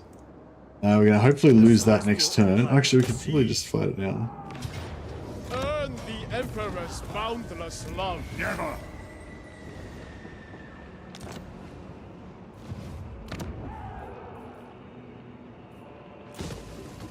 Glorious. Yeah, so basically we'll disband all this. Then as soon as the Confederation cooldown's off, we'll confederate one of the other factions, sell all their regions to the remaining factions, and try to like just consolidate all of Cathay into one faction. And then we can just confederate that faction back and we get all the land back again. So far they're only up to tier 3. But it'd be cool if by the time we finally confederate everything, they're up to like tier 4, but you know. Celestial ancestors. Yeah.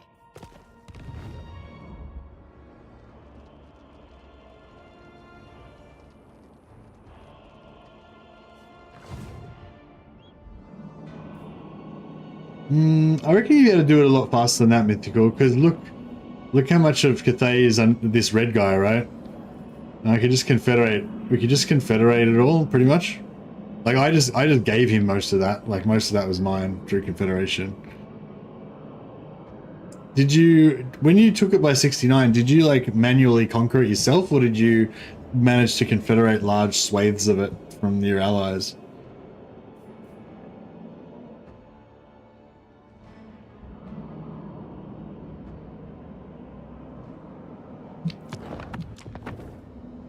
Legendary lords will crush the miners? Yeah, I know, and then that makes them really easy to confederate. So you can just gobble them all up really fast, I reckon, if we're concentrating on that.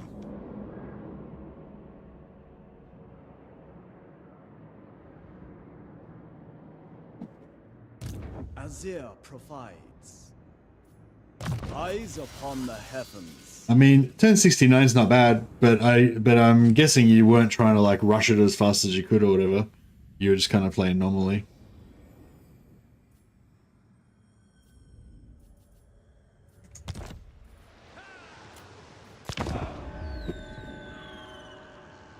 Yeah, I don't know. Maybe I'm underestimating it, how long it takes. Shit. 2 arms in Zheng Yang's name. Nobody expected the Inquisition.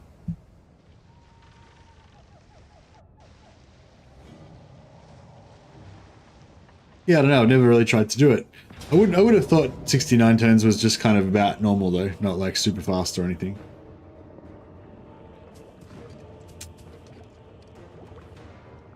God damn it.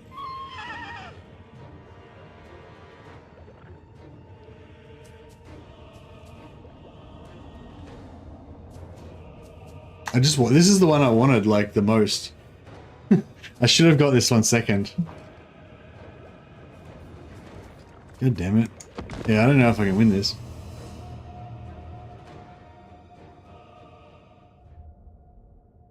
Yeah, it's my own fault though. If I didn't need to go to war with the Fecundites, I just did it so that I could get an alliance with Calfrans.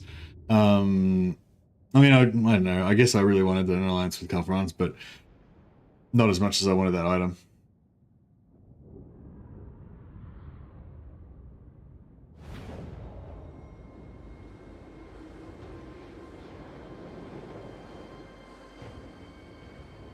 Turn 40. Yeah, turn 40 sounds pretty fast. I don't know if I don't know if I'd be able to do it by turn 40.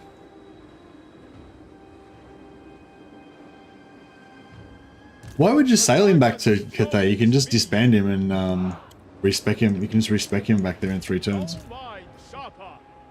Oh, so you can bring his army back. Yeah. Fair enough. Has he got? He hasn't even got that good of an army though, has he?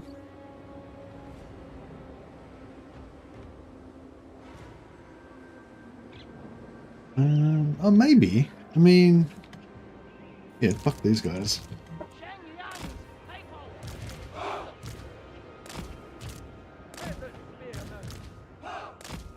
Jade warriors! I am prepared. Subordinate only to dragons. At once. Maintain ordered ranks. Move in harmony, and we shall I don't know. prevail. Sun Yang sends us. Longbows and the Jade Lines, yeah. Yeah, I wouldn't worry about it. I just respec him. If you want to focus on Cathay, just respec him on like turn 3 or something, and then he'll be in Cathay in 6 turn, and by turn 6, just go from there. Thoughts in harmony.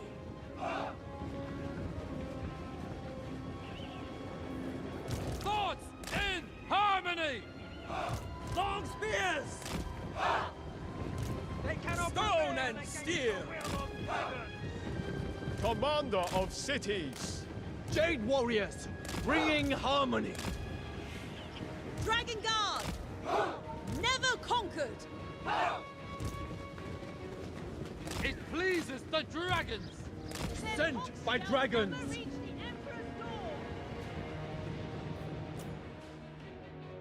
I don't know. I'm hoping we can win this. I will claim it. I hope these guys aren't wider than my formation here. They might be. There must be order.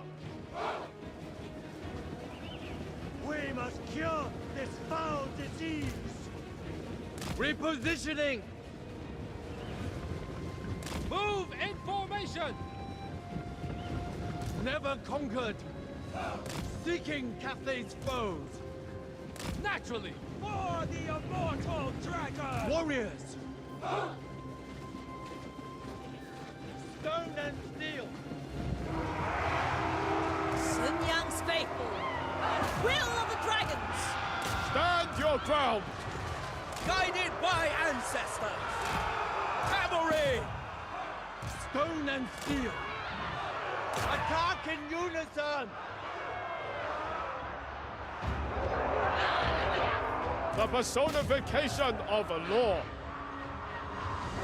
Marching as one. Guided by ancestors. Repositioning. Yeah, I don't know about all this business.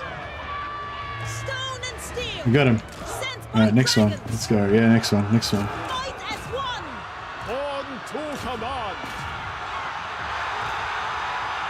Never surrender. Oh, these guys are warriors. Cavalry. Actually, that's no good. Ordered ranks. These guys. Move in formation. Seeking Cathay's foes. Thoughts. Harmony. Dragon Guard.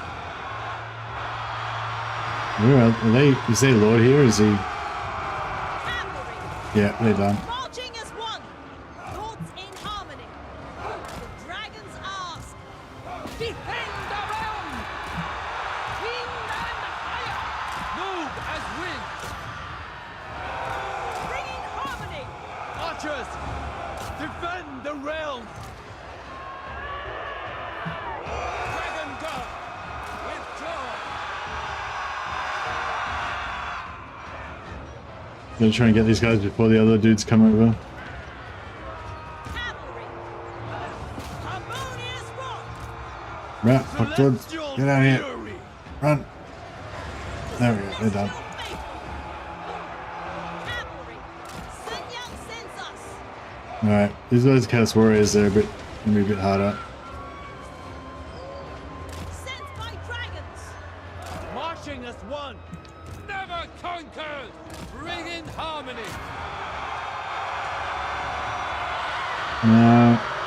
Break. Oh shit. Peasant archers.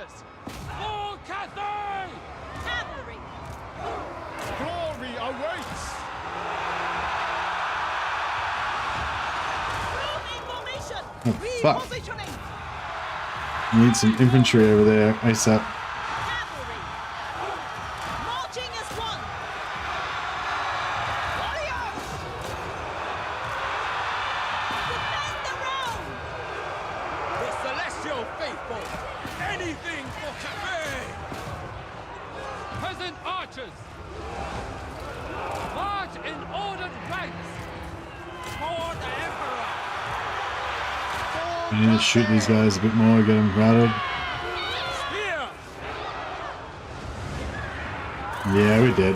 We did. It's not gonna happen. Cavalry! Warriors! The celestial faithful!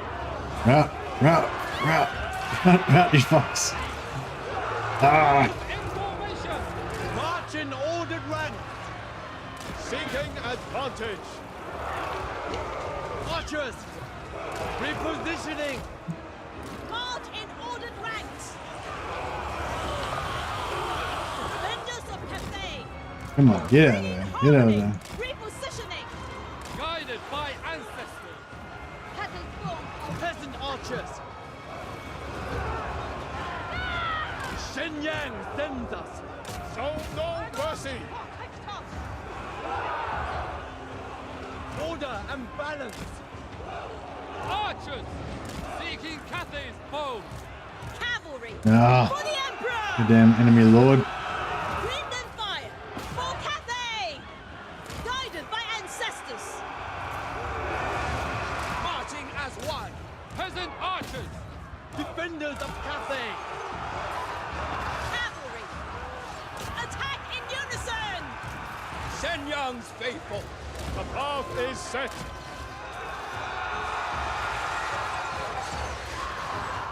Archers! Jade warriors! Move in formation! Harmonious roar! Move in formation! Shoot that beast. Never conquered! The dragons chose speed! Cavalry! Seeking Cathay's foes! Slay it. Kill it. Order and balance! Get Lord away from there, Lord. Oh yeah, kill him. By celestial decree! Suck it, chaos! Warriors! The forces of righteousness prevail for the greater good, for the Tau Empire. Move as wind! The Tau have prevailed.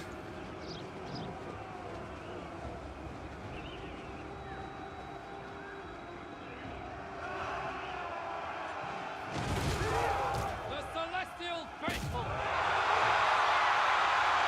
Long spear! Dragging on!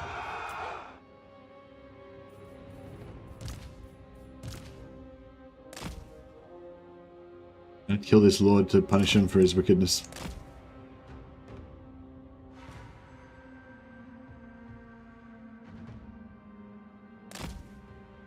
Yeah, see, my thing is like you can fight in Cathay, but there's just really no need to. Like, it's just way easier just to confederate it all, even with no military presence there at all. And it's like, I feel like it's just so much more enjoyable to just not worry about it, like not have to worry about Cathay and just let them handle it, and then just confederate it all when you're ready. I don't know. It's probably, I mean, it's probably slightly more optimal to go back there and do something there, maybe. But it's sort of like, yeah, it's kind of problematic though, because like pretty much anything that you do militarily in Cathay is going to sort of not necessarily screw up the Confederations, but kind of not help them, you know? Like the worse that you, the less that you help them, the more, probably the easier it is to confederate them. I don't know. I guess, yeah, I guess you, yeah, I guess you probably would conquer it faster if you actively try, but probably not much faster. Like if just now, instead of selling all of that stuff to those red dudes, if I had have just started fighting in Cathay now, then I probably would do, I reckon I'd do just about as well as you would fighting there from the start, you know? I'd have like 15 regions spread all around. Got heaps of money. Heaps of buildings already built that the AI paid for. And then I just come back in there and just blitzkrieg everyone and, you know. I don't know. But obviously you guys like to fight the duel start just because you like that extra level of stress and complexity and, you know, difficulty or whatever. Hey, Sorry, I realize you're not really talking to me, so I shouldn't need to butt in. my functionaries are at your disposal. Role playing, I'd not sell at all. Yeah, I'm what do you call it? I'm delegating, bro. You got to be a good manager. You got to know how to delegate. Delegate to your lessers. But now I get it though. If you feel like that's like if you want to role play that, then that's, I get that.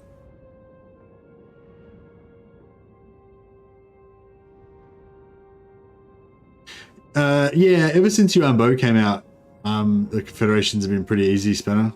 I don't know if it was, yeah, I think it was the Shadows of Change patch that made them pretty easy to confederate. Maybe it was earlier before that. Like, oh, they were easier than they used to be before Immortal Empire. Like in Immortal Empires, I'm pretty sure they were easier than they were before Immortal Empires. But I don't know, it seems super easy with Yuan Bo. I haven't really bothered trying with the other factions, but I assume they're pretty much the same.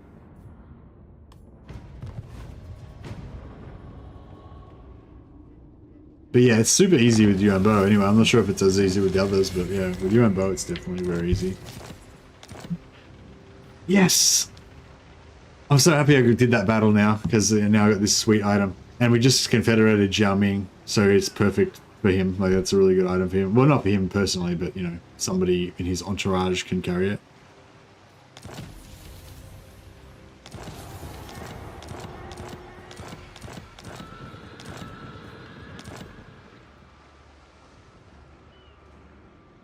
Astromancer of Grand Cathay. Astromancer of the Celestial Court. It is written in the wind. Who the fuck's this? Who the hell's that guy? Lizardman Raiders. What the hell? I've got Lizardman Raiders in my back back pocket. My back line. If we are not enemies. God damn it, he's not putting any of his heroes in his armies. What a dick.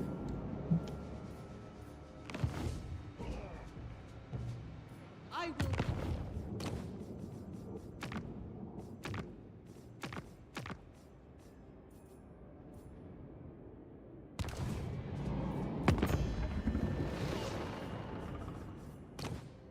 What? Select. Yes? What? Hey Vassal, thanks buddy. Glad you're enjoying. Because of landmark? What am I talking about? Oh, because of the Dragon River thing. Yeah, right. The enemies are coming to try to stop me from building my thing. Indeed. Makes sense. Dripping Fangs. Who are those guys again? Oh yeah, those guys. If this is bad news, fine. Natural. So, by Sigma's will, come in peace. So be it. Yes? Cathay's kind of cool how you can get so many military agreements. So come in peace. Yes. So. And you can get so many agreements with Cathay if you're playing as like any other faction. Especially Empire, because you've got a few different locations that they can By Sigma's potentially will, as you visit. say, sir. Bit of spotting. Alrighty. Oh, thanks guys. Yeah, well, yeah, you're heaping praise on me. You'll make me hit a big head. Aren't the AI get both growth buff they build stuff? Yeah, I think so, Ekta. And also like money also what do you call it? Bleh. Yeah, so the AI gets like growth bonuses, so it's easier for them to grow the settlements. And also they have their own separate money, so they can pay the upkeep costs, they can pay the build costs for the settlements. So like I think currently pretty much almost everything in Cathay is like tier 3. And that's all the AI paying for all those buildings. And there's about, I don't know, about 10 regions that I just sold. And how much do they cost? Actually, I don't really know if I can. Oh yeah. So there's 4,000, you know, across like 10 settlements. Say, let's say there's 10 settlements just for easy. So it's like 40,000. Plus they had to pay for level 2, so it's another 20,000. So it's 60,000 gold. Then each settlement's got like 3 buildings in it. So those buildings are, I don't know, just say they have these 3 buildings. That's like 1,500, 2,000, I don't know, like 4,000 or whatever, right? So that's another 40,000. So it's 100,000 gold. Plus they have to build the lower tier ones. So that's another, I don't know, 3,000. So it's another 30,000. So it's 130,000 gold. Plus got to build the low level ones. So yeah, you get the gist of it. So it's like, if I just confederate all of it, then I save like 100,000 gold as well as everything else. And that 100,000 gold, you know, I can be using over here to do other stuff. But I mean, that's, you know, wildly inaccurate estimation, but you know, you get the gist of it. But I think the other guys, what they're talking about is like, not so much, they don't necessarily want to do it the easiest way or the fastest way or whatever. They just like the role play of like, and the storyline, I guess, of like having 2 different starts and fighting in both areas and having it more that extra level of complexity and stuff. Whereas I find I'm often trying to reduce the level of complexity and get like, make things as streamlined as I can, because otherwise you get like campaign fatigue and you just get sick of your campaigns. I do anyway. All right, we've kicked the hornet's nest now. I've got shit everywhere. She's aggravated. Maybe I should abandon my plans to murder Tyrion and just focus on killing Celestial General. Focus on killing, what's her name? Sorcerer. Marathi. God be good. You have the nerve to stand before me? He's not super into me, is he? Just because I've been trespassing on his lands. We could go back to... Yeah, alright, maybe we'll go back to plan A. And I'll just sell him. I'll just sell... Secrecy. Yeah, we'll go back to plan A and I'll just sell that to him. Oh, so how much intensity have we got now? He's got 30, 60, 90, 120. So he's over 100 spell intensity now. And do I need my guardsman? No, not really. Dragon's blood runs through my veins. Alright. We'll just cruise back up here. Shugengan Lord reporting.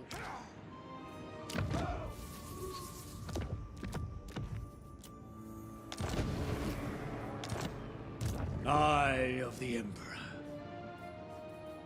Sprinting towards danger. Acolyte of Xingpo. Oh yeah. I forgot about this as well. Alright, I stand apart. I decree death. yeah, we'll take this, we'll gift it to Estankia so that she's not gonna die. And then yeah. Hey Seska SK. Being on Twitch makes it easier. Oh nice, you prefer to watch on Twitch? Yeah, I mean yeah, it's I guess it's kinda good now, so some people can watch on Twitch, some people can watch on YouTube, whichever they prefer. The more. Hey Franco. Frank Bozo. Smudge Punch, welcome, welcome.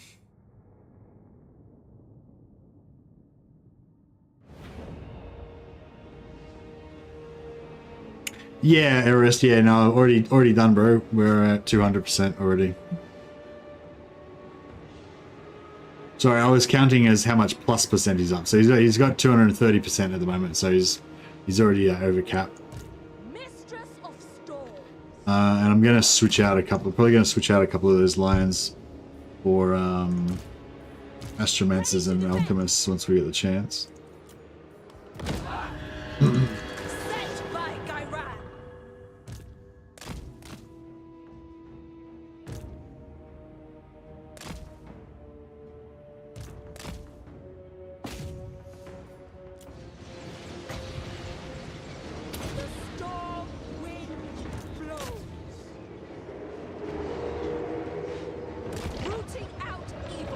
Ooh, I seriously have to. I might have to. I don't know why it's crapping itself all the time. Maybe I need to like restart my computer or something. I haven't restarted for a while. My mind is ready.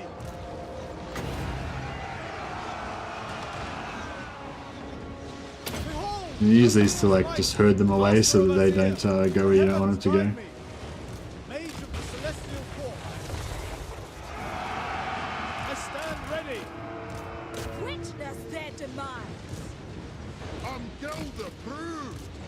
My mind is ready.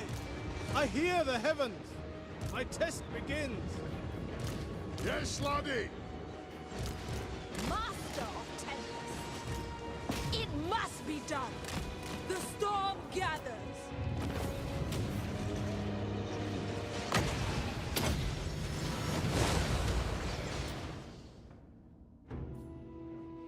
Glorious. Is Mother of Stenkia good? Yeah. Yeah, the Mother of Stenkia campaign is fun. She's got really cool campaign mechanics and stuff. I made a little video about it actually. If you want to play Mother of Stenkia, my main thing that I want to do is like get back to Kislev as fast as possible. So I made a little video about how you can, you know, get back to Kislev as fast as possible, because she's got a special mechanic. Once you unlock it, you can just teleport your armies back over to Kislev, which is pretty cool. But you don't even need to do that anyway, because you can just respec your armies over there anyway. Once you've confederated some of the local spots. But yeah.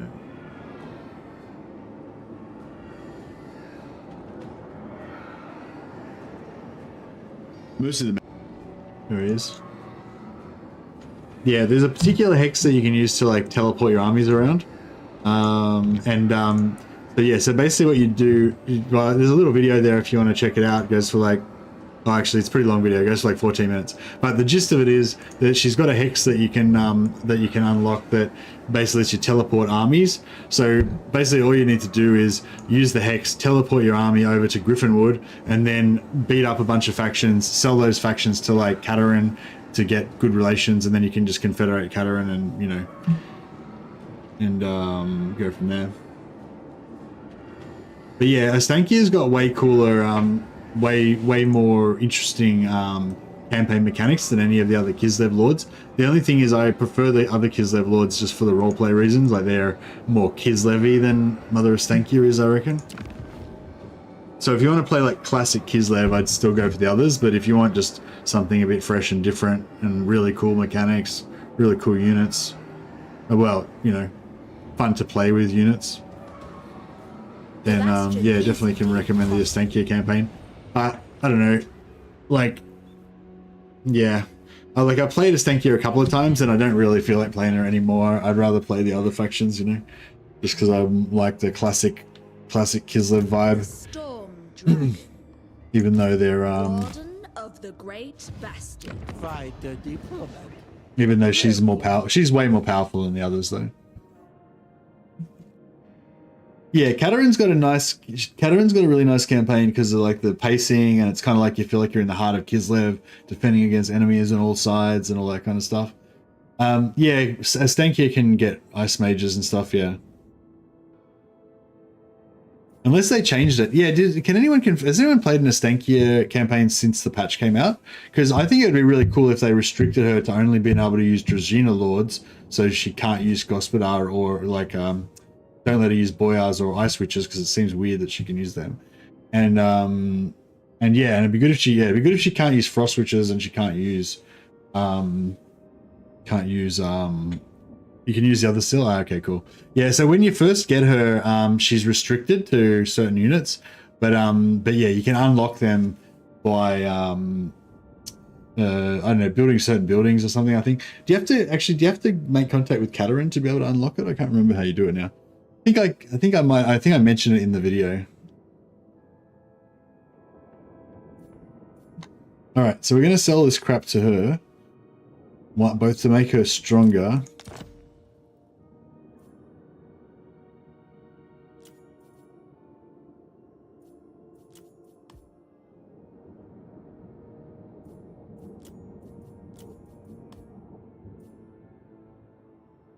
I shall hope.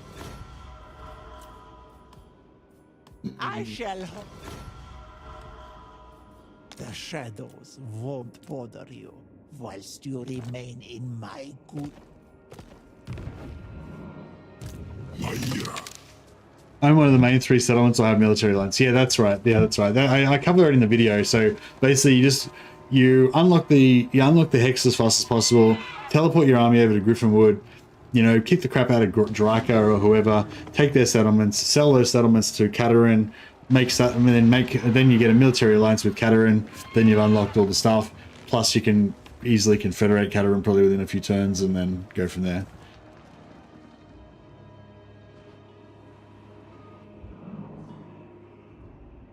But yeah, Astankia is fun and she's different and she's got all these cool abilities and everything.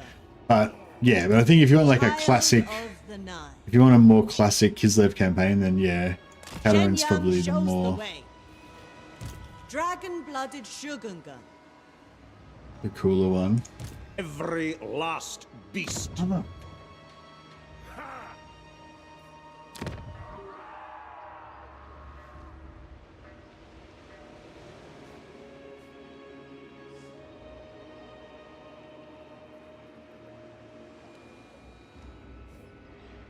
Natural authority. On the hunt. Descended from celestial glory.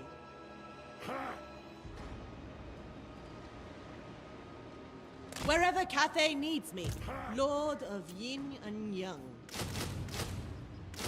I expect loyalty, efficiency, and harmony.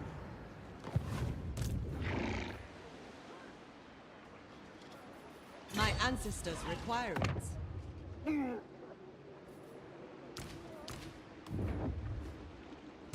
Celestial ancestors. Serve and honor your ancestors. The dragon-blooded. I shouldn't have stayed within the range. Yeah, so he's gonna take that.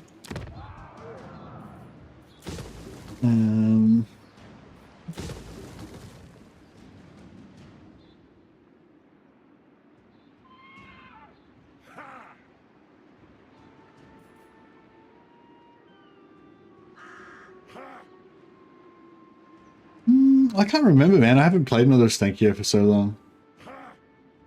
But money's not usually a problem. You just like take some settlements, sell them to somebody, take all their money, that kind of stuff.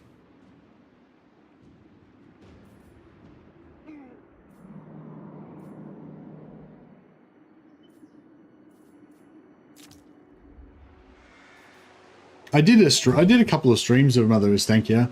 If you go back to like the last stream of hers that I played, it'd probably give you an idea, but that's, you know, that's long. It's a lot of watching. But yeah, I honestly haven't played Mother Stankia in ages, and so I can't really remember the details of the campaign. The video basically covers the first few turns, like exactly what to do in the first few turns, and kind of go from there. Although it was made before they updated Shadows of Change, so she's probably got slightly different units now, but it'll still be the same deal. I wonder if I would enjoy Mother Stankia more now that they've got the Druzhina and stuff. A gift from my ancestors. All right, so yeah, so we want to get the two more stone over this side, so we can have more stones. Oh, Level the province is still on cooldown. Bummer. I was hoping to use that on those recruitment. That's right. We'll just pop this. At least that gets the stones over there, so we can start working towards getting it up.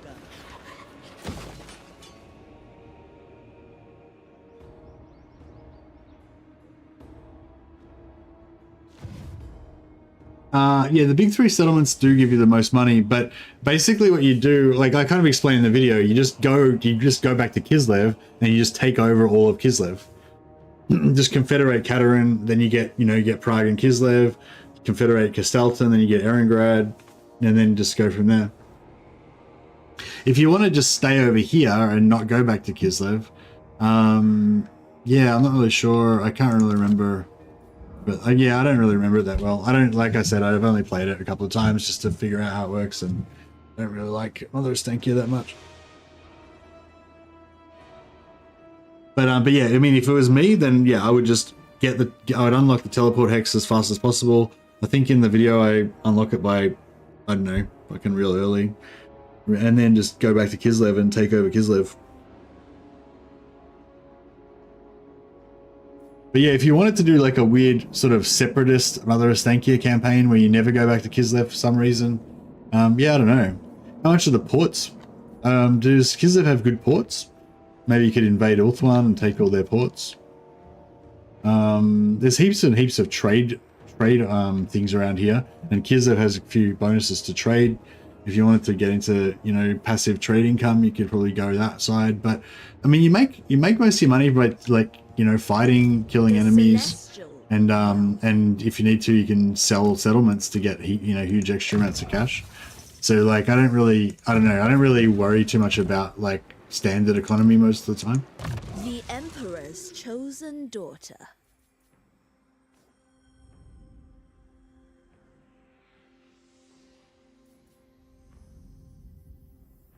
Yeah, no worries. I hope you find it helpful.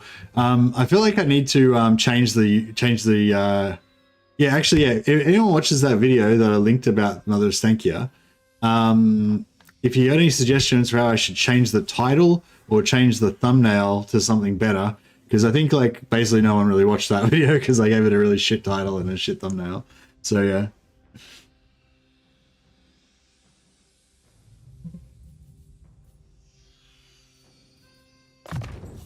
My celestial father would approve. My visions predict failure.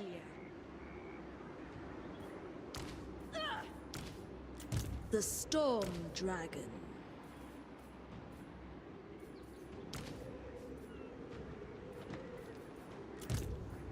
A victory to savor. Favored daughter.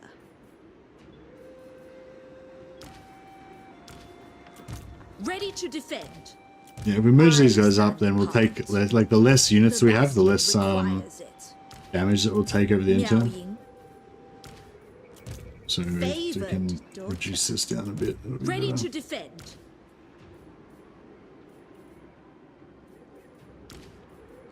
The majestic defender. The Emperor's chosen daughter. Slave to a lesser power. Service is every Cathayan's duty. It shall please the dragons. Oh, you know what we could do if I wanted to be a real dick? I could just what do you call it? I wonder if this will work. I haven't tried this before. I'm pretty sure. I mean, it may work. Do that. Switch this guy there. Respec this guy out. And then go, not that guy. Okay. There go, this guy. Shogungan Lord reporting. No, didn't work. Yeah, if I'd have done it before if I had done that before I recruited the Shogungan Lord reporting. Before I recruited the regiments of renown, then it would have recharged our movement, but this will fail. I don't know if we'll win that battle, but we might.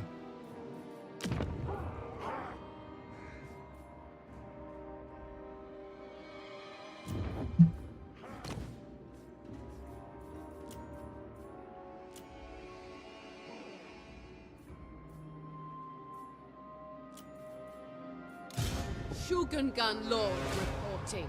Adorn my chamber in finery.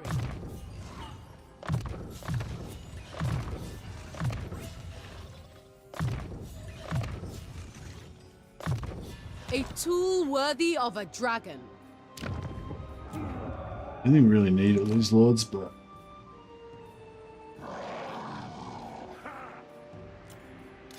Celestial General. just in case. Wind Shaper.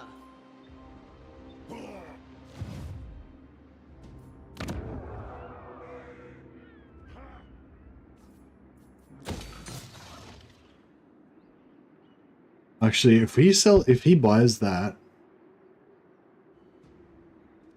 if he takes that, sorry, that'll actually be good for us. Because then I'll be able to get this back. I serve Sigma. Okay, caravans. Where can we send our next caravan? Our caravans are getting pretty wild and woolly. Is that Shangwu? Oh, that's Qiang. Where's Shangwu? That's it. Yeah, Shangyang, sorry, yeah. So from Shangyang, like, where's the safest place to send a caravan?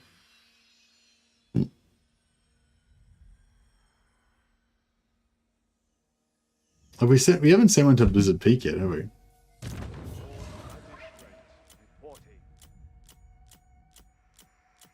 Oh, I thought Blizzard Peak was one of the.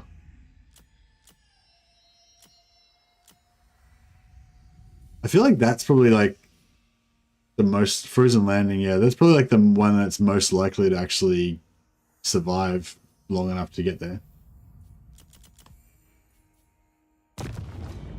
Let's do it. Did I went to Cathay yet? Oh yeah, you start off like with half in. You start off half in Cathay and half in your own faction or whatever.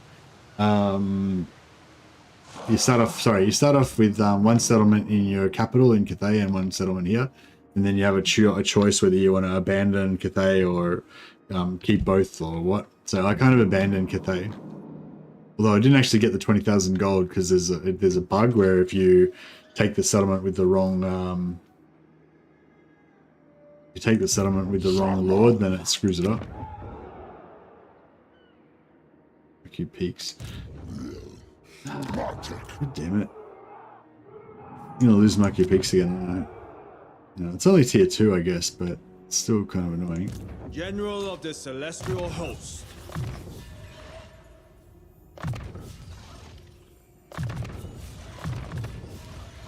You would turn down such weapons. I don't think I can recruit a lord here, no. Can recruit a lord here.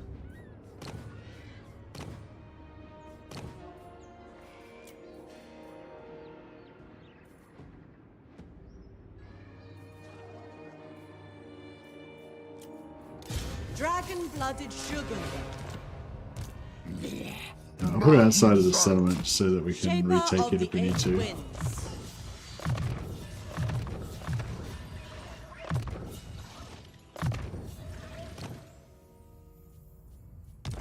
I will not tolerate sloth.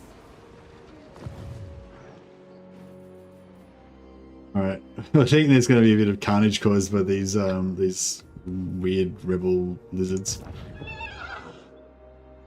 Let's get on with Maybe I this. can't get them to important attack. matters to attend to. Can I get them to try to attack my Lizardman raiders? Nah.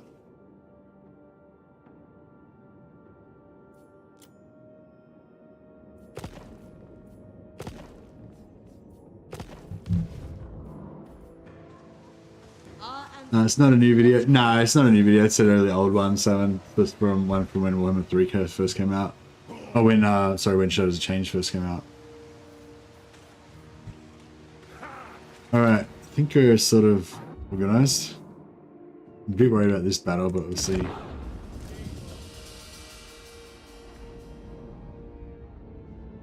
Oh, I forgot to. I should have done this manually on my turn. I triumph for Cathay.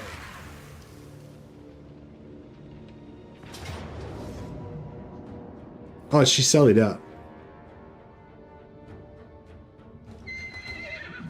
I mean, that's fine. Whatever. Earn the Emperor's love. They will earn. But yeah, he's gonna steal the settlement now. Yeah, Huntsman should have stole my settlement.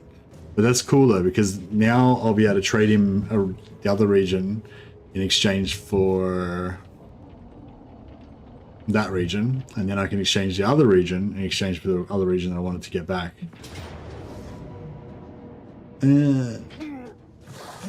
Oh, is that? Oh shit! Crap! I didn't realize he was going to take Hexalettle. I should have defended that a bit more carefully, shouldn't I? In retrospect, I have regrets. There's no way I can defend that, is there? Hey, Demon Offensive. Thanks for the host, Demon Offensive. Much appreciated.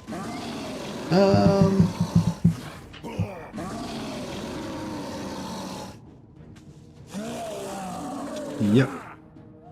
Can we explore a different timeline? No, I don't really like to do that, like, for that stuff, you know, like, that, when I was doing that the other day, it was just so I could, yeah, anyway,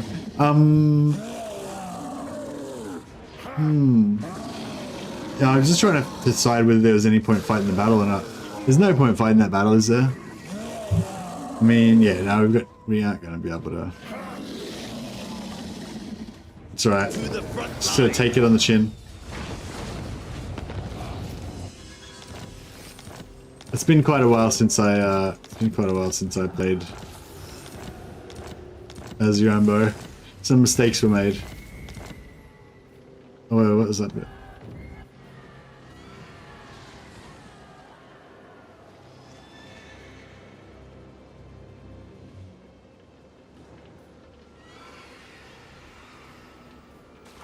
Where's my... Oh, where was the thing?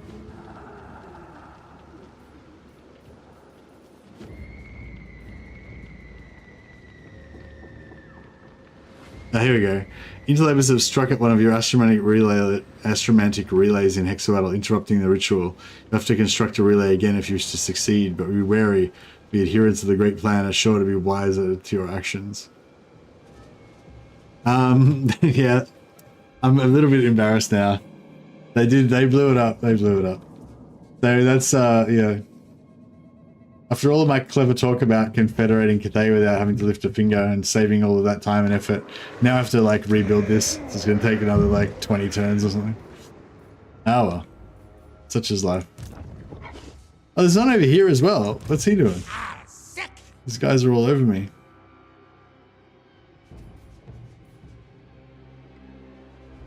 The Celestial Miao Yin. Stand against evil! Their coin is Cathay's. I must...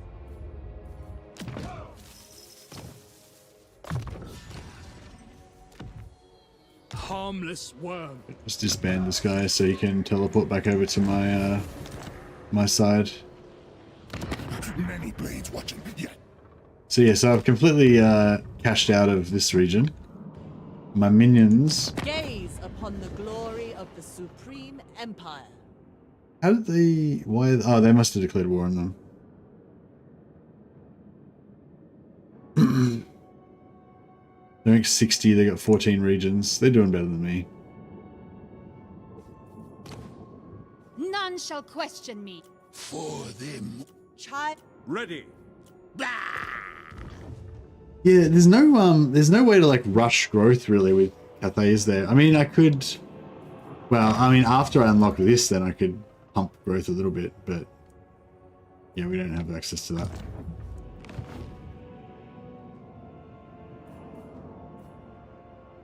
Alright, it's alright. No points crying over spilt milk. Just have to like get on with it, I suppose. Right. Build that. Unflinching. Born to rule. Serve and honor your ancestors. Build Yang buildings, yeah. We're on turn 32. Yeah, I think we're gonna need Daddy Yuan Bo to come and sort this mess out. YUAN BO.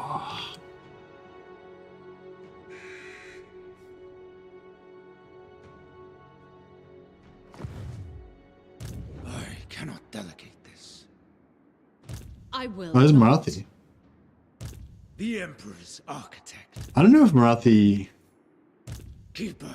I don't know if Yuan Bo actually beats Marathi or not. Your words are nothing. But she, Celestial like, yeah, because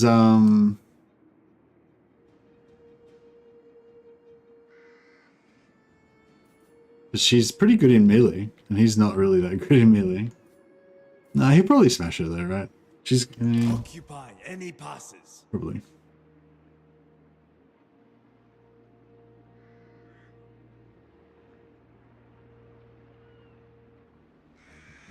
The coast would be a welcome retirement from war. So much to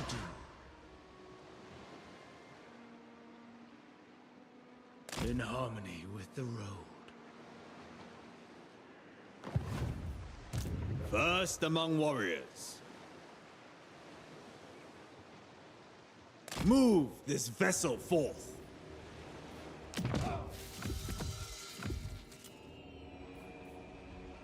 Celestial General. Switch him out for.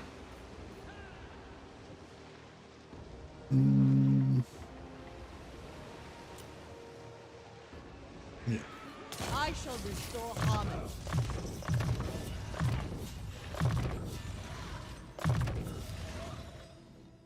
It befits my high station. Yeah, that's right. 6 yin gives you up to 30 growth, -1 construction time, and reduced construction cost. Yeah, the balance gives you money and gives you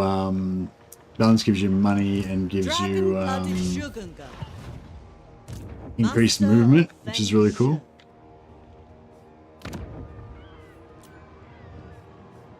I'm going to take Arnheim with this army. What's the settlement? 3, 2. Yeah, that's right. Descended from celestial glory.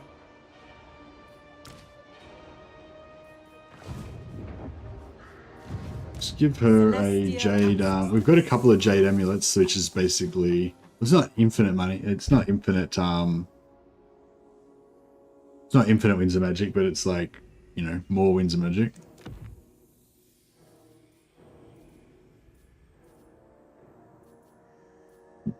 Excuse me.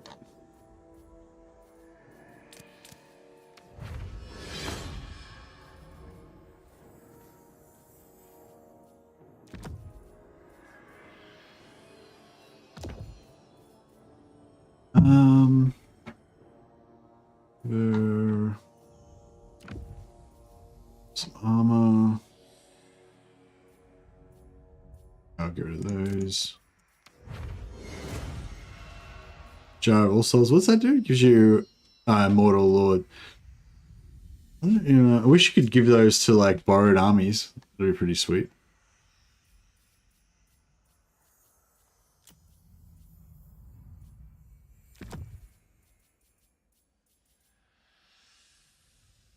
Enchanted. Oh yeah, where's our new purple?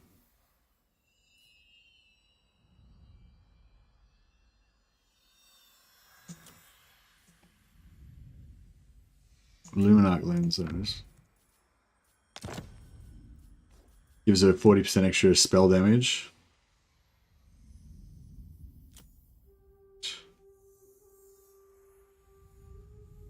How much does that give you? 0.3 per second for 30 seconds. So for 10 seconds it gives you 3. So it gives you like 9 winds of magic.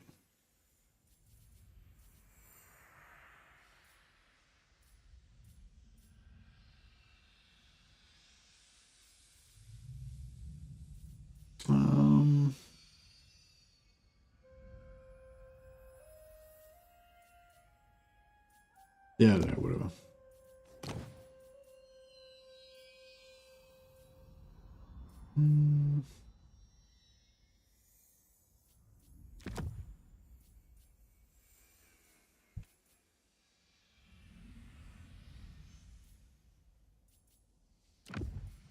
A tool worthy of a dragon. All right. Hopefully we can get over here. It's a great Mother's thank you video. If you want to rename it, you could do something like Hags, Hexes, and You, a guide on how to optimize your thank you campaign. Nice one, man. I was thinking maybe I need to make it more like just more clear that it's like a starting guide or something, like that it's a guide for the first few turns or something like that. It shall be effortless. I think that kind of people like people aren't like, if people don't know about it, then they're not going to necessarily search for it. But people probably would search for like, what do I do in the first few turns of Mother's thank you, you know, and then I can be like, oh, well, this is what you should do, you know. Shaper of the 8 winds. All right, this should get us into the 0 movement circle, so we can initiate on that. Oh, those fucking stone lions don't have siege attacker. God damn it. Oh man. This really sucks now because Spill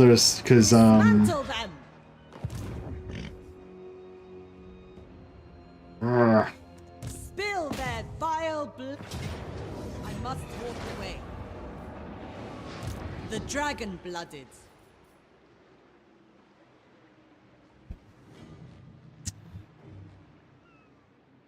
I'm making unforced errors now.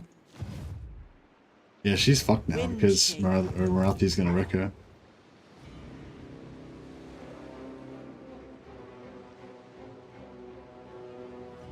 I refuse this insolence. Natural authority. The sea lane. My thoughts on the video is that it basically unlock ultimate power as Mother's thank you. Yeah, that's it. Cathay has no need of wastrels. Motherfucker. Well, that was a waste of time. And a waste of an army. Yeah, because if I left her there, she wouldn't be able to escape and Marathi would smash her. I mean, potentially could have killed Marathi's army with her, maybe, but it's a bit of a risk.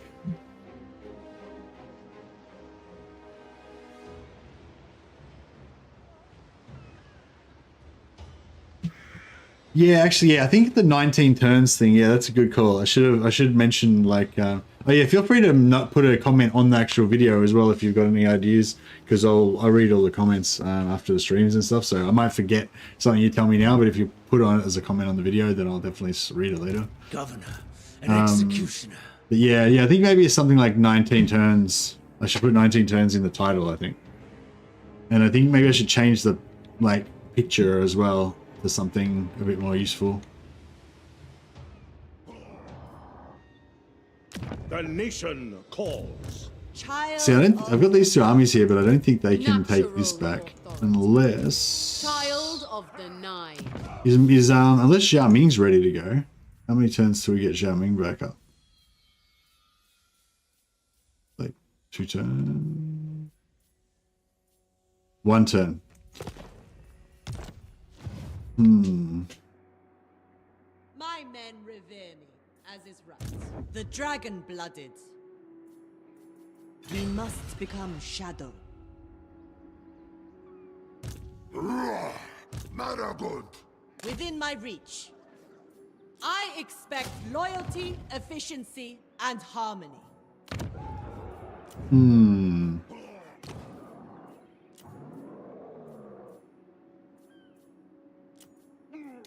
Dragon-blooded sugar, master of Feng Shi.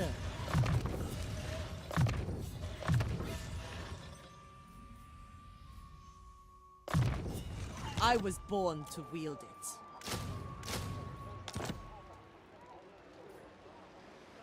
Got 5 turns, so we can pop our next commercial district. Oh, that's perfect, actually. Oh no, it's 2 turns. We'll get that heaps faster than 5 turns, won't we? Or whatever. If we can wait on Skeggy. If we can put a commercial district on that, then we'll get the 15%. Well, 10%, I think. Is it increased? 10% increased sea movement, which is pretty cool.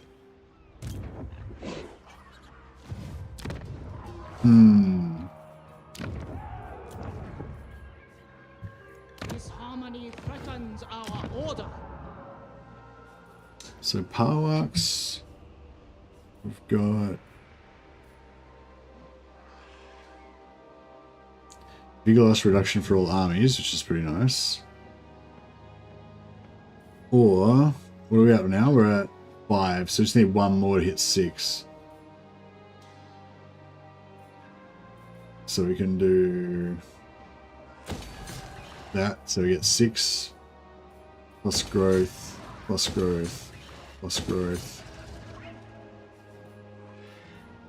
And here we can either do that to get the vigorless, global vigorless reduction, or yeah, just get. Actually, we're gonna get shitloads of alchemists anyway, aren't we? We got 2 alchemists out of 0.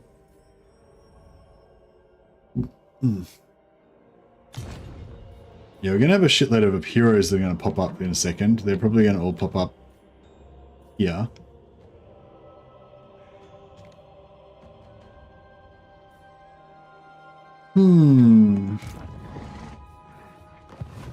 Dragon-blooded Shogunga.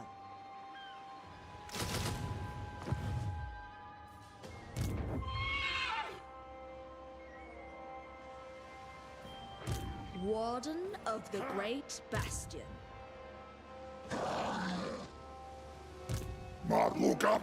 Oh, he's declared war on our enemies now. That's cool.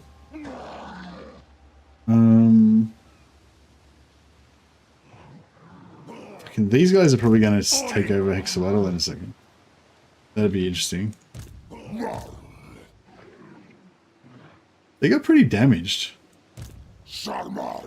Lord of But these armies are pretty crap. Dragon-blooded. Wind Shaper. Shaper of the 8 winds. It suits my purposes.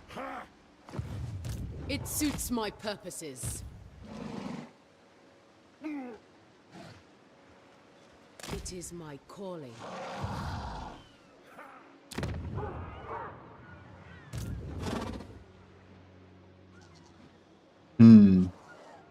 What a mess. Celestial ancestors.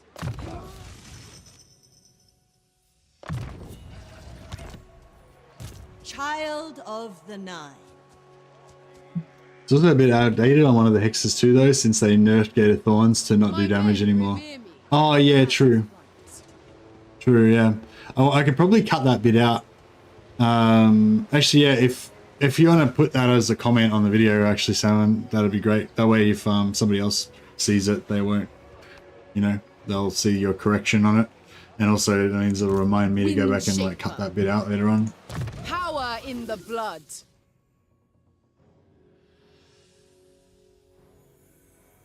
Oh, thanks a lot, man. That's so much appreciated. Yeah, we can definitely do it. It's just a matter of how annoying it is and how long it's going to take to get it done. That's the thing.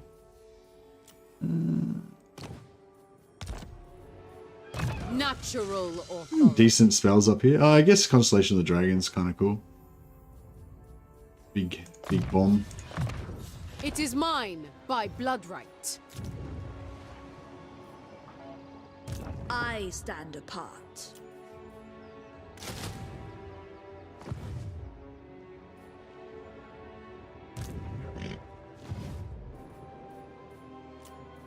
No. Astromancer of the Celestial Court. Astromancer of Grand Cathay. Yeah, I'm really enjoying this YUAN BO campaign, but I'm also getting more and more obsessed with trying out the new witch swarming the Empire with witch elves. Doing like a Hellebron migrate to the Empire campaign. Oh yeah, we forgot to sorry, I forgot to check out landmarks in Lustria. Somebody asked about that for like ages ago. Yeah, well, the short answer is I don't know. I don't know how much vision we've got on Lustria to be able to see them though. Oh, actually, can you still no, they put that search thing in so you can search for landmarks, but you can't actually search for landmarks, right? Like if you want to search for actual landmarks, like there's no landmark in Torsathai. It's exotic animals. See, I don't know why they didn't, like, do you know what I mean? Like, if they're going to put a campaign search in that has landmarks, like, why don't they put the fucking landmarks on there? Like, how wicked would it be if every single landmark for your race was listed here and you could search it here under landmarks? Because each different race has got different landmarks and it does different things. And if you could search them here, it would be really exciting because you could be like, oh, I'm going to play this new faction I haven't played before. And there's like all these, and then you'd be like, oh my god, there's a landmark that does that. That's really cool. I'm going to try and migrate to that area. Or I'm going to try to conquer to that area and get that. I feel like, yeah, I don't know. I feel like either it's like they intended it to do that and then they never got around to it, or otherwise it seems like a huge missed opportunity to add like another button there that actually has the actual landmarks on it. All right, rant over, but still. Oh yeah, here's all our heroes. So these are all the heroes I confederated when I took over Xiaoming.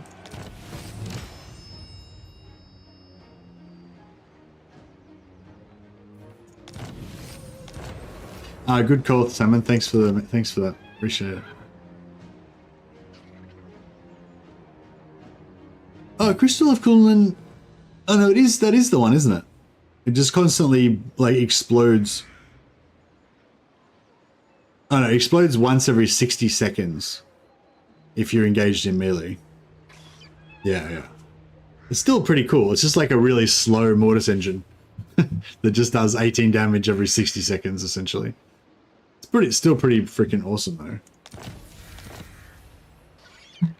I don't know, would you rather have that or the Jade Talisman? Because the Jade Talisman gives you more magic. Yeah, see? She would have killed it. She would have been dead. I would have been dead for sure. Alright, it's okay. We've got a variety of things going on here. So these ogres just took over Exolador for me. Okay, so... Alright, now we can do some good shenanigans here, I think. So we trade Fallen Gates for Sildra Tor. No, they don't want to do it. But I want it. Tor, I don't think they want Sulfurites. Oh, they want Sulfurites more than Sildra Tor. That's weird.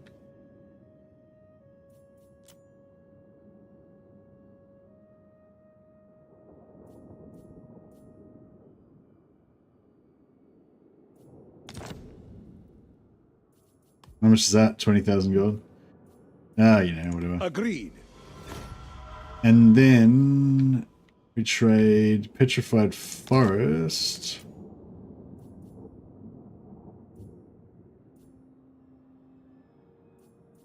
Damn it.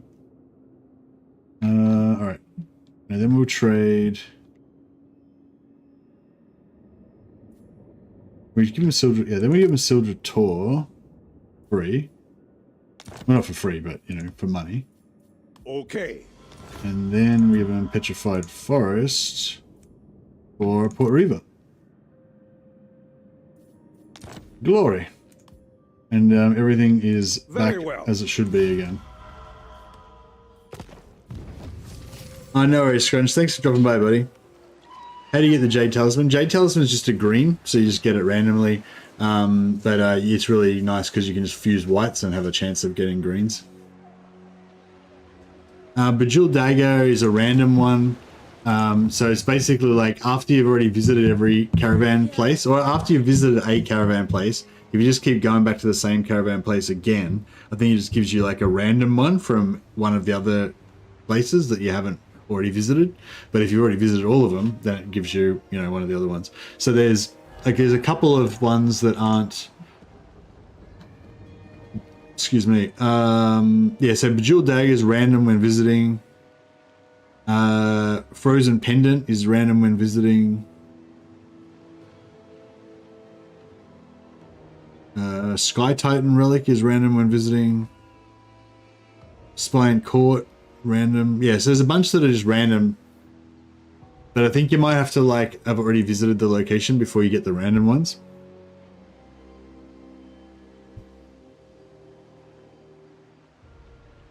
Oh, are you playing as Yuan Bo, Scott? Did you play both sides, or did you just abandon Cathay?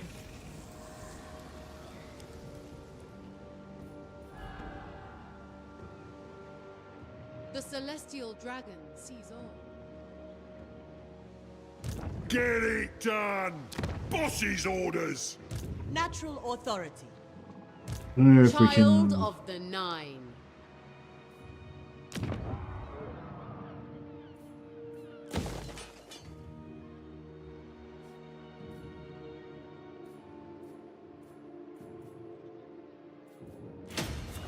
All right, we gotta kill these. Dudes and take our settlement back. But that's okay. We'll get that organized. I don't think we need you. I don't think we need Miao Ying to do it though. Like, Tyrant decides. I permit you to rest. Erect a shrine to our ancestors. It is acceptable. Many feet. oh, we got no siege attacker, do we?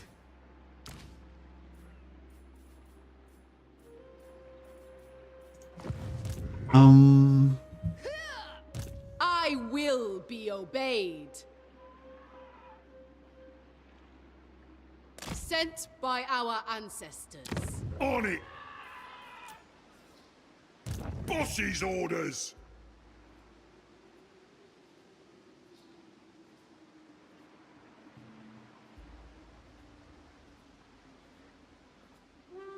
Yeah, it's like, yeah, like I was saying before, like I highly recommend you just don't do anything in Cathay. Just leave them to their own devices, and then it just makes it easier to confederate them. If you do because anything that you do in Cathay basically takes out an enemy that could have otherwise potentially fucked up Zhao, and now, you know, now because you've covered one of his flanks, he's gone the other way and he's unstoppable. The dragon-blooded.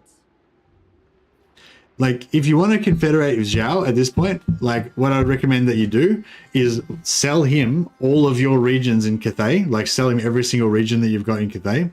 And every time you sell him a region when he's got no money, you just take 2,000, take 2,000, take 2,000.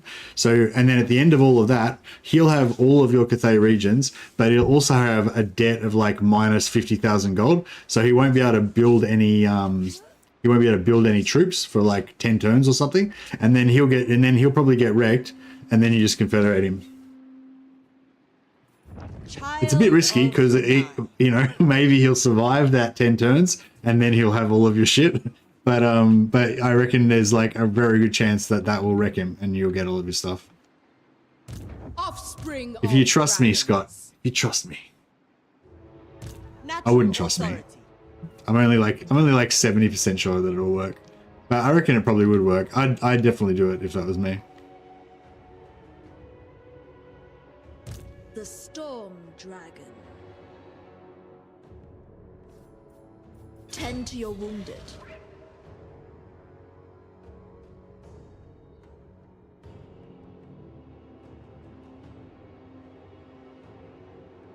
All right.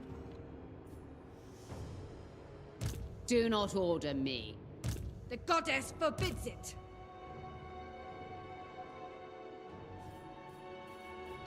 Caravan, bless these waters.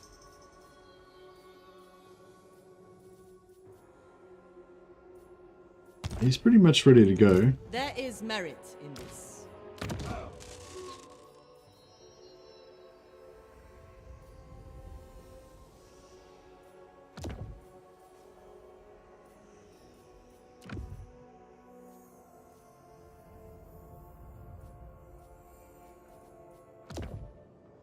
Yeah, I don't know if I should give the Crystal of Kunlun I probably should give him the Crystal of Quinlan, shouldn't I?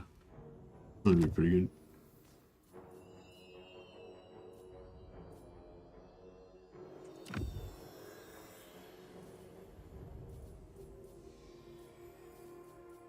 Arcane item. Is there an arcane item that'll help? Yeah, well, that'll help. Oh, Forbidden Rod would kind of help. She can kill herself to give him more Winds Magic. That works.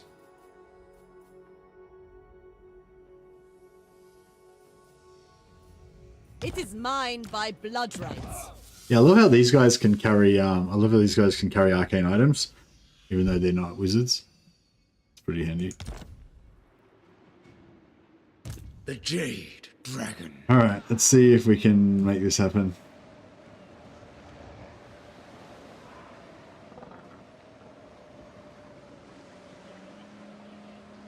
Do not rest on the waves. For Cathay, for our family. Let their wings bloom.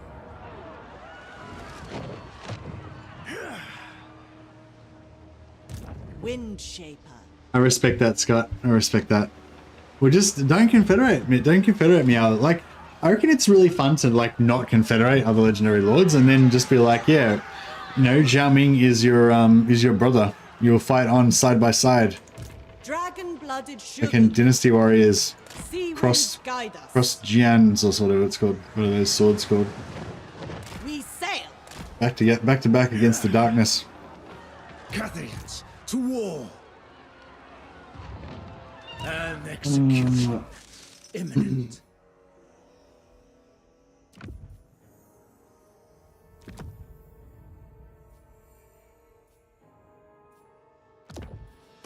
All right, what are we gonna do here? Let's get. What's someone doing? Yeah, I guess that's good. Terra is probably better though, hey?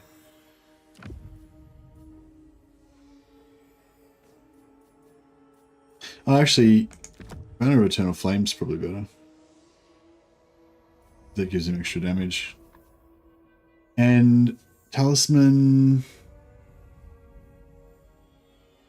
How much wins we got? My effectiveness could be increased.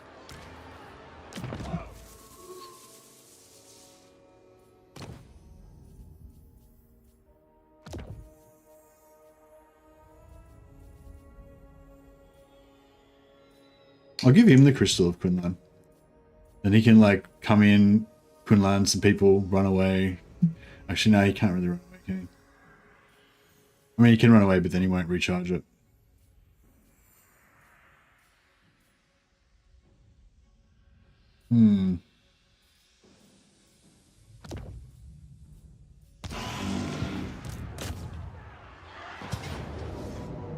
It's not a good melee hero, yeah, I know.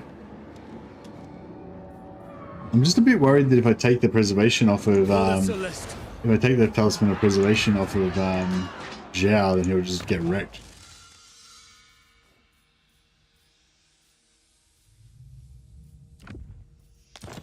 Let's see how he goes. A change from my scrolls.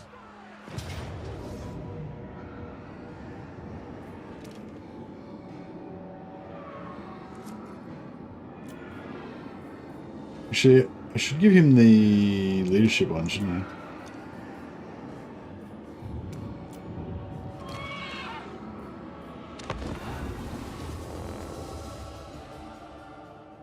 Yeah, I'll try and keep him back and use him as a sniper if we can.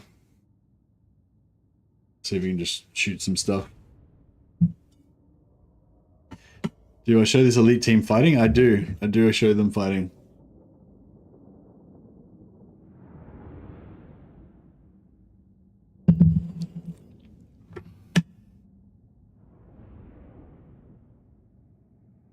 So our spells are going to be doing 200% damage now, which is the cool thing. Plus, in addition to that, we've got 40% fire weakness on the enemies. So, if we get the other caster in, she'll be able to do fire spells that do 200% extra damage, and they're doing 40% more damage because of fire weakness. So that'd all be pretty cool.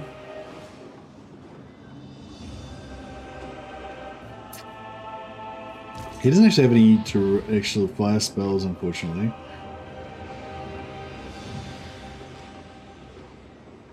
The Dragon Emperor's most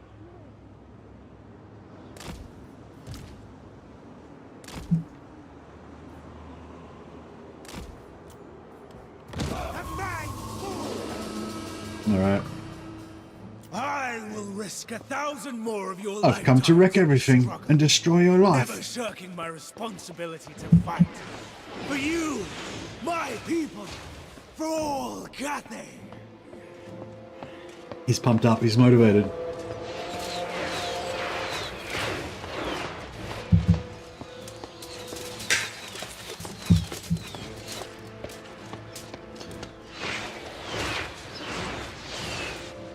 They will fall like a winter storm to end all threats.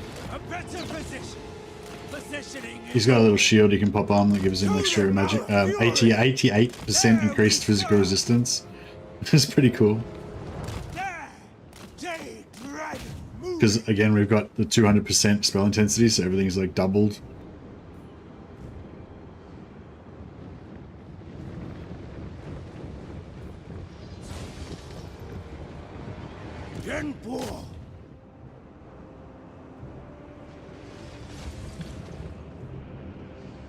Bureaucrat and warrior.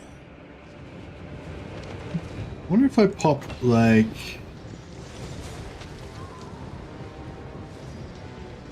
I wonder if they'll move. It's a bit of a waste of Winds of Magic, but just for an experiment, but you know. No, they didn't move. See you later, buddy. See you guys. You're dead. It's like, yeah, this is like a 200% Talons. Just deleting stuff.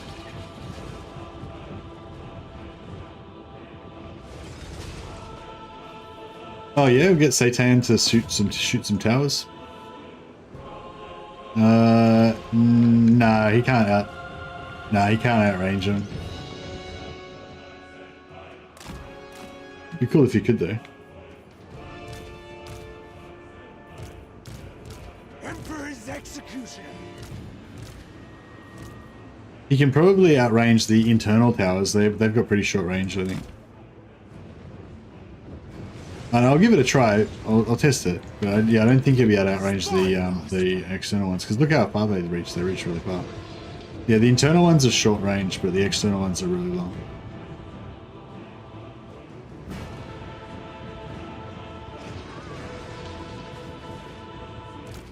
Oh, these 350. Oh yeah, they are 350. But look at the range though. Oh no, yeah, no, he might be. All right. I'm sorry. I was wrong. You were right. I will give it a try. Master of meteor wind. Satan can fucking shoot towers all he wants. I don't give a shit. YUAN BO is down here doing man jobs, taking care of business. If Satan wants to play with his toy towers, that's fine. Bureaucrat and warrior. Yeah, no, he's definitely outranging them. No, good call. Good call. I checked this necromancer up here by himself. Oh no, it's not a necromancer, it's an assassin. A better position. Positioning is all. The Jade's court's power. And the dragon's name.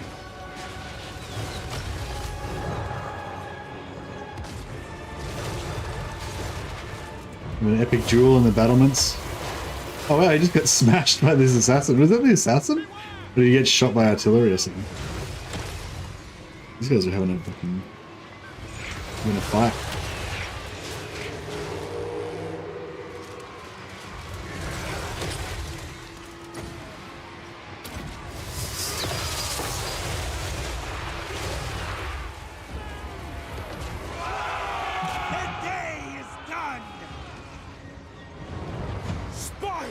master. My pen. I'm gonna save the executioner for Marathi. Yuan Bo.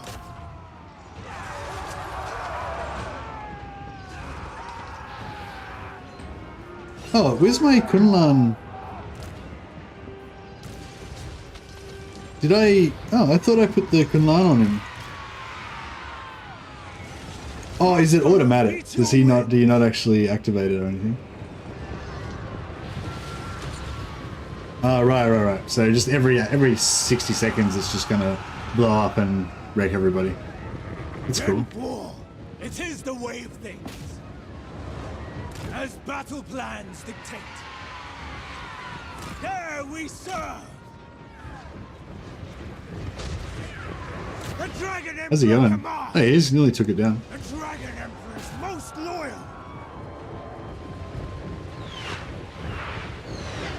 Hard as jade. Bureaucrat and warrior. Oh, here we go. This is getting serious now.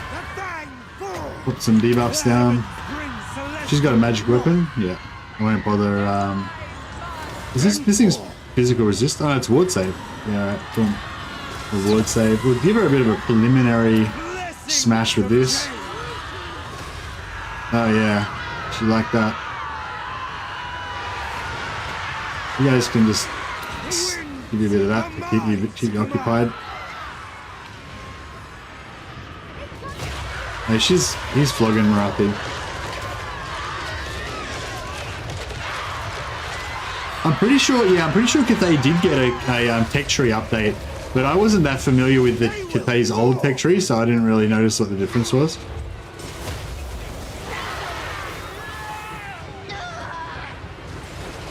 Oh, she's getting violated.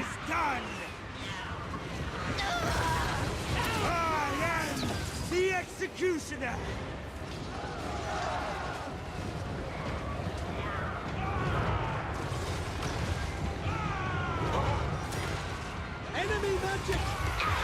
I think she's gonna be dead before we get to use the executioner on her.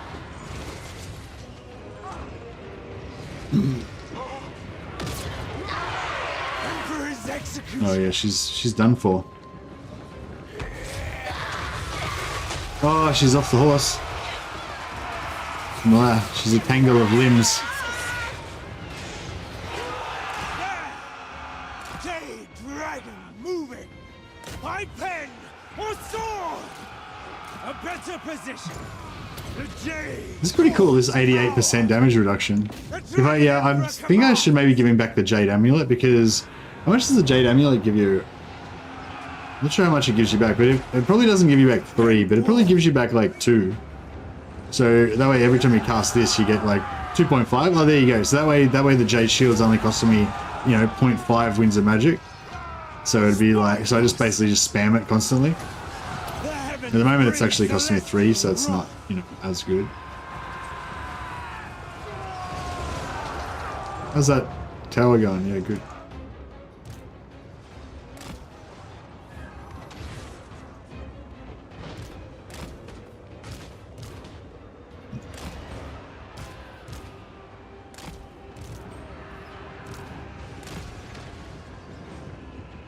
Master of meteor winds. Blessings of jade. Deleted. Hard as jade. Alright, the assassin's dead, Marathi's dead. We just got some conventional enemies to deal with. Are mine to command. I am the executioner. Yuan Bo is a Yuan beast. I think they reduced his melee defense a little bit though, and it kind of makes a difference, I reckon. The fang falls. The day is done. Dragon Guard.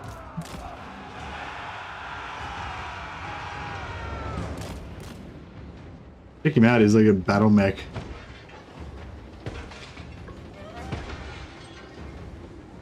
How much ammo has he got? 19. Genpo. My pen or sword. Bureaucrat and warrior, like a winter storm. To end all threats. Show them our fury. The Jade Court's power. Oh, that was the skull of Catan, whatever it's called. The crystal of Kunran. Just exploded everybody back. It's pretty cool. Maximum elemental mastery you can get is 200% spell intensity. So yeah, that's what we've got now. Everything's doing 200% double damage and all that.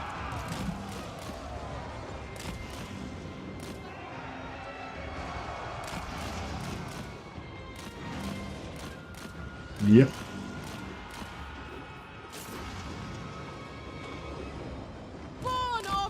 Now she's got 200% spell intensity as well, but everyone in the map's got what do you call it? Everyone in the map's got 40% weakness. It's 100% extra. It's 200% total. Emperor's execution. Ready to rule.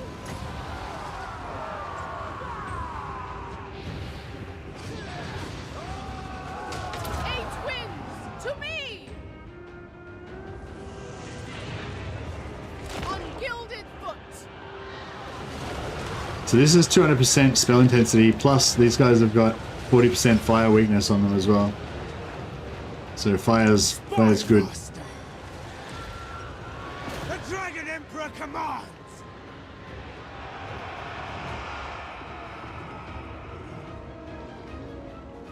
Gate Master. Master of Defense, Jade Officer, Supreme Watchman, Peasant Archers, seeking Cathay's bow. In the Dragon's name! Master of the Winds!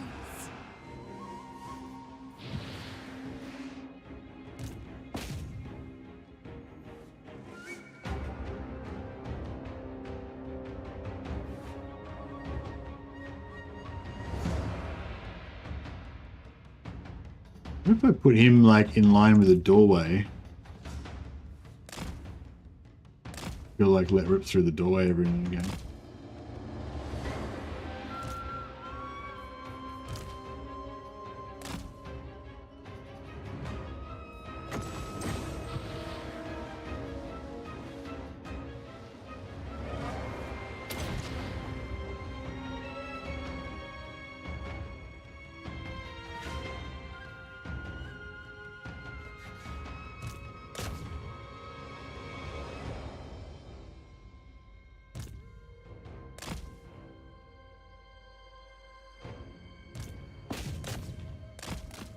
Got.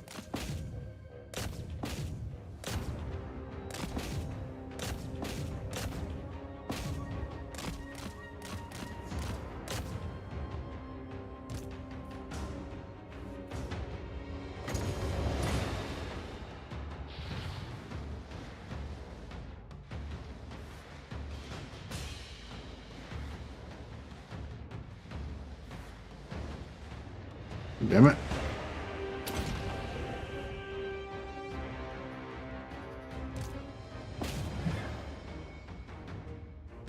Yeah, and direct that one quickly.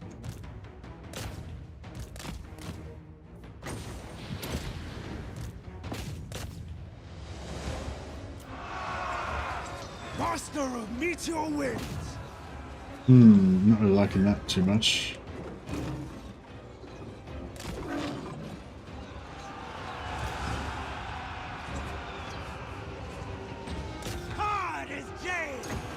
Probably about as many archers are probably shooting Yuan Bo as are shooting this guy. The Dragon Emperor is most loyal. Yuan Bo. Oh, actually, that's what we could do. Let's get him up here. We can put some put a defensive debuff on defensive buff on him, and also drop in some summons. Stone and steel.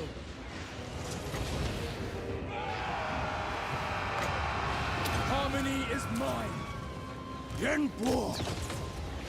I'm struggling against this chariot. Face the Dragon Emperor. Yuan Bo, the Fang Force. Shen Yang's faithful. Whatever is required. Gate Master. Shield of the Celestial Empire. Positioning is all. The day is done. My pen or sword. Might of Cathay. Born of dragons! Dragons, hear my prayer! There we go. Anti-large, armor-piercing, magical halberds. Chariot didn't like those. Didn't like them at all. I got a good bounce on the firewall there as well. We shall do this. Master of Defense. The Dragon Emperor commands. Archers! Marching as one!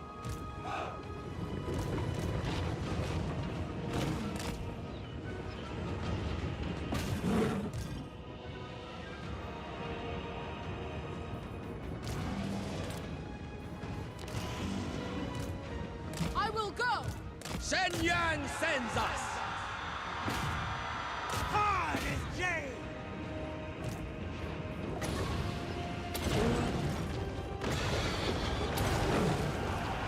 There's some flame happening.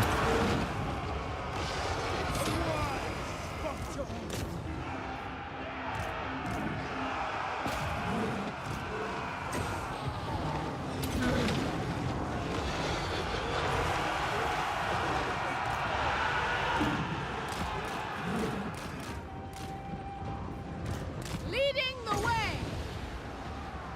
Bathed in celestial light! The Fang Force. Man, Yuan Bo's got extremely low health. Supreme Watchman. Yeah, he might need to dragon. Might need to dragon form it up, I think. Oh, rorted. The battle ended just as he was about to convert into dragon form. And obviously in dragon form he's got no heal cap. He's got a separate heal cap for dragon form, so he would have been able to regenerate all the way over there. Can you not fire long range at all? Yeah, I was trying to, but I must have got it wrong, and he walked right up to the wall and started getting shot. Spy Master. That was pretty cool. But yeah, I could have healed. I could have full healed. Yeah, I could have full healed Yuan Bo after the battle, which would have been nice. That was an interesting little fight. But yeah, see, Yuan Bo's not. He's not like durable enough. Quite. If I could have not taken the Kunlan, Crystal of Kunlan or whatever it was called, and then I would have had another 14% ward save or whatever. But I don't know. I reckon he still would have got wrecked pretty much just as much. Wish I could like increase the duration of that crystal spell and just keep it up all the time. It's like 88% damage reduction. I probably could have had it up like more than I did though. Key location.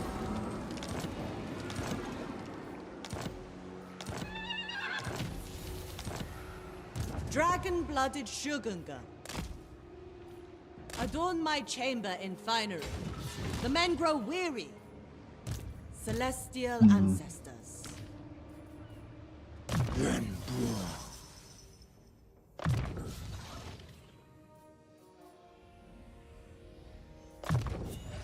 A change from my scrolls.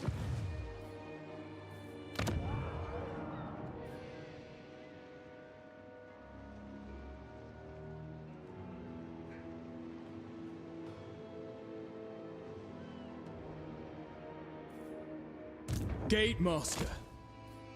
Gate Master. Alchemist of Shangyang.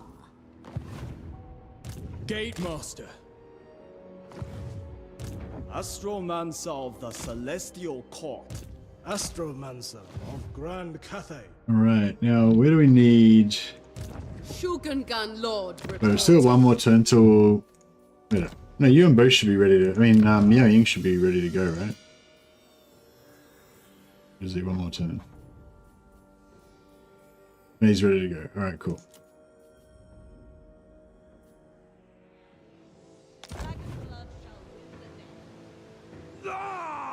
The Iron Dragon. What do we got? We got burning band braces.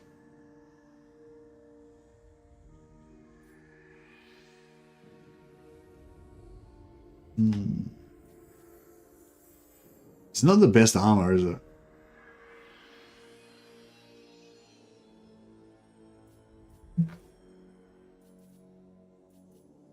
Ascendant Blade. Yeah.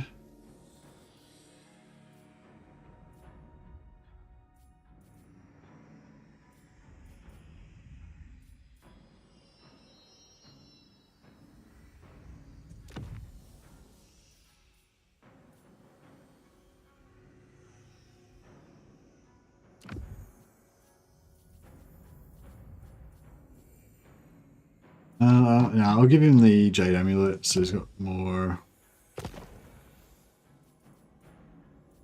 So he's got more wins. Burning bone braces.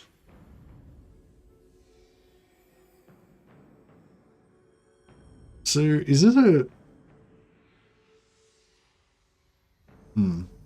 So if he's in dragon form, then and you get low on health, you can use it.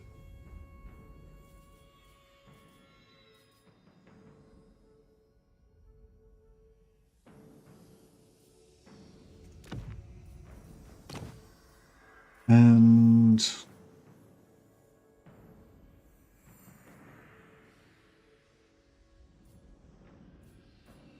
whatever. Power. Such power. Well, actually, just give him a fire banner. We get another one of those? Yeah, I got two now. An extension of my celestial will. Dragon-blooded I'll sugar. give her the lens, bro.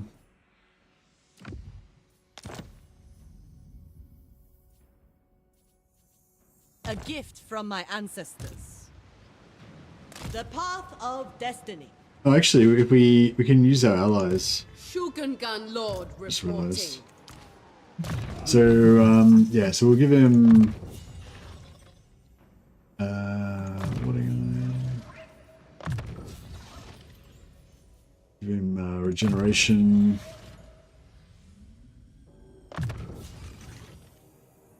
Actually, probably don't need that.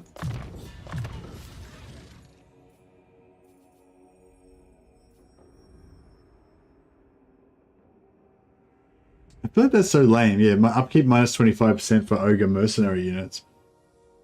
Yeah, it seems really weak.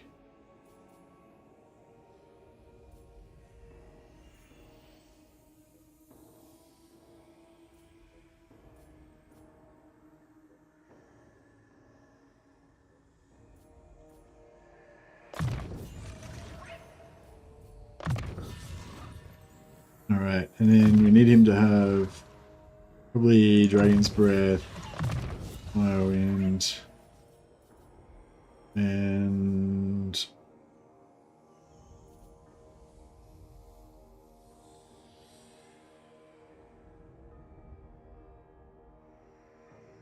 does this it says affects allies in range? Does that mean it doesn't affect him?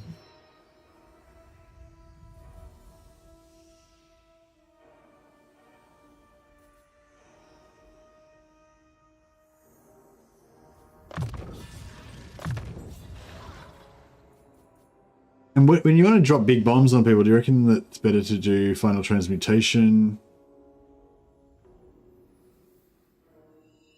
Or the Constellation of the Dragon?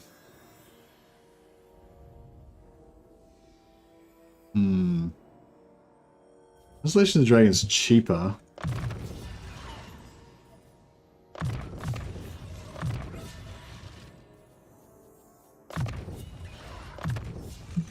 Craftsmanship is impeccable. Celestial ancestors. Nothing in it for me. Yeah, they all joined. 1, 2, 3. You get one more army. Iron Fury! Child of the Nine. Retribution is not! The Emperor is with us!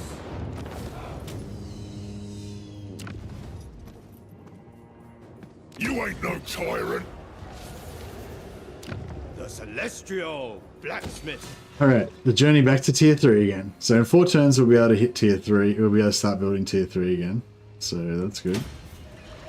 And then we can build our stupid astromatic relay again. And this time we'll just leave Zhao Ming there to fight those dudes.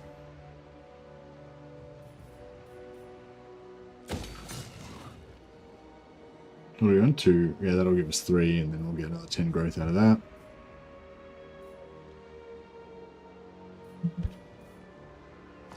Alright.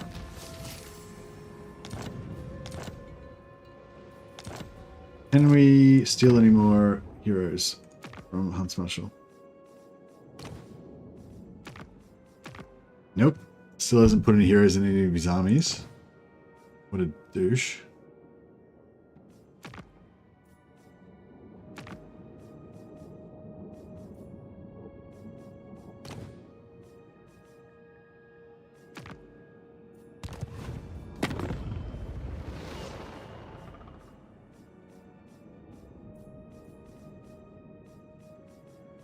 Now, greetings from Sigma. I think we've...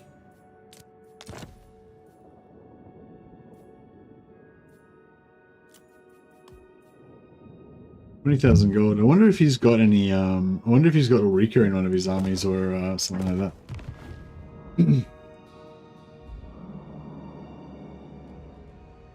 Still got Gotrek and Felix hanging out here, haven't I? Yeah, I've got Gotrek and Felix visiting my capital here.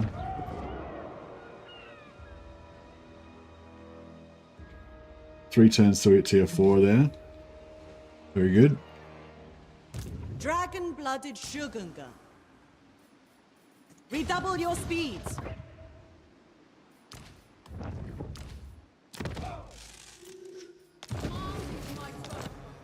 Dragon-blooded Shogunga. Does the spirit dragon approve? Expand all our cast of Master assistants. Of Feng Shi. The storm dragon. Alright. I don't know if I should just leave these guys here to like do whatever they're gonna do, or if we should go out there and smash them. I will make my father proud. Tend to your wounded.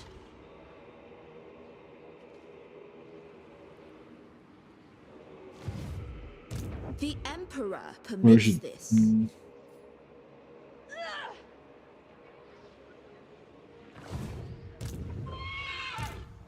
Plan scheme is discordant. Now we march.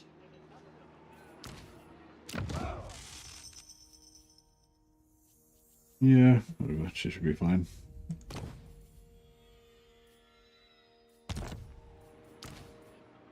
Oh yeah, he's got to hang out with Shaitan. Forwards! Whatever his name is. Sure enough. What needs to be done? Actually, Shaitan would be cool with what's her name, wouldn't she? She buffs like ammunition and range damage and what have you. Land and sea belong to the Emperor. The Jade. His name is Satang, not Shaitan. But,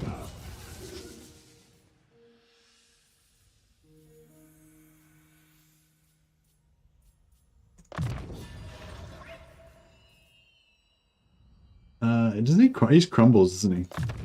He won't as much. He won't as much. Obey leadership as you without can question. get. Taking position. The waves dance before the heavens.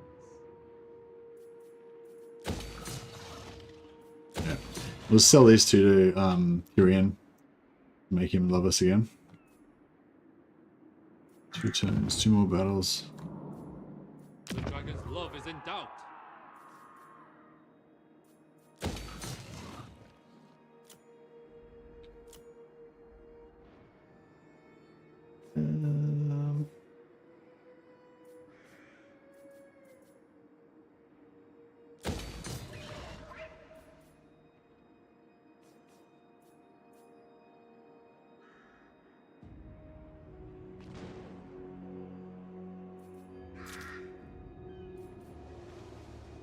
The dragon's love is in doubt.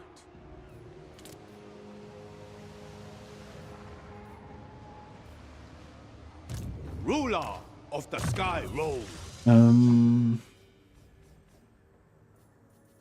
Yeah, I gotta start tanking him up a bit more. So he's actually way more melee defense. He doesn't have as much armor as Yuan Bo, but he's got way more melee defense. I think Yuan Bo's only got like 40 as the default. The gift of iron. So I feel like he'll actually be a better like one-man Doomstack once we get him well. Once we've got all of them operational, we can compare. I represent the heart of Cathay. Don't declare war on me. I'm just about to... Fuck. I was just about to give him a bunch of regions and like... Tyrion. That was my fault. I should have known that he was going to do that. Plus, I pissed him off by trespassing for a bunch of turns because I was thinking about attacking him for no reason. Although, I think attacking Tyrion and wiping him out is back on the table now. It's just it's like a cost-benefit analysis, you know? Before, it was easier to make friends with him and sell him a bunch of regions to pump him up and, you know, he could guard our side. But now that he's declared war on me, making friends with him again is going to be harder than it is to just wipe him out, I think. The sea is without mercy. Dragon. He's forced my hand. This will fail. No. The executioner's task. The dragon stands with you. They do look pretty cool though, these lords, you gotta admit. The storm winds control the seas. It shall be effortless.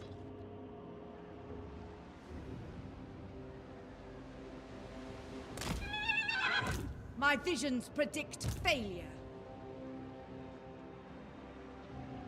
End this paltry threat.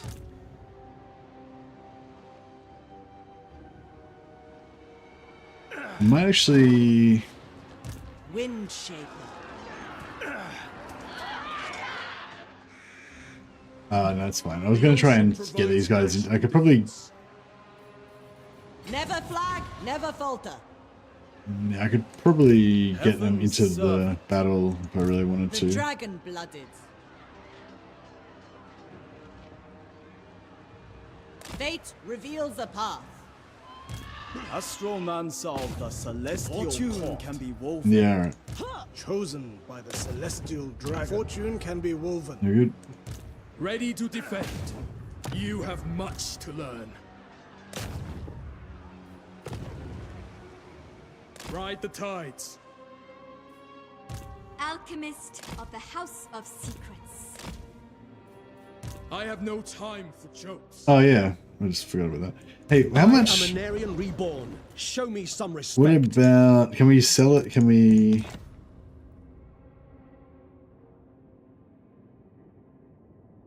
Yeah, almost. Why does the Emperor forsake us? Damn, these are good, valuable territories that I could have sold to somebody for heaps of gold. And Tyrion's making me murder him instead. Like, why Tyrion? I mean, I know it was because I trespassed on your land and was thinking about killing you. But still.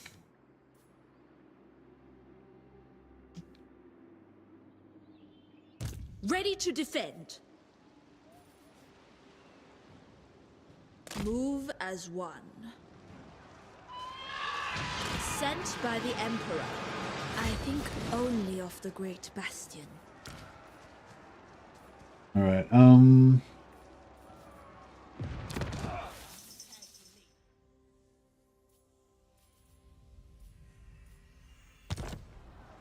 we got a heap of winds. She's I am the Desert Storm. relatively durable.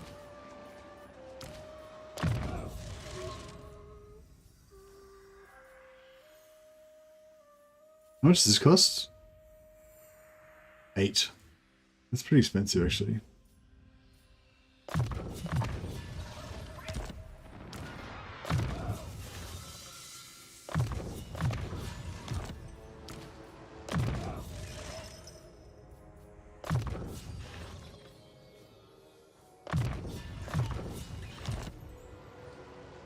The Storm Dragon.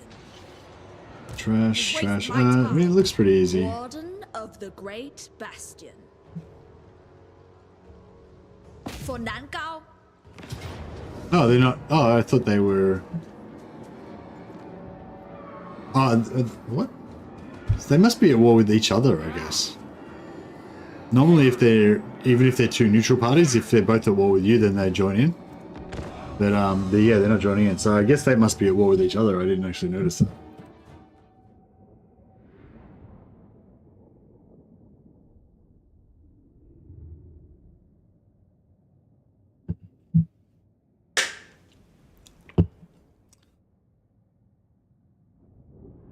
Hey Davey boy, welcome.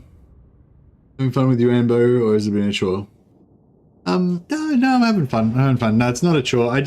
Last few turns, I got a bit, like, I just kind of got rolling, and I got a bit, like, lazy, not lazy, what's the word, like, incautious, you know, I got a bit casual with it, and then I made a few errors.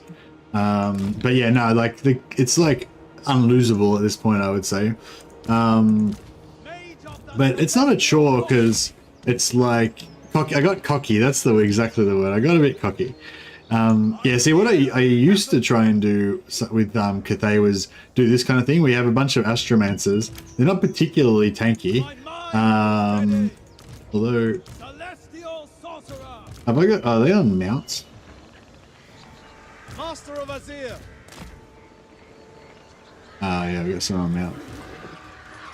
Yeah, they're not particularly tanky, but if you put them all together in a blob, so they kind of spread the damage between them, and then if you cast this spell, Curse of the Midnight Winds, it gives minus 24 melee attack to everybody. So yeah, you can kind of just keep casting that on a blob of infantry or whatever, and the infantry just can't really hit you, you know? And then you're dropping spells on them. If the spells like disrupt and knock over the infantry, they can't attack you or they're knocked over. And then in between spells, you just cast Curse of the Midnight Winds, so they can't attack you. And, you know, so you can sort of tank with them. But now we've got the Gate Guard heroes. That's actually a fairly tanky hero, so it would work a lot better with those guys. But we'll try it with just Meow by herself. Cathay for generations. I will not fail now. I feel like her voice is kind of funny. Like, it reminds me of, I don't know, it reminds me like of a petulant child or something, you know, who's like, I will not fail now. Like, I don't know, she doesn't sound, what am I trying to say? Like, you know, she doesn't really sound like a powerful, confident ruler. She sounds more like an angry teenager or someone that's like stamping their foot. But I like it.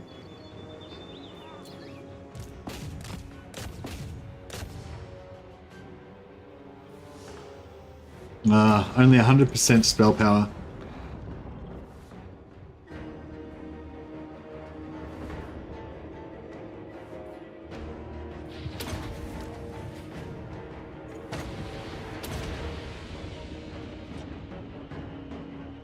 Which is pretty adequate.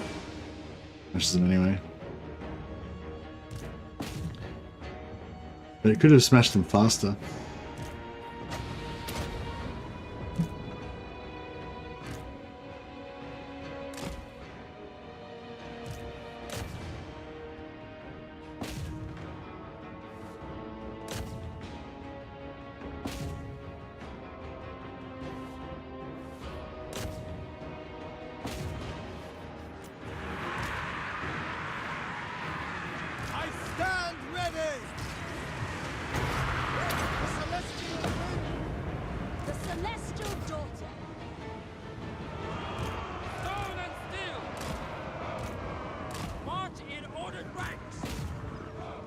I hear the heavens.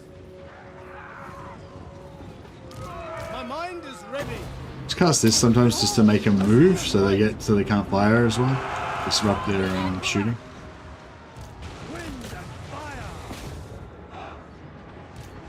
Defend the road! Execute them!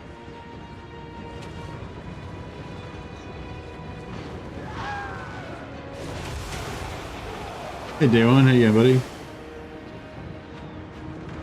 She sounds like she's trying to convince everybody that she's a big deal. Yeah, that's kind of how I feel about it too. Defenders of Cathay! Move in formation! Yeah, let's see if these wizards can kill this wizard, Skaven wizard. It's a bunch of it's a nerd fight. It's a bunch of like nerd wizards just all like, you know, hitting each other like that and stuff. Hitting each other with their canes.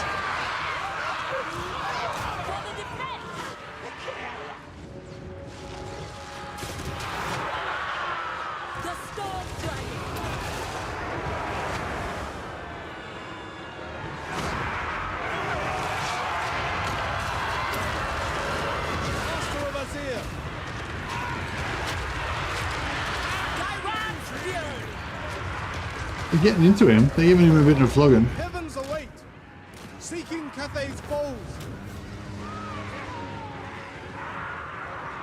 Astromancer repositioning. For the defense! Witness their demise! The storm wind blows. My nerd wizards have horses. That's a bit of an advantage. Yeah, I know. The nerd wizards are like kind of got their eyes closed, going like this, but the horses know how to fight, so it's all right. The horses are just like doing their little like horse fight and stuff. That didn't really come across well. That was me being a horse, like kicking my back legs out. You know, like.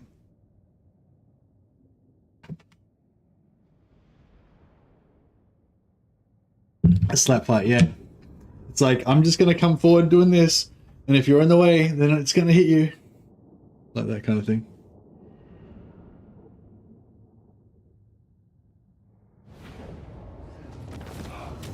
Yeah, the rats survived.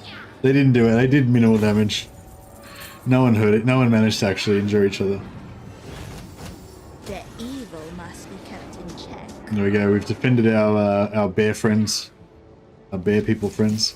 Oh yeah, these guys are our, crap, I just realized we could have, oh no, she doesn't have any ally missions. Jade Custodians, Rifles.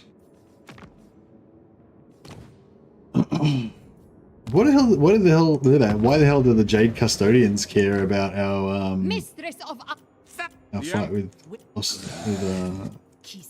Tyrion?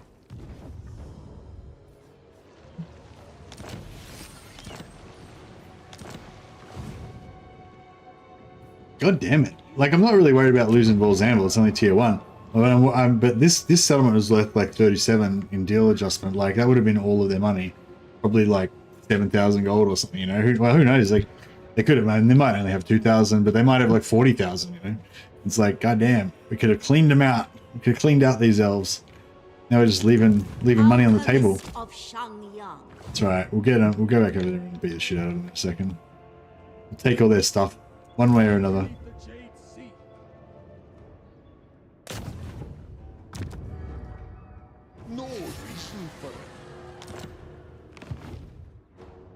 Alright, yeah, I was just checking to see if we had any allegiance quests that we could do for these guys, but I stand apart.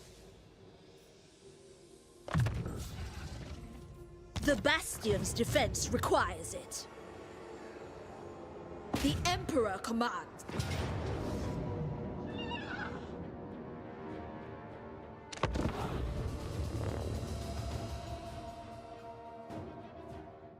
yeah, we've got to get her some. We've got to get her some Jade Lions ASAP. These like regular damage spells are they hurt me in my heart hole. Every time I cast a spell and it's just doing a regular 100% damage, it's like I die inside a little bit. I'll never get those winds of magic. I'll never get them back.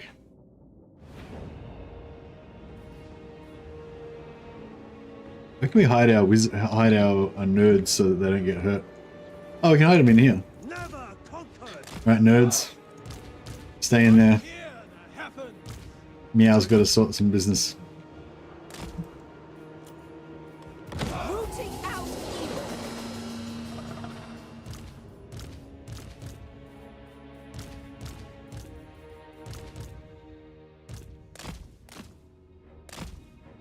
Those chariots are actually kind of nasty, aren't they? Okay, let's try and get into the middle of the blob. And hopefully... The storm wind blows.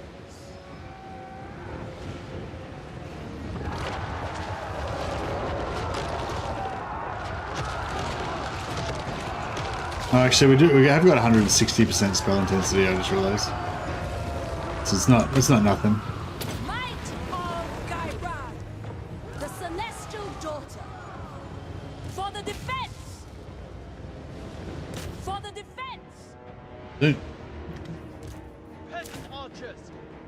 Don't find me. Don't find my dudes. The storm I think they're gonna find him.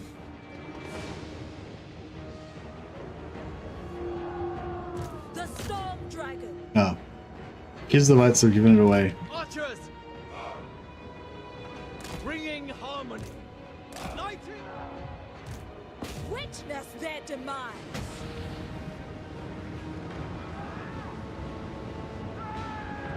Senyan, guide me. Behold. Nah, we got spotted. There is a way. My test begins. My test begins. Yeah, they don't. Mistress of storms. The storm wind blows. Those shields are annoying. Celestial sorcerer. Execute them. Get in there, Kislevites. It's your job to die. For the Emperor. Gyrod's fury.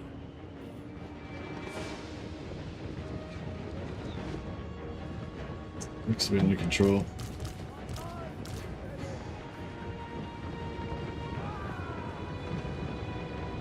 They do. Each one gives you 15% increased spell intensity. So I've actually got 60% increase here. I've forgotten about that. But still, 60% is not 100%. Still like 40% extra spell damage that I could have. But you know, so it's like every time I spend Winds of Magic, I'm wasting 40% potential spell damage. Just pouring down on the ground, you know.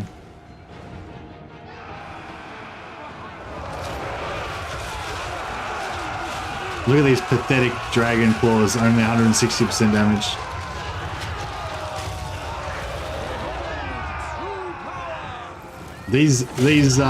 All these units here that are shattered could have been shattered a few seconds earlier. Ready to defend. A triviality. They could be, these dead guys, they could be more dead. They could have died a few seconds earlier. The celestial daughter. What happened to that chariot riding prick? Did someone kill him? Oh, there he is over there. Yeah, those chariots are pretty nasty against like, you know, non melee specialists.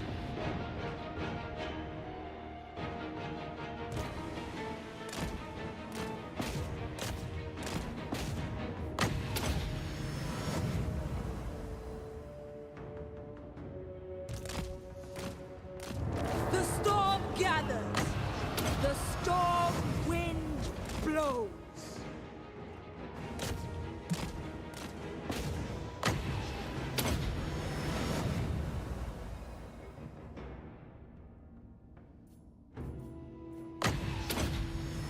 Alright, all healed up. Now I'm done.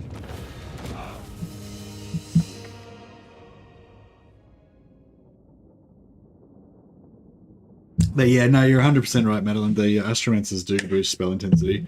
So yeah, we've got 200% spell intensity on Yuan Bo, but I want to switch in. Yeah, I want to switch out the lions for heroes so we can get more items on there. It's, you know, more items to potentially buff the dragons.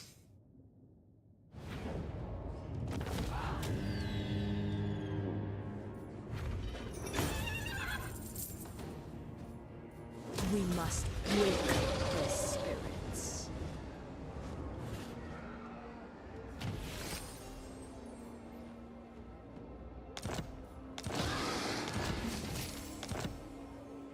The storm dragon. Excuse me. Well, I shall claim it. yeah, wait there and.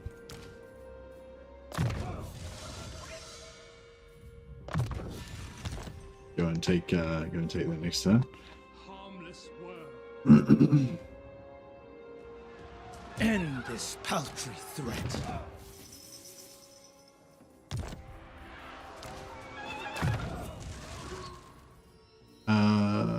Oh yeah, so if I save my point,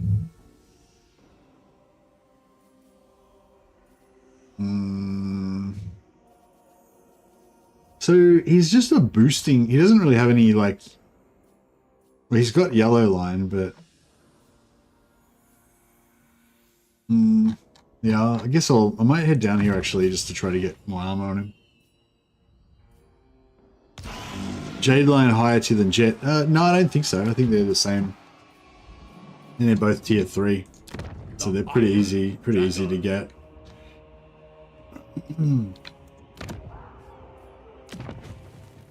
Yeah, Jade and Jet, same tier. But the Jade ones give you Master of the Elemental Winds, so they're really good with your Dragon heroes and with your Dragon-blooded Shogun guns.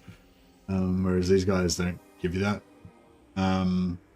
They have this, yeah, we talked about this before. They've got this physical resistance. They've got this disrupted contact effect they do that does physical resistance minus 10% and silenced. It doesn't say how long it lasts for, but I'm guessing it lasts for about like 6 seconds or something. But they only like their combat animation only goes off about once every 6 seconds, and they only got 40 melee attack, so they're probably going to miss half the time. And if there's multiple units mixed in, like if they're fighting in a blob with multiple units, you know, if there's 3 units in there, they may only have like a 30% chance to be even attacking the unit that you're trying to attack and stuff. So I was sort of thinking, yeah, I feel like this silence is going to be pretty unreliable in a lot of situations. But then again, on the other hand, if you have like an enemy lord that's just by himself and he's trying to cast a heal on himself or trying to cast a spell to help him, and you've got like 3 jet lions on him and they're all hitting him at once, so then they'd probably be able to just keep this up constantly, so he wouldn't be able to do anything. So I can imagine, yeah, I don't know. I feel like it's going to be a bit situational, that silence, but it could be really cool in some situations.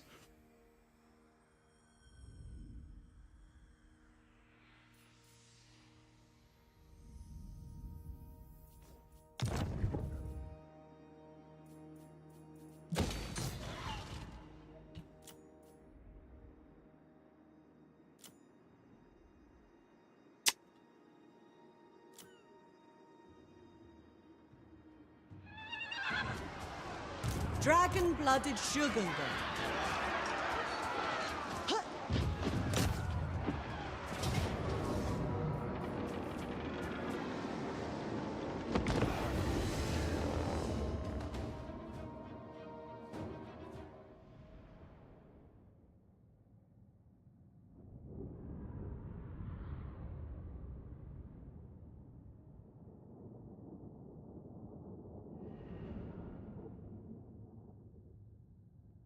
I wonder if you can steal Shaitan. I mean, what's his name? Fuck, I keep forgetting his name. Shaitan? Jate. Something. Master of Meteor Winds. Yuan Bo. Yatang. Something like that. Satan, that's right. Is it? No, Satang. Isn't it Tang?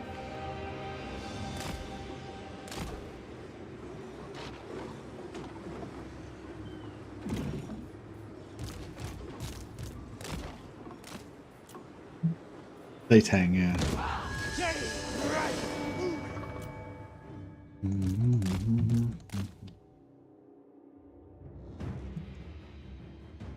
Oh shit. Put that over there. Get them out of trouble.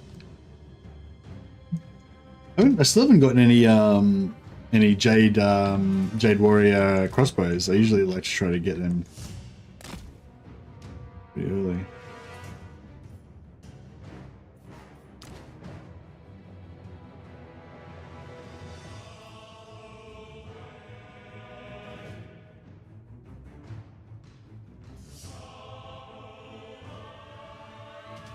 They haven't got much in the way of range, so they do have some artillery. Satan probably Satan probably won't like that too much.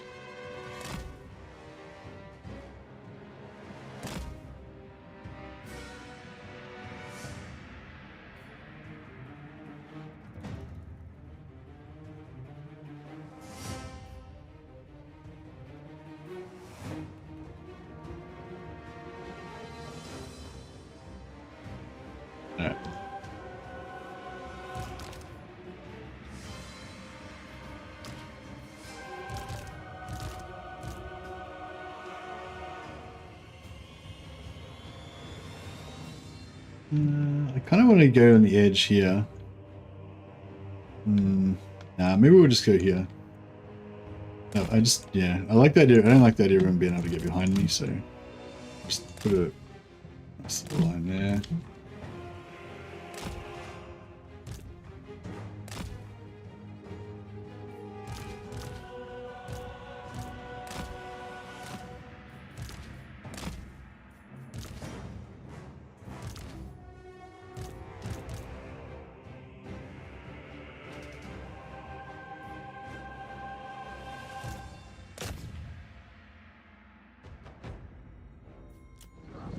Bureaucrat and warrior!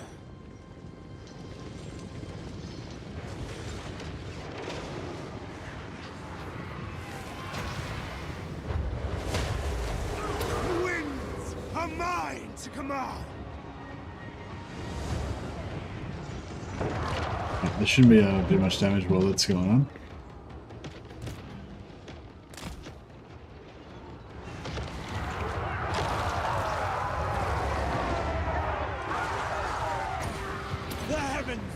Some damage reduction on there. The Dragon Emperor commands! The fang falls! I am the executioner!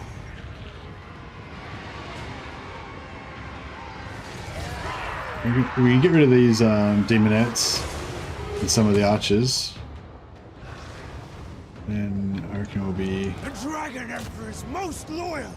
doing gloriously. Show them our fury! I pen or sword! The Jade Court's power!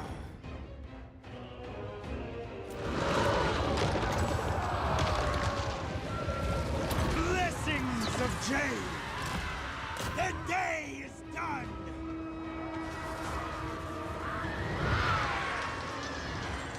Endgame! As battle plans. Alright, let's give her a bit of an execute in the face just to open up the proceedings. Half damage down. Spy Master.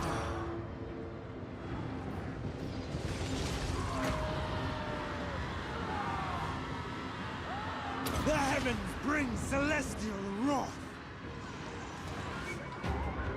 Emperor's execution.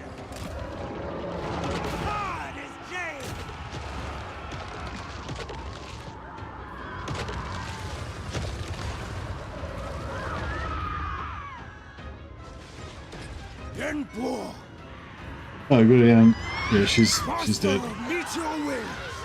She didn't remember last long.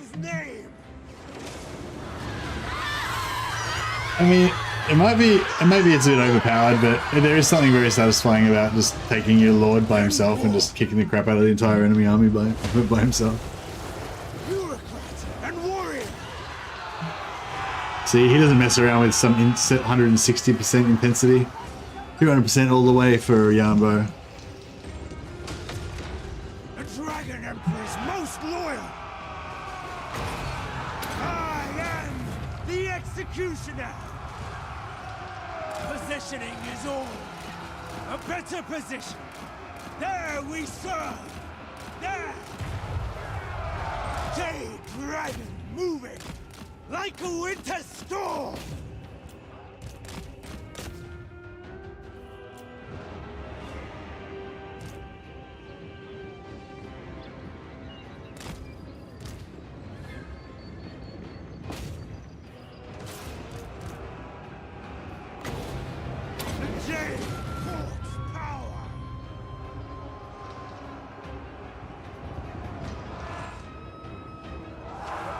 Yeah, we're playing the romance mode version of Cathay right now. The full Dynasty Warriors mode. Hey, what's this thing do?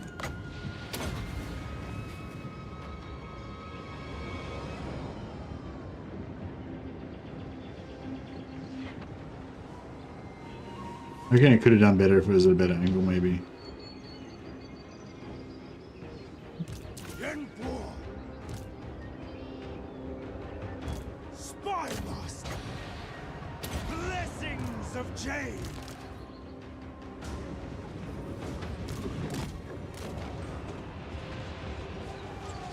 Offspring of dragons!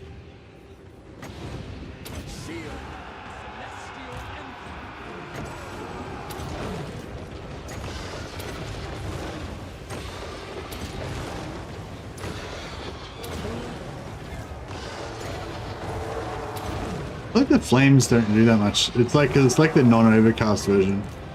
Like normally when you when you're casting Dragon's Breath, you know, you normally cast the overcast. So these guys have got like the shitty version. What is it? 42 damage per second. Oh yeah, and also we've got 200% spell intensity on that. Because these guys, what they want us to do is 21, yeah.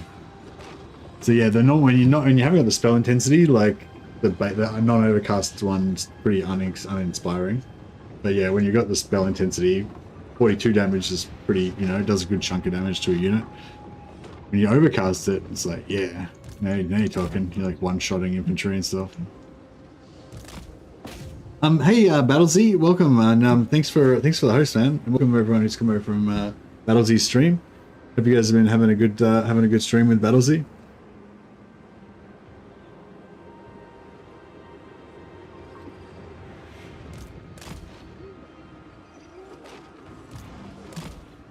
Alright, I don't think we need to do anything else with that.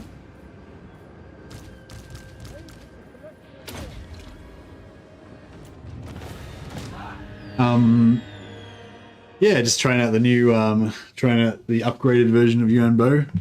Trying to steal some heroes. Well, trying to steal some heroes. Yeah, I'm having an uncooperative Wolfheart this time around. Normally I manage to steal like 2 or 3 heroes from Wolfheart fairly easily, but this time he only had, he just had like one, he had Yorick in one army, and that's it.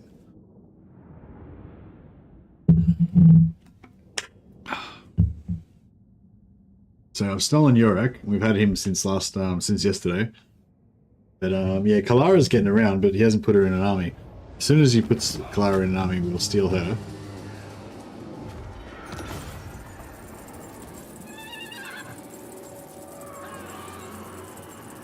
Try sack. Goods for our supply chains. Excellent. Dragon-blooded sugar.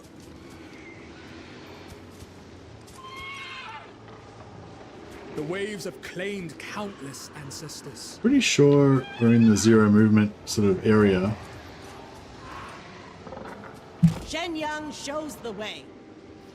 Give it a shot.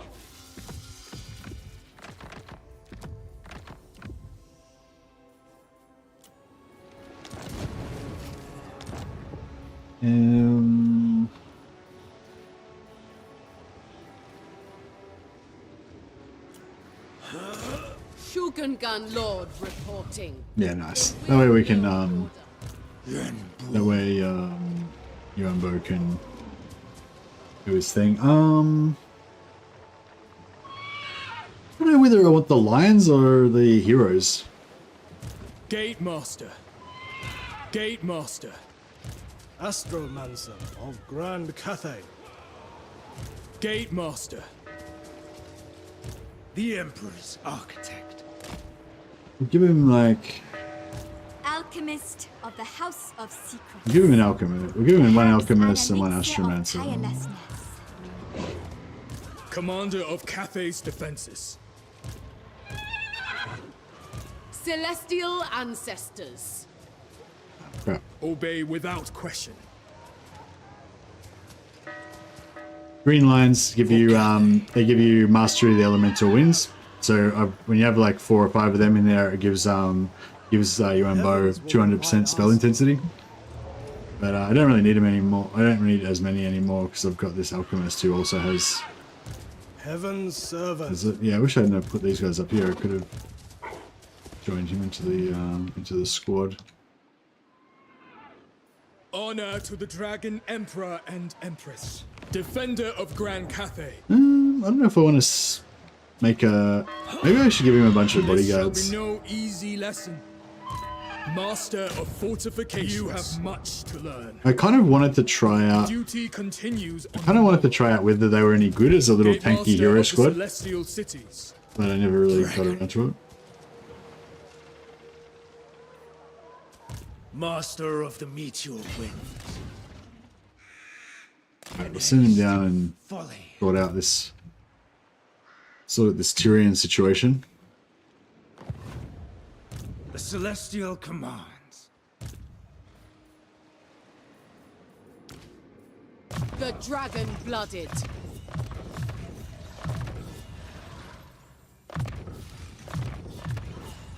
A gift from my ancestors.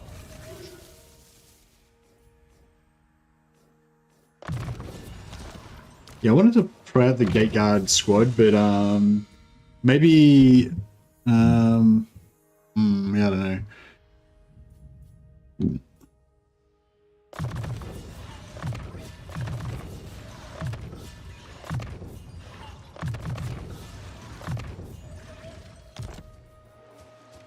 I wield the celestial wind.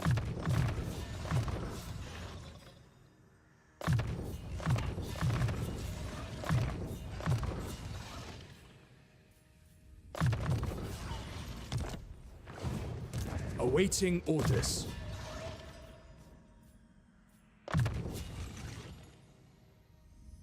Azir, celestial wind, reveal my path.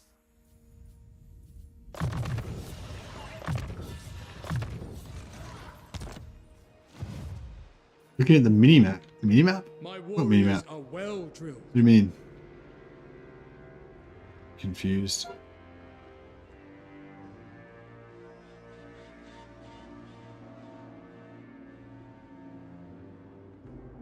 Can't wait to see that guy and a bone giant Legolasing each other in a fight. Bone giant versus Satang. Could be a sight to see. The Iron Dragon. Do I really need to leave him there the whole time? Dragon-blooded Shogunga. Probably not really. I was wondering whether I should go down and like get involved in the south, but it seems like these guys have got it under control. I could try and sell some regions to Alberic though, just so that we can. No greater marksman. Just so that we can get him to be an ally. Ruler of the Sky Road. Dragon-blooded Shogunga. Redouble your speeds. I crave. Descended from celestial glory. That's not the way I wanted to go, but that's alright. An appealing experiment. Chamon, speed us on. Alright, so we'll make the Iron Dragon a pirate. Servant of the faith. This makes sense. You can go with him. How many? So we need 6. So 6 gives you 95, so you need 7 basically. So he's got 1 there, 3 there, so we need 3 more. The guild approves. Astromancer of Grand Cathay. He's already got 30, so he only needs 5. He's got 1, 2, 3, 4, 5, 6, 7. sorcery. Yeah, so he can give 2 to this guy, plus there's another spare hero there. So he gets more spell intensity. For our lads.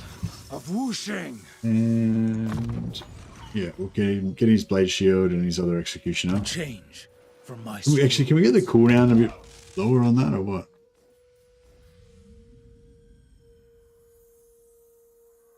Reduces nuts. So it doesn't reduce the cooldown. Yeah, 80-second cooldown is a long time. Considering we've got 2 or 3 uses of it, you know, like.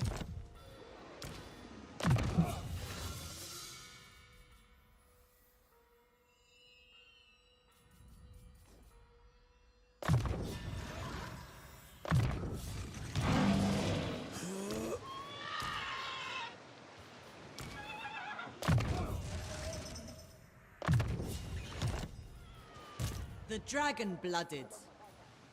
Mm. Child of... These guys aren't very good at killing single targets, are they?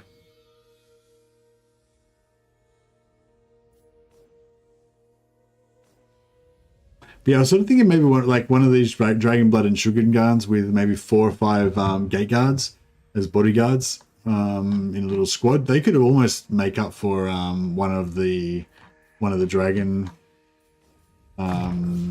like one of the dragon children or whatever, like one of the legendary lords. Maybe. Fly the Emperor's flag.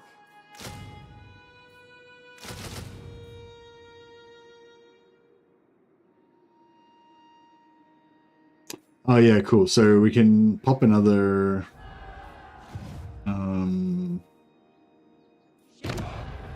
we can pop another levy to provinces on them. That way it'll only take 1 turn for them to get their extra stuff. And then we can also pop our... Yeah, so we've got this as tier 3. So we can put a commercial district on here, and then we get the extra movement on our water dudes. I wonder if it comes online instantly. That'd be really cool if it does. So that guy, is there anyone that's like in the water that's not in boss march? The path of destiny. All right, let's see if it comes on instantly. So we do commercial district in Skeggy. Chain. Now, this is now a commercial district, so it gets all of the bonuses and so forth, including 5% more movement range for all navies. Eye of the Emperor. Didn't come on instantly though. Child of the Nine. The Jade Dragon.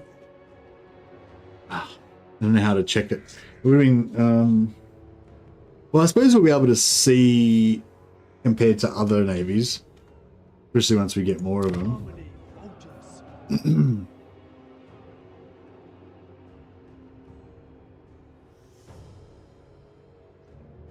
Yeah, it's kind of cool. Like now we've got 7, 8 points as well. We can kind of just keep beating them back and get more and more commercial districts. Shaper of the 8 winds. Yeah, it's always, I always get myself into mental knots trying to figure out the best ways to do the stone and steel. Because like at first you think, oh yeah, I'll get 4 over here and create a commercial district, and then I'll put 4 over there, and then I'll create a fortress, and then that'll put 4 over here, and I'll create it, you know. But if you put 4 over there, it takes ages to get 4 of them regenerated. But if you've got like 6, then no. Yeah, I lost it again. You need like an abacus to work it out. Alchemist ready.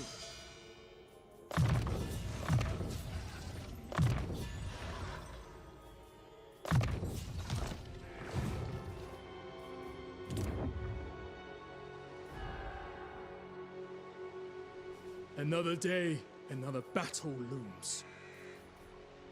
Yeah, we need to conquer the rest of this stuff. I wonder if This guy could do it. Natural authority. She's not like totally useless. She could take over some stuff. We'll give her an assistant lord as well to help out. Maybe someone with a bit of beef. Celestial Gender.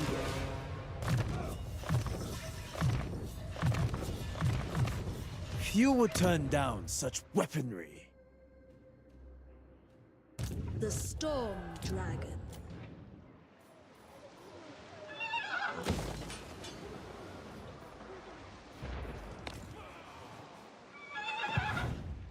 Can't sell it to this guy, can I? I bid you welcome, traveler. What would you wish to discuss? No. Yeah, there's no way we can sell. At your service. I despise you and all that you stand for. Speak. 51. 3, yeah, crap.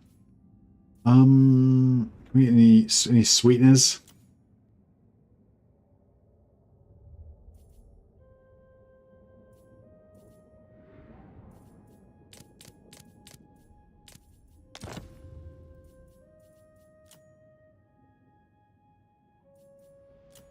It helped a bit, eh?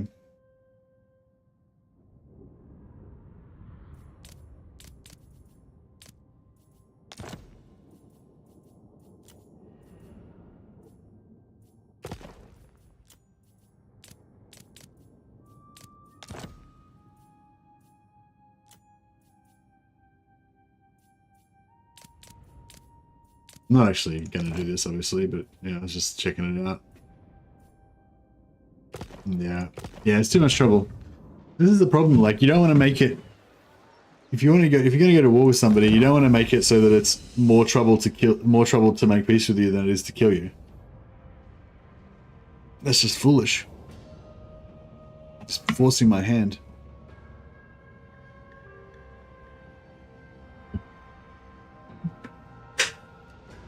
Oh yeah, Mrs. Mercy was watching a movie last night called The Ides of March. I don't know if anyone's seen that. It's about a guy, like a young guy, that's running a presidential campaign in America. And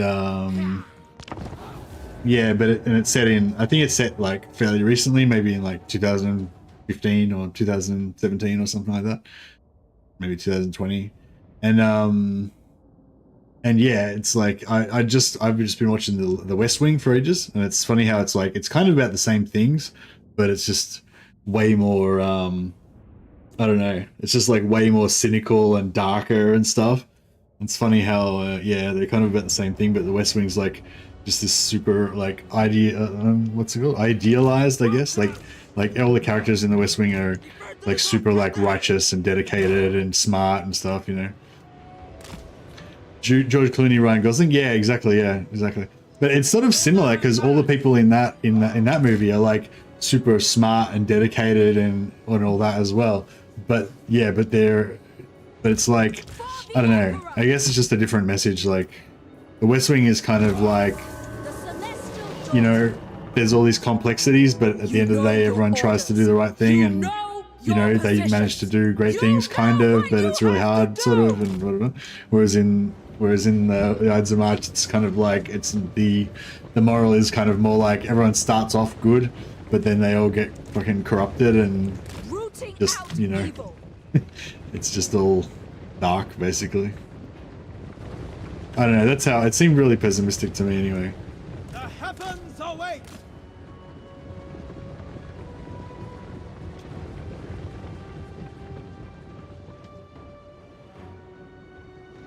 Never conquered!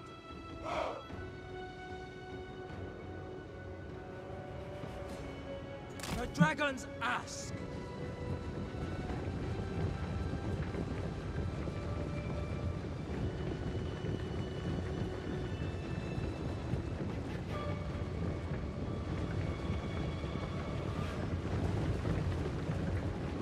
Check with the new lord. What do you mean? Oh, to see if they've got the movement. Yeah, no, I think what I should have done was I should have checked the movement before to see what the total amount of, you know, movement points was, and then see if the, you know, total movement points went up. Sent by Caravan. But I didn't. Power corrupts and absolute power corrupts absolutely. Yeah, it's pretty good one. For the defense. Mistress of storms. The storm gathers. Acceptable. March for the Emperor. It's funny how like it was actually a bit of an interesting one though in that one, because it was in the Ides of March, because it's like it's sort of like I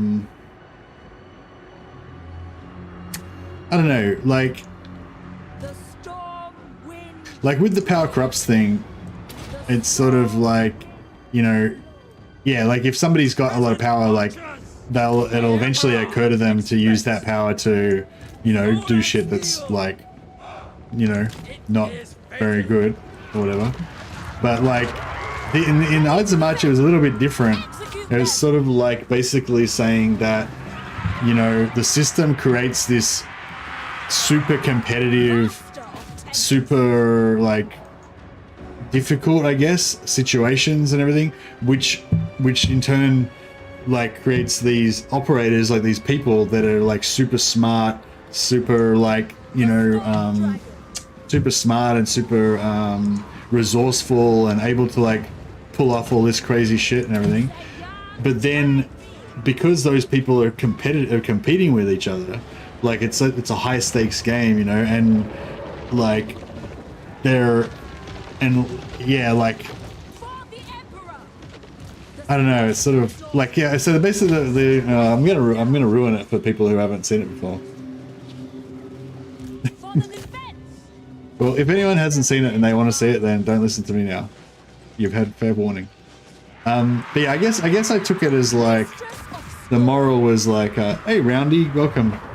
I guess I took it as like, yeah, basically people start off being really committed to these causes and whatever, and the best of the best kind of become, like, get involved in it and stuff, but then like there's so much pressure and competition and people trying to like get ahead and everything, and that's kind of what the game is.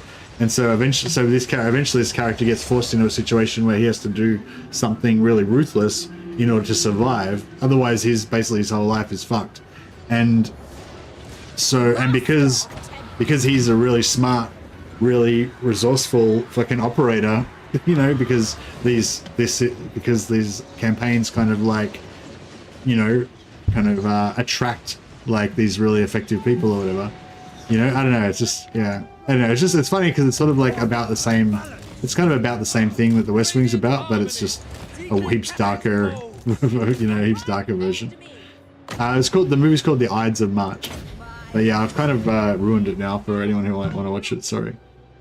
The best of the best aren't in politics. No, that's right. The best of the best are making mobile phone apps, because that's where the money is. The best of the best are making mobile phone fucking gambling games to try and take money off of people who are vulnerable people.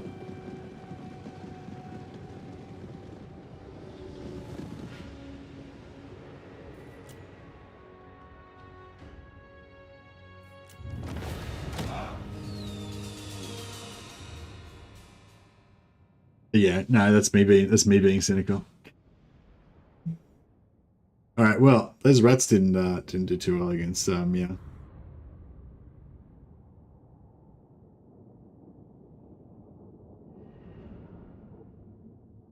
But yeah, I feel like with fiction, I kind of go on a bit of a cycle. Like, yeah, when I like, yeah, I noticed I basically with 40k. I noticed it with 40k. I get into 40k when I want everything to be just super dark and bleak and brutal, and then I kind of rotate back to like heroic fantasy when I want everything to be like, you know, heroes rise above kind of thing, and then like I rotate back around to like ultra grimdark when I want everything to be hopeless and brutal. The evil must be kept in mind. Do you want an Empire Captain? I think we do want an Empire Captain, yes. But yeah, I feel like I'm a bit like that with all fiction, you know, like then. We must never become That's weird. Check out how they didn't attack. They're just gathering their forces. They well might they be scared. What this check this, oh yeah, they're going from both ends. They're attacking me from everywhere. This is pretty crazy. Beyond They're not at war with them, but it'll block them from moving, so it gives us an extra turn there.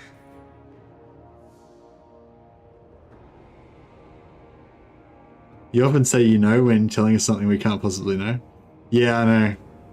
It's a verbal tick. Sorry, Willsful. Gate Master. Gate Master. Awaiting orders. I can smash them, but I can't smash them in two places at once. I guess we could bring the Iron Dragon. I was going to send the Iron Dragon down here to cause some trouble in Lustria, but I think we're going to need him to come over here and sort out some elves. Gotta go and sort out some elves. The Celestial Blacksmith. Raise anchor. The Desert Alchemist. Find the breeze. Dragon-blooded Shogungan. Unfurl the sail. It shall be effortless. We sail. Astromancer of Grand Cathay. Dragon-blooded Shogungan.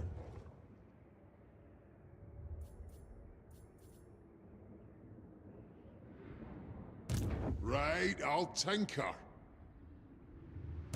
Alrighty then. Might send Satang. The waves are the domain of my sister, Yin Yin. Yin Yin. Who the fuck's Yin Yin? Whatever. Shogungan Lord reporting. So we'll give him an Astromancer. The sea lanes carry our trade and feed our... I feel like he should be tough enough to deal with it by himself, but I feel like he just kind of isn't. So he needs some gate masters. He needs some gate guards. He needs Kriegshun gate guardsmen to. But yeah. So we only need 5 altogether. So it's 1, 2, 3, 4, 5. So we don't need these other 3 green doggies. We don't really need him. Alright, that should be fine. What's this all about? I cannot rewrite just an average army. Alright, I reckon that'll be fine. Master of the meteor winds. 3 gate guard. Plus there you get another one here. City defender. What levels? Jade Dragon. She's level 16, alright. Commander of Cathay's defense. She can go and join Iron Dragon. Hunting for reagents. Dragon.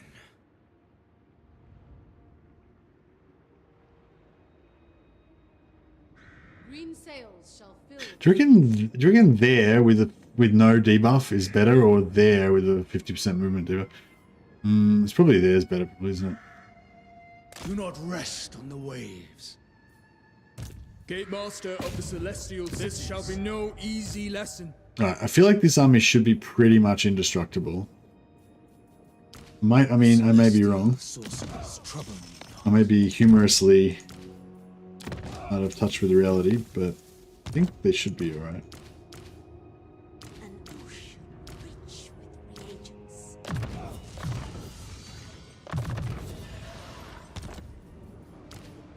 Tyrion is a bit of a ball ache though, isn't he?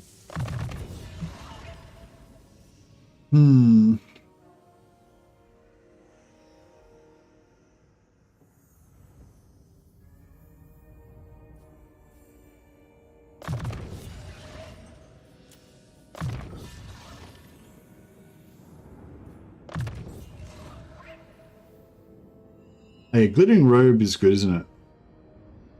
Oh no, it's just armor. I mean, it's still good, but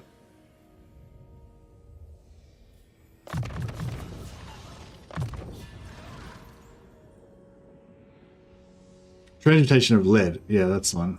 It's expensive though.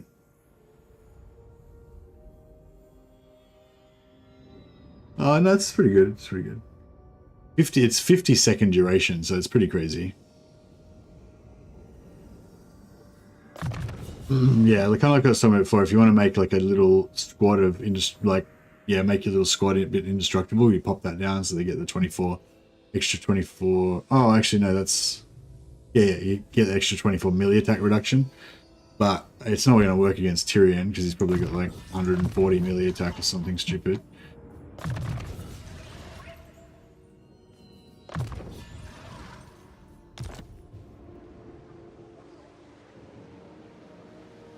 We don't talk about the special building in Hexuadal, Georgie. Mistakes were made. There was an accident at the astromancy plant. I'm working my way towards building it again. Somebody forgot about the lizard men. The storm dragon. So what she needs 3 more mastery of the elemental winds guys. I stand apart. No, it's alright. I'll build another one. Don't worry. We'll get there. Alright, I guess I better take that just so that I can sell it to somebody. Dragon. Especially if we're going to start running a massive deficit. I'm going to need to do some more. Oh, is that Marathi? Oh shit, she's back.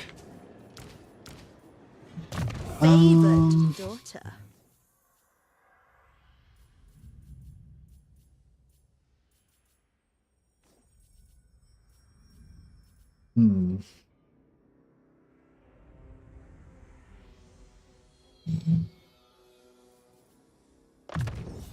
The Bastion's defense requires it.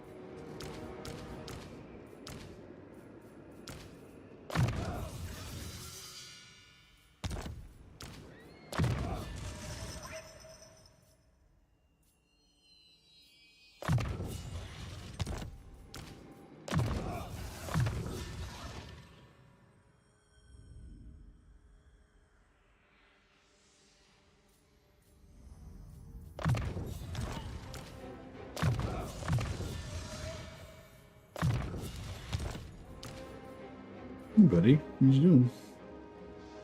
Coming to visit?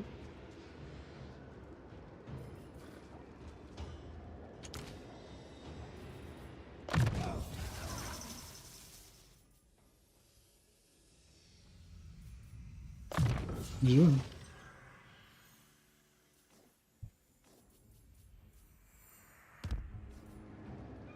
Ready to defend. The majestic defender.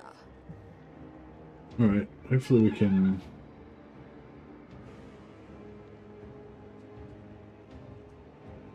Miao Ying, suffer the tempest! Oh, I just got this chariot again. Yeah, that was pretty painful last time. Give it another shot. The front fell off. Yeah, that's pretty much it. There was a bit of a... There was an overheating in the astromancy reactor and a bit of a meltdown occurred.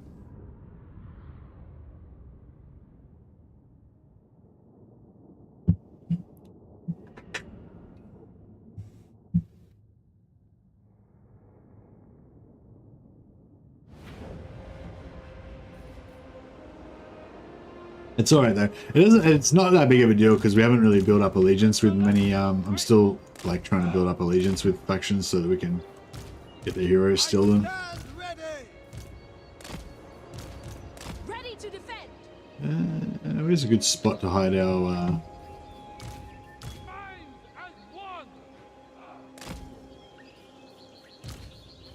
Archers! I hear the heaven.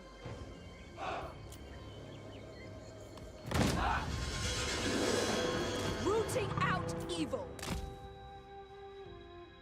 Yeah, we kind of want to not be too close to them, but we don't want to be too far away either. I wonder who would win in a fight between Marathi and what's the name if they were in the air. Yeah, I'd probably win. No, yes.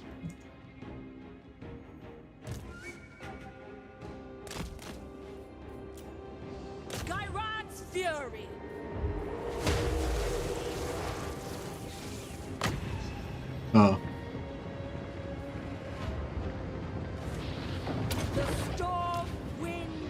I'm not feeling super good about it.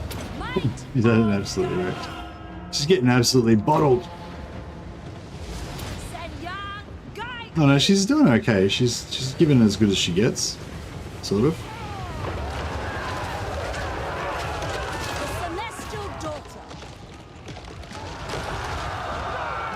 Marthy's got regen as well, doesn't she? Yeah. We might need to bring in some assistance.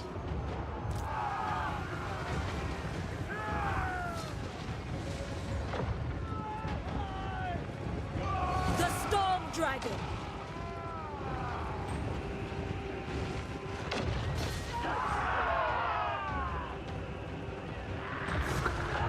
Alright, so I'm glad you're having fun anyway. The storm unleashed. The storm wind blows. Our strength is waning.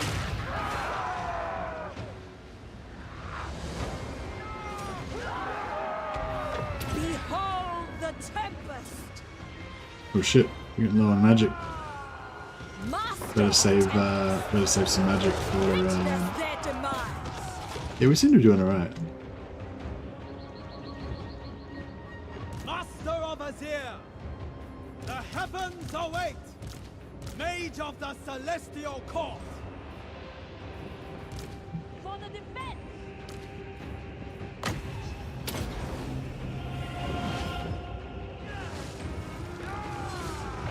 Oh shit. Ready to defend. Taking some hits. Oh, Marathi's getting smashed as well. The Celestial Daughter. Might just chuck a quick Stand ready. Sent by Shenyang. Repositioning! Strike them down. It must be done. Execute them. Mistress of Storms. My test begins. The Storm Dragon. For the Emperor. Yeah, she's doing alright. Stone and steel. Didn't quite move them quick enough. Astromancer repositioning. My path is known. I will go. There is a way. Hit her? Really, it's only another hit or two.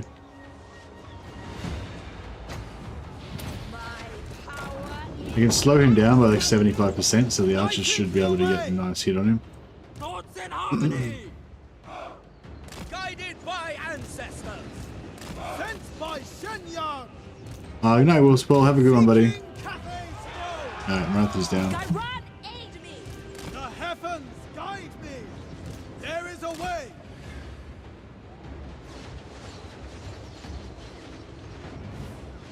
The Celestial Faithful. Bringing harmony. Peasant archers! Move in formation! I stand ready. Kyron's fury. Alright, see if these wizards can try and take on this My mind is ready. chariot. The storm wind blows. Master I of think they're doing okay. The storm unleashed. Never conquers! The heavens await. Fury of Singapore. The storm. That should put a spoke in their wagon. Get some talons.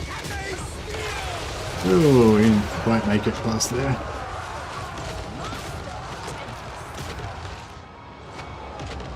Archers seeking Cathay's foes. Marching as one. Mage of the Celestial Court.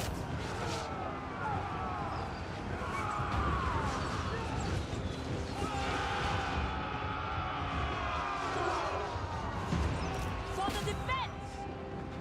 My test. Get on. Come on. These guys are regiments are renowned, so I'm not too worried if they tank the damage and get them back in 10 turns. Celestial Sorcerer. Oof.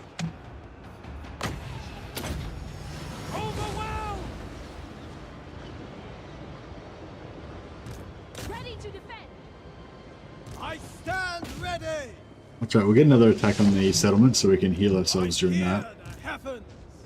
My mind is ready.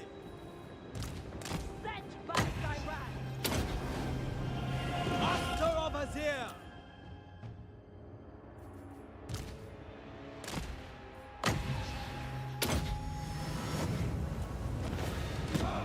Sorted. Yeah, I never really got into Three Kingdoms. Hey, I probably should try to because I guess it's like the next best thing to Warhammer in terms of modernity. But yeah, I don't know. I'm so nostalgic for like Medieval 2 and like Rome and yeah, even Attila a little bit as well. And yeah, so it's just like, yeah, if I play anything other than Warhammer, it's like, oh, it's not Warhammer. And if it's not Rome or Medieval, then it's like it hasn't got the nostalgia either. So I feel like it's a bit, yeah, Three Kingdoms is a bit caught. There's Pharaoh. Oh yeah, true. I guess Pharaoh is the most recent one. Yeah, I probably should give Pharaoh a go, shouldn't I? I haven't really given it a go. I play it like they gave me like a preview build like a month or two before it came out. And I played it for like 20 minutes and it just didn't really, you know, that was just the battles mode though, not the campaign. And the battles just, I don't know, didn't really excite me or anything. But I haven't actually played the campaign.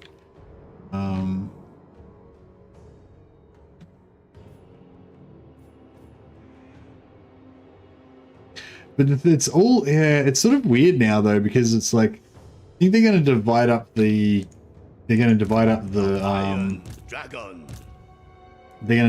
creator things. Well, I don't know, there's no creator program at the moment, but I think they said that when they if and when they do set up the creator program again, it's going to be divided up into different games. So it's sort of, I don't know how it's going to work, but like before it was like, if you wanted a game, you could just be like, hey, I wouldn't mind trying out this game. Can you give it to me and I'll check it out, and if I like it, maybe I can make some content, you know? So it's sort of like a, I don't know what you would call it, but it's like, you know, like they'll give the content creator the game for free, and then because if they like it, then you'll make some content and it's free advertising for them, right? Well, it's, you know, cheap advertising, because I assume it costs them almost nothing to give you a copy of the game. But now it's like, because the different because they're going to have like a different creator program for each game, I believe is how they're going to work it.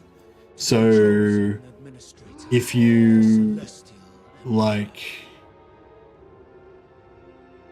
so yeah, I don't know, I'm just not sure how it's going to work basically. But like, I don't really want to commit to anything with Pharaoh or some other game, you know, like basically those are the conditions. It'll be like, hey, can I have a copy of your game? If I like it, then I'll make some content for it. And if I don't, then I won't, obviously, you know, that's pretty much like, you know, and pretty much every time I've gotten a game from somebody for free, especially if I've asked for it like that, I've always made an effort to actually make some content, even if I didn't really feel like playing it that much, you know. But there's been some where people have given me the game up like without me asking for it, and then I tried it out and I didn't like it, and I didn't feel like I had any, you know, I didn't feel like I needed to make any content for it because I never asked for it in the first place. But yeah, but if I sort of ask for it, then I'll try to, at least out of politeness, at least make a little, you know, do one stream of it or something. But yeah, but like, yeah, do you know what I mean? I don't really want to commit to anything if I don't know whether I like it or not.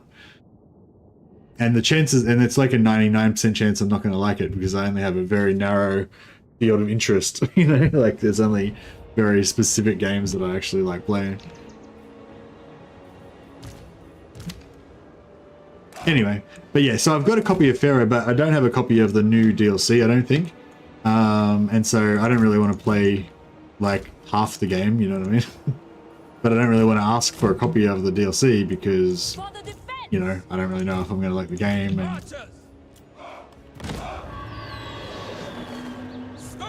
I don't want to feel like I have to make some content for it.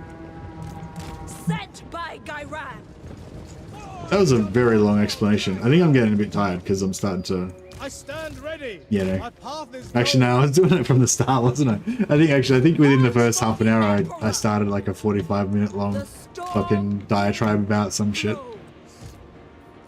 It's just the way I roll.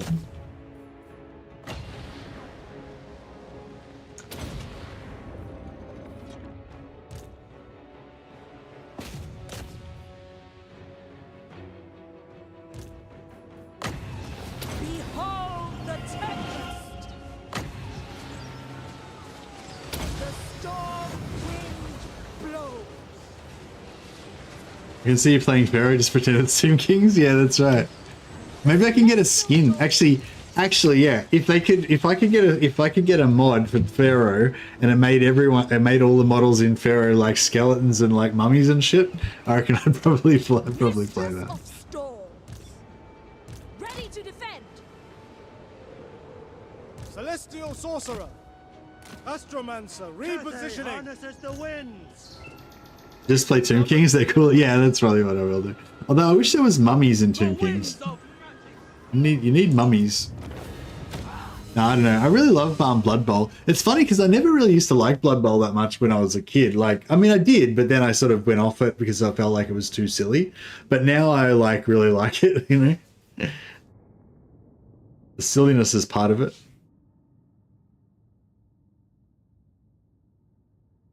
Well, yeah. So like, I guess I liked it, but then I got embarrassed, or not embarrassed, but I don't know. I guess my taste just went a bit darker or whatever, and now it's cycled back around again.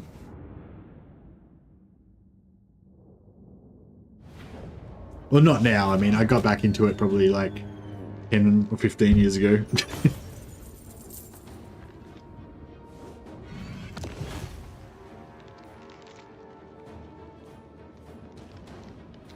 So it wasn't super recent.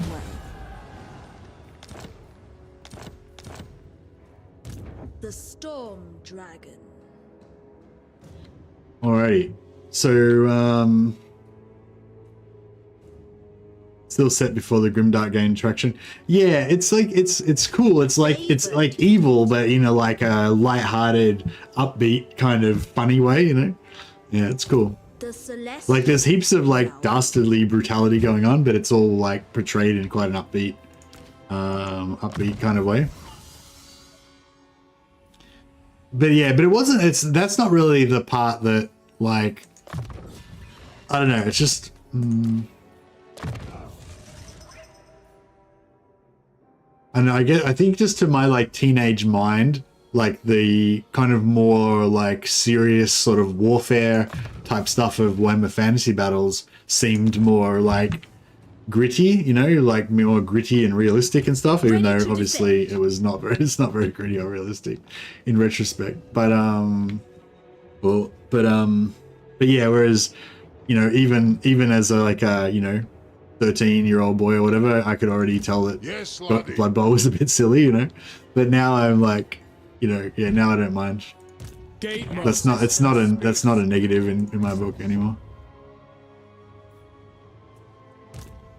Yeah, so I think this army. So I was going to send them up here to get started ASAP on wiping them out.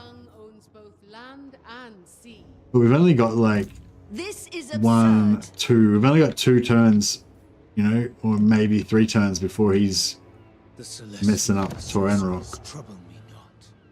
And we can't really have that.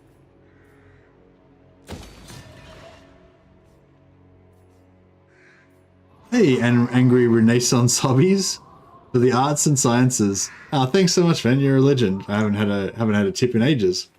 Much appreciated. I will name one of my angry Cathayan warriors after you. Shugengan Lord report. I don't think I can rename him, can I? No. Who shall we give to you? The Iron Dragon. Astromancer of Grand Here we go. Cathay.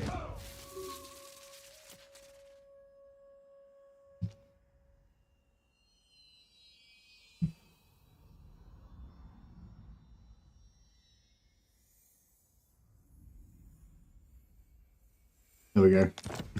Angry Ren Ayasa. That shall be his. That shall be your avatar in my game. So you can die gloriously for the greater good. Does anyone else think of Cathay as the Tau?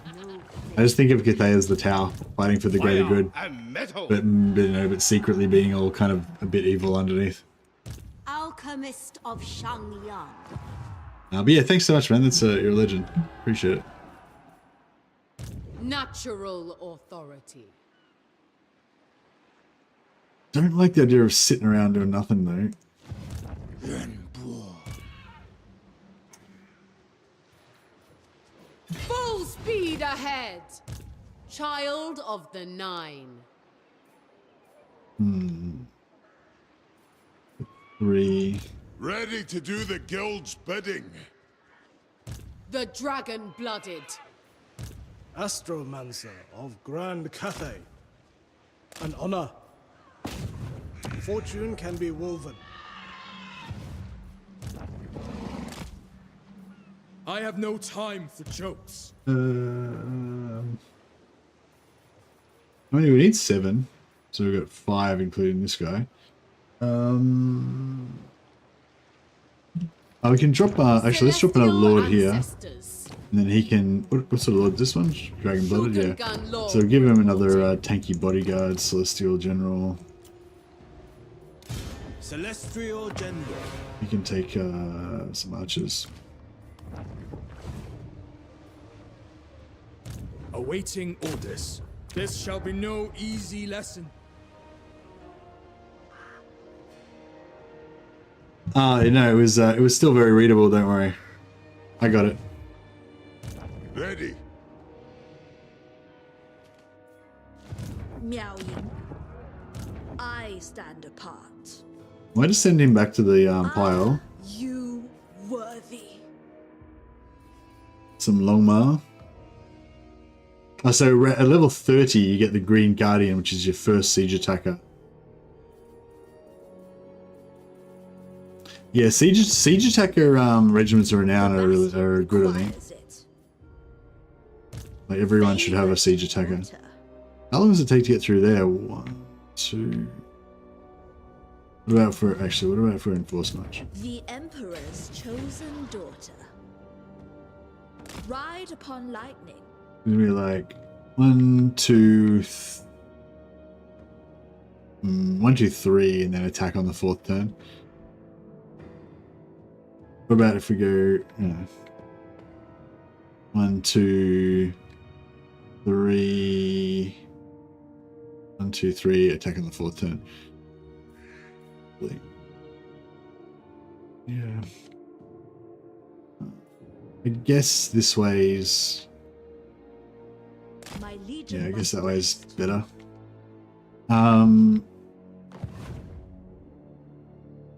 She already military. She already military ally.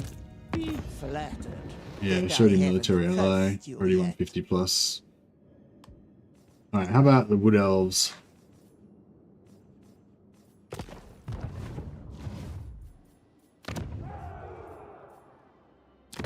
She is dawn and I am dusk. Either can unmake you in an instant. How come? Oh, she's at war with. Okay, they're at war with the Daughters of the Forest, so we can't make an alliance with them. Wonder if those undead dudes can we can trade with these guys.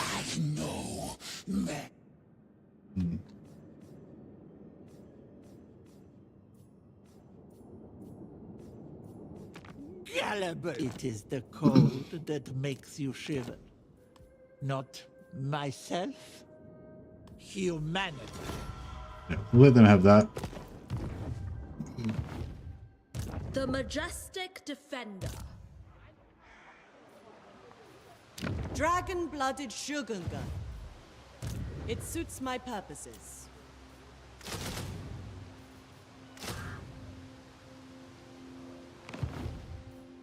Lord of Yin. Yeah, I should probably pop tax collector.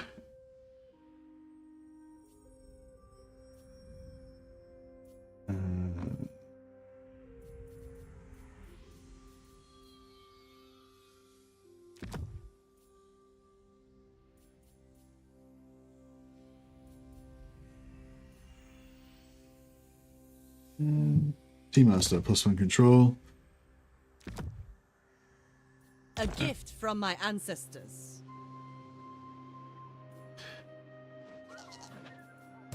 Attention. And this guy. General. Yes, he can't, like, take that by himself, can he? It's like a Chad. If I switched him out for a dragon-blooded sugar gun, she probably could take that out. Got a decent amount of winds of magic. Marching to war.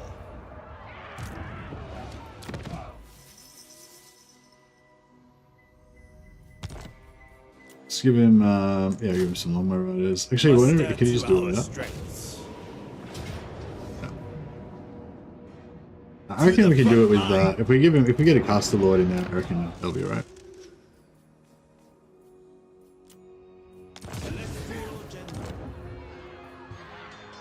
What do we got? No. Yeah, that might work. Level 7. What else we got now? No. Yeah, that'll work.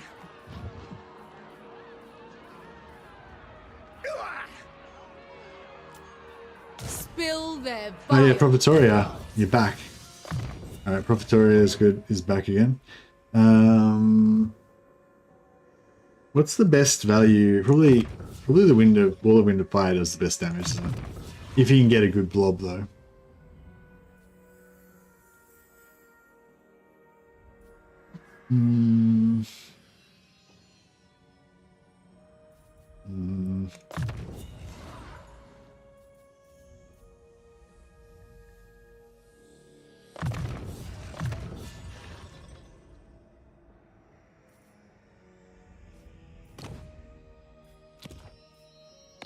Give her a warhorse.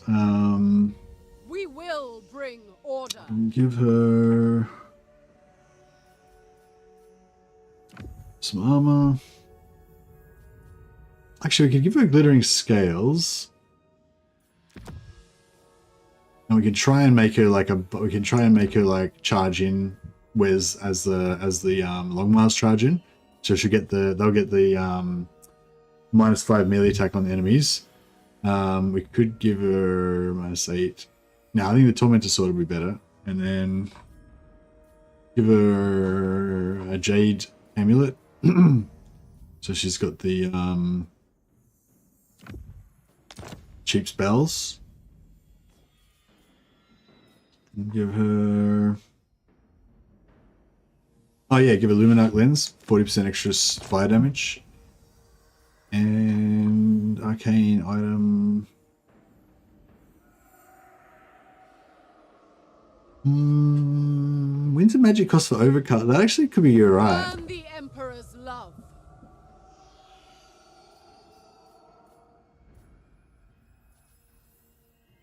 Oh, actually, we'll just give her the I'll just give her the regeneration weapon.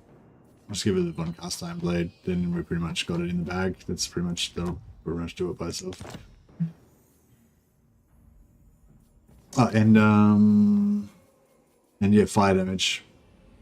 Because we got the fire weakness and the fire damage. A gift from my ancestors. Alright, now we got this.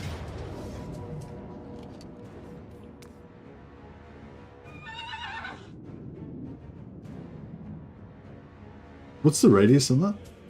35 meter radius.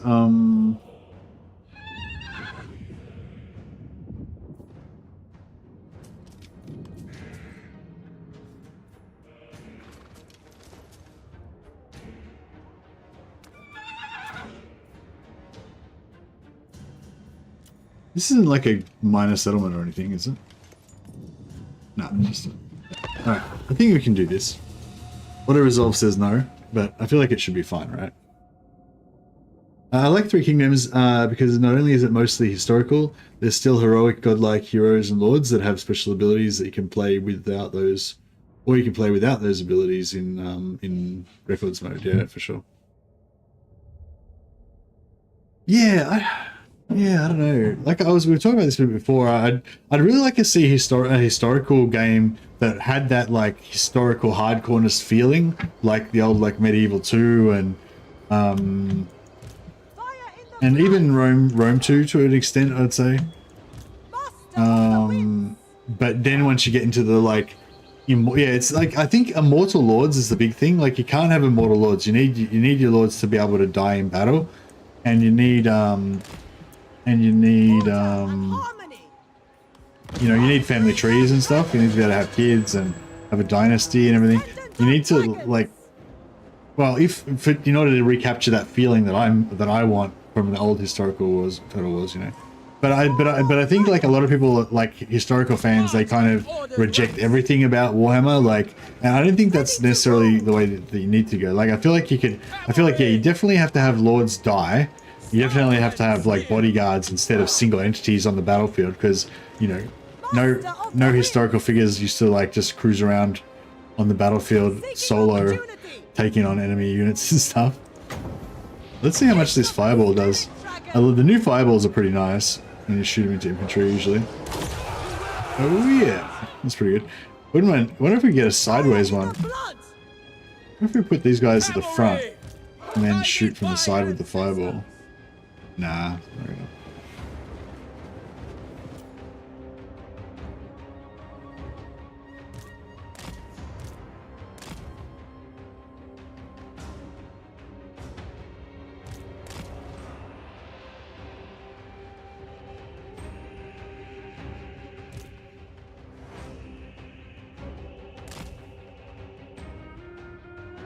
I reckon we could get one through there. Maybe. Oh, yeah. Oh, I thought it was going to penetrate there. Oh, bro. Move. Shit, that was a bit of a fuck up.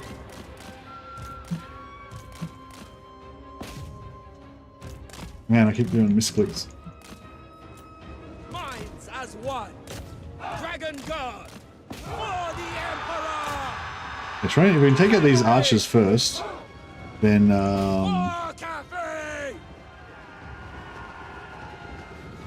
Defenders of Cathay. then I think the rest should be pretty straightforward.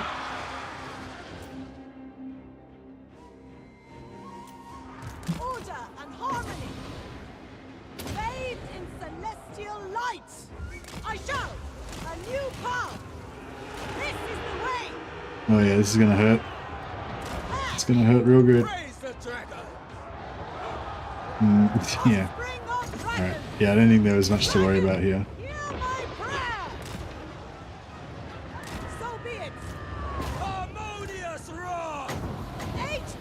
One good fireball. It's uphill. They're pretty good.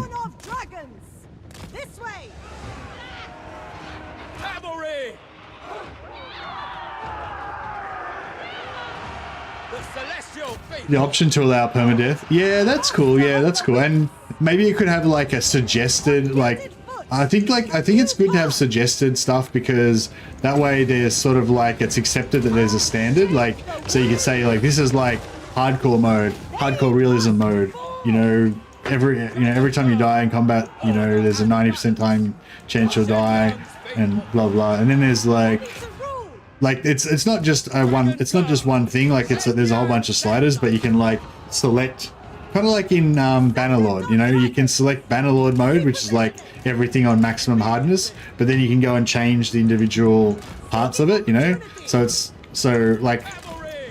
the reason why I say that, it's probably not really important to other people, but the reason why I say that is because, like, as a streamer and also just as a member of the community, like, it's heaps easier to talk about modes, like, as in, like, if you say, oh, I'm playing on hard mode and it's like this or whatever, then everyone instantly knows what you mean.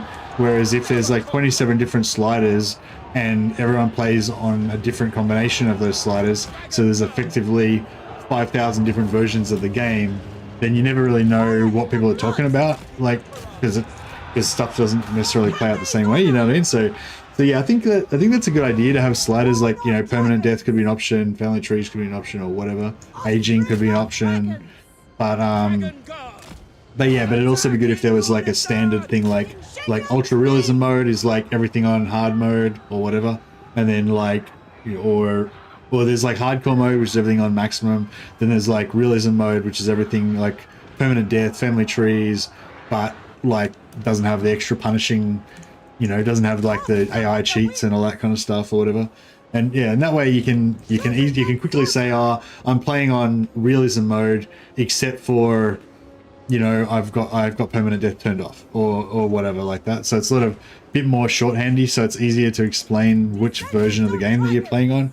And also, from my point of view as well, it's easier to identify, you know, what the most popular version of the game is as well. Stone and steel, born of dragons. Cavalry, it pleases the dragon. But it's not just those things. Like it's also like, yeah, it's also like the power level of the individual lords. So assuming you do have permanent death, and hey hoods, yeah, I don't really need to kill these dudes, do I? I was just using it as an opportunity to rant on about shit. Assuming you do have permanent death and you do have bodyguards and stuff, so it's sort of, you know, your lords aren't just superheroes and shit like that, then like some people still want the lords to have like magical kind of abilities, like cooldowns they can blow, you know. And a lot of like historical fans will say, oh, I don't want to see any of that shit because that's all like all that magic spells and fucking healing powers and all that crap. Don't want any of that sort of stuff.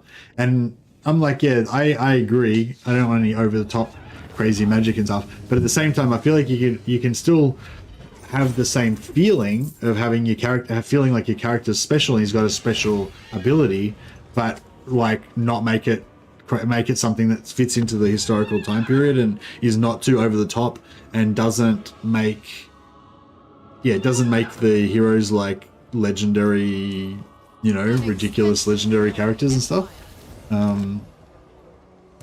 Shogungan Lord reporting.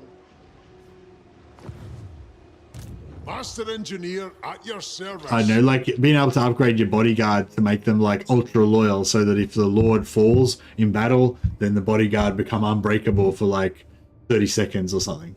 Yeah, no, exactly. No one should be like, that's not what I'm talking about. Yeah, no one should be stronger than a dragon for sure.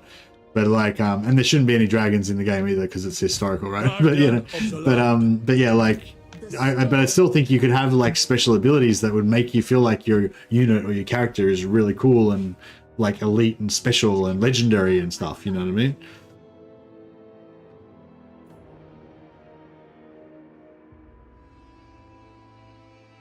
You hate Death of Old Age? Yeah, I hate Death of Old Age as well, but I like aging though. I just like to have slow aging because like I used to play Medieval 2 with four turns per year. So it would take like forever for your characters to get old, but it would also take forever for your young kids to grow up. So it was a bit of a choice that your choice that you're going to play like an epically long campaign, you know, whenever you engage in that 4 turns per year campaign. I wasn't sure that I was ready to click enter. I just clicked it without thinking about it. Damn. Earn the Emperor's boundless love. To arms in Sen Yang's name. But yeah, like I can think of a number of cool abilities that would make me like super attached to a unit or super attached to a character, but wouldn't be too outlandish, you know? Not sure there's enough bloodlines in Warhammer to allow us to... No, I'm not talking about Warhammer. I'm talking about like the next historical Total War and how some players are going to want it to be really hardcore historical with no hint of anything like Warhammer in it. But Creative Assembly is probably going to think, oh, Warhammer's really successful, so we should make the next historical Total War, you know, exactly like Warhammer. And yeah, I don't think you need to like go either, you know.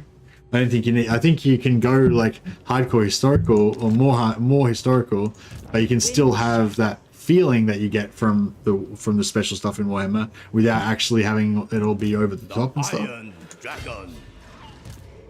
Maybe yeah, like I don't know. Like for those of you who remember Medieval 2, like when I'd get a character with a special trait in Warhammer 2, like I would value that guy. Like even if it was just, I don't know. Well, this is a really bad example because I didn't value this one at all. But you would, if you hung out in a port city or a city with a tavern, and you would just idle in there for a couple of turns, there was a chance that your character would get the drunkard trait, and the drunkard trait would make it like, I can't remember exactly what it did, but maybe it would make your army a bit more expensive because you're like inefficient or something. But it would make you like more brave in combat or something, you know, whatever.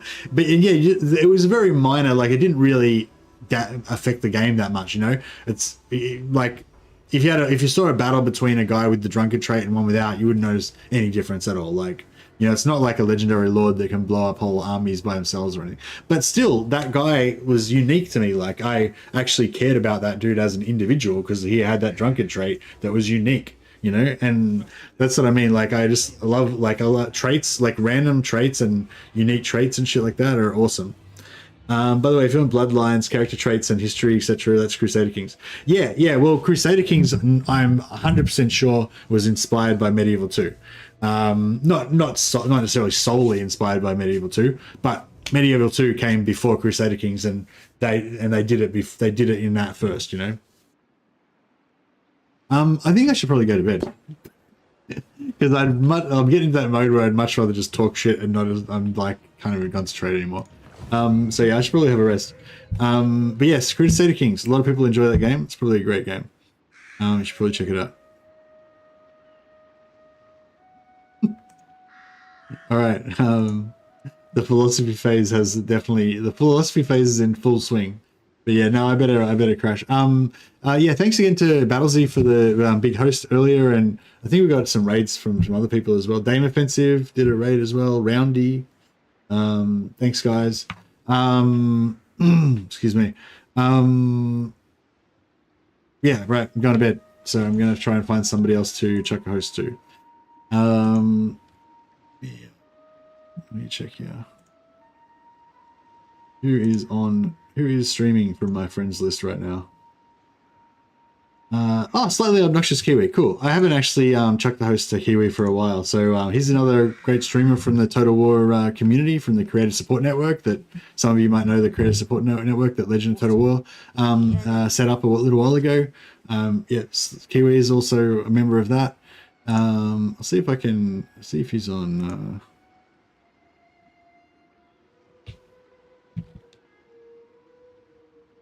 Yeah, nice. He's on Twitch as well, so I'll rate him on Twitch as well. All right, guys. Yeah, go and check out Slightly Obnoxious Kiwi, and I will see you soon. I'm probably gonna have a day off sometime soon. I don't know if it'll be tomorrow, but you know, if I'm not here, then you'll know it's because I'm having a day off. All right, guys. I'll catch you next time. See ya.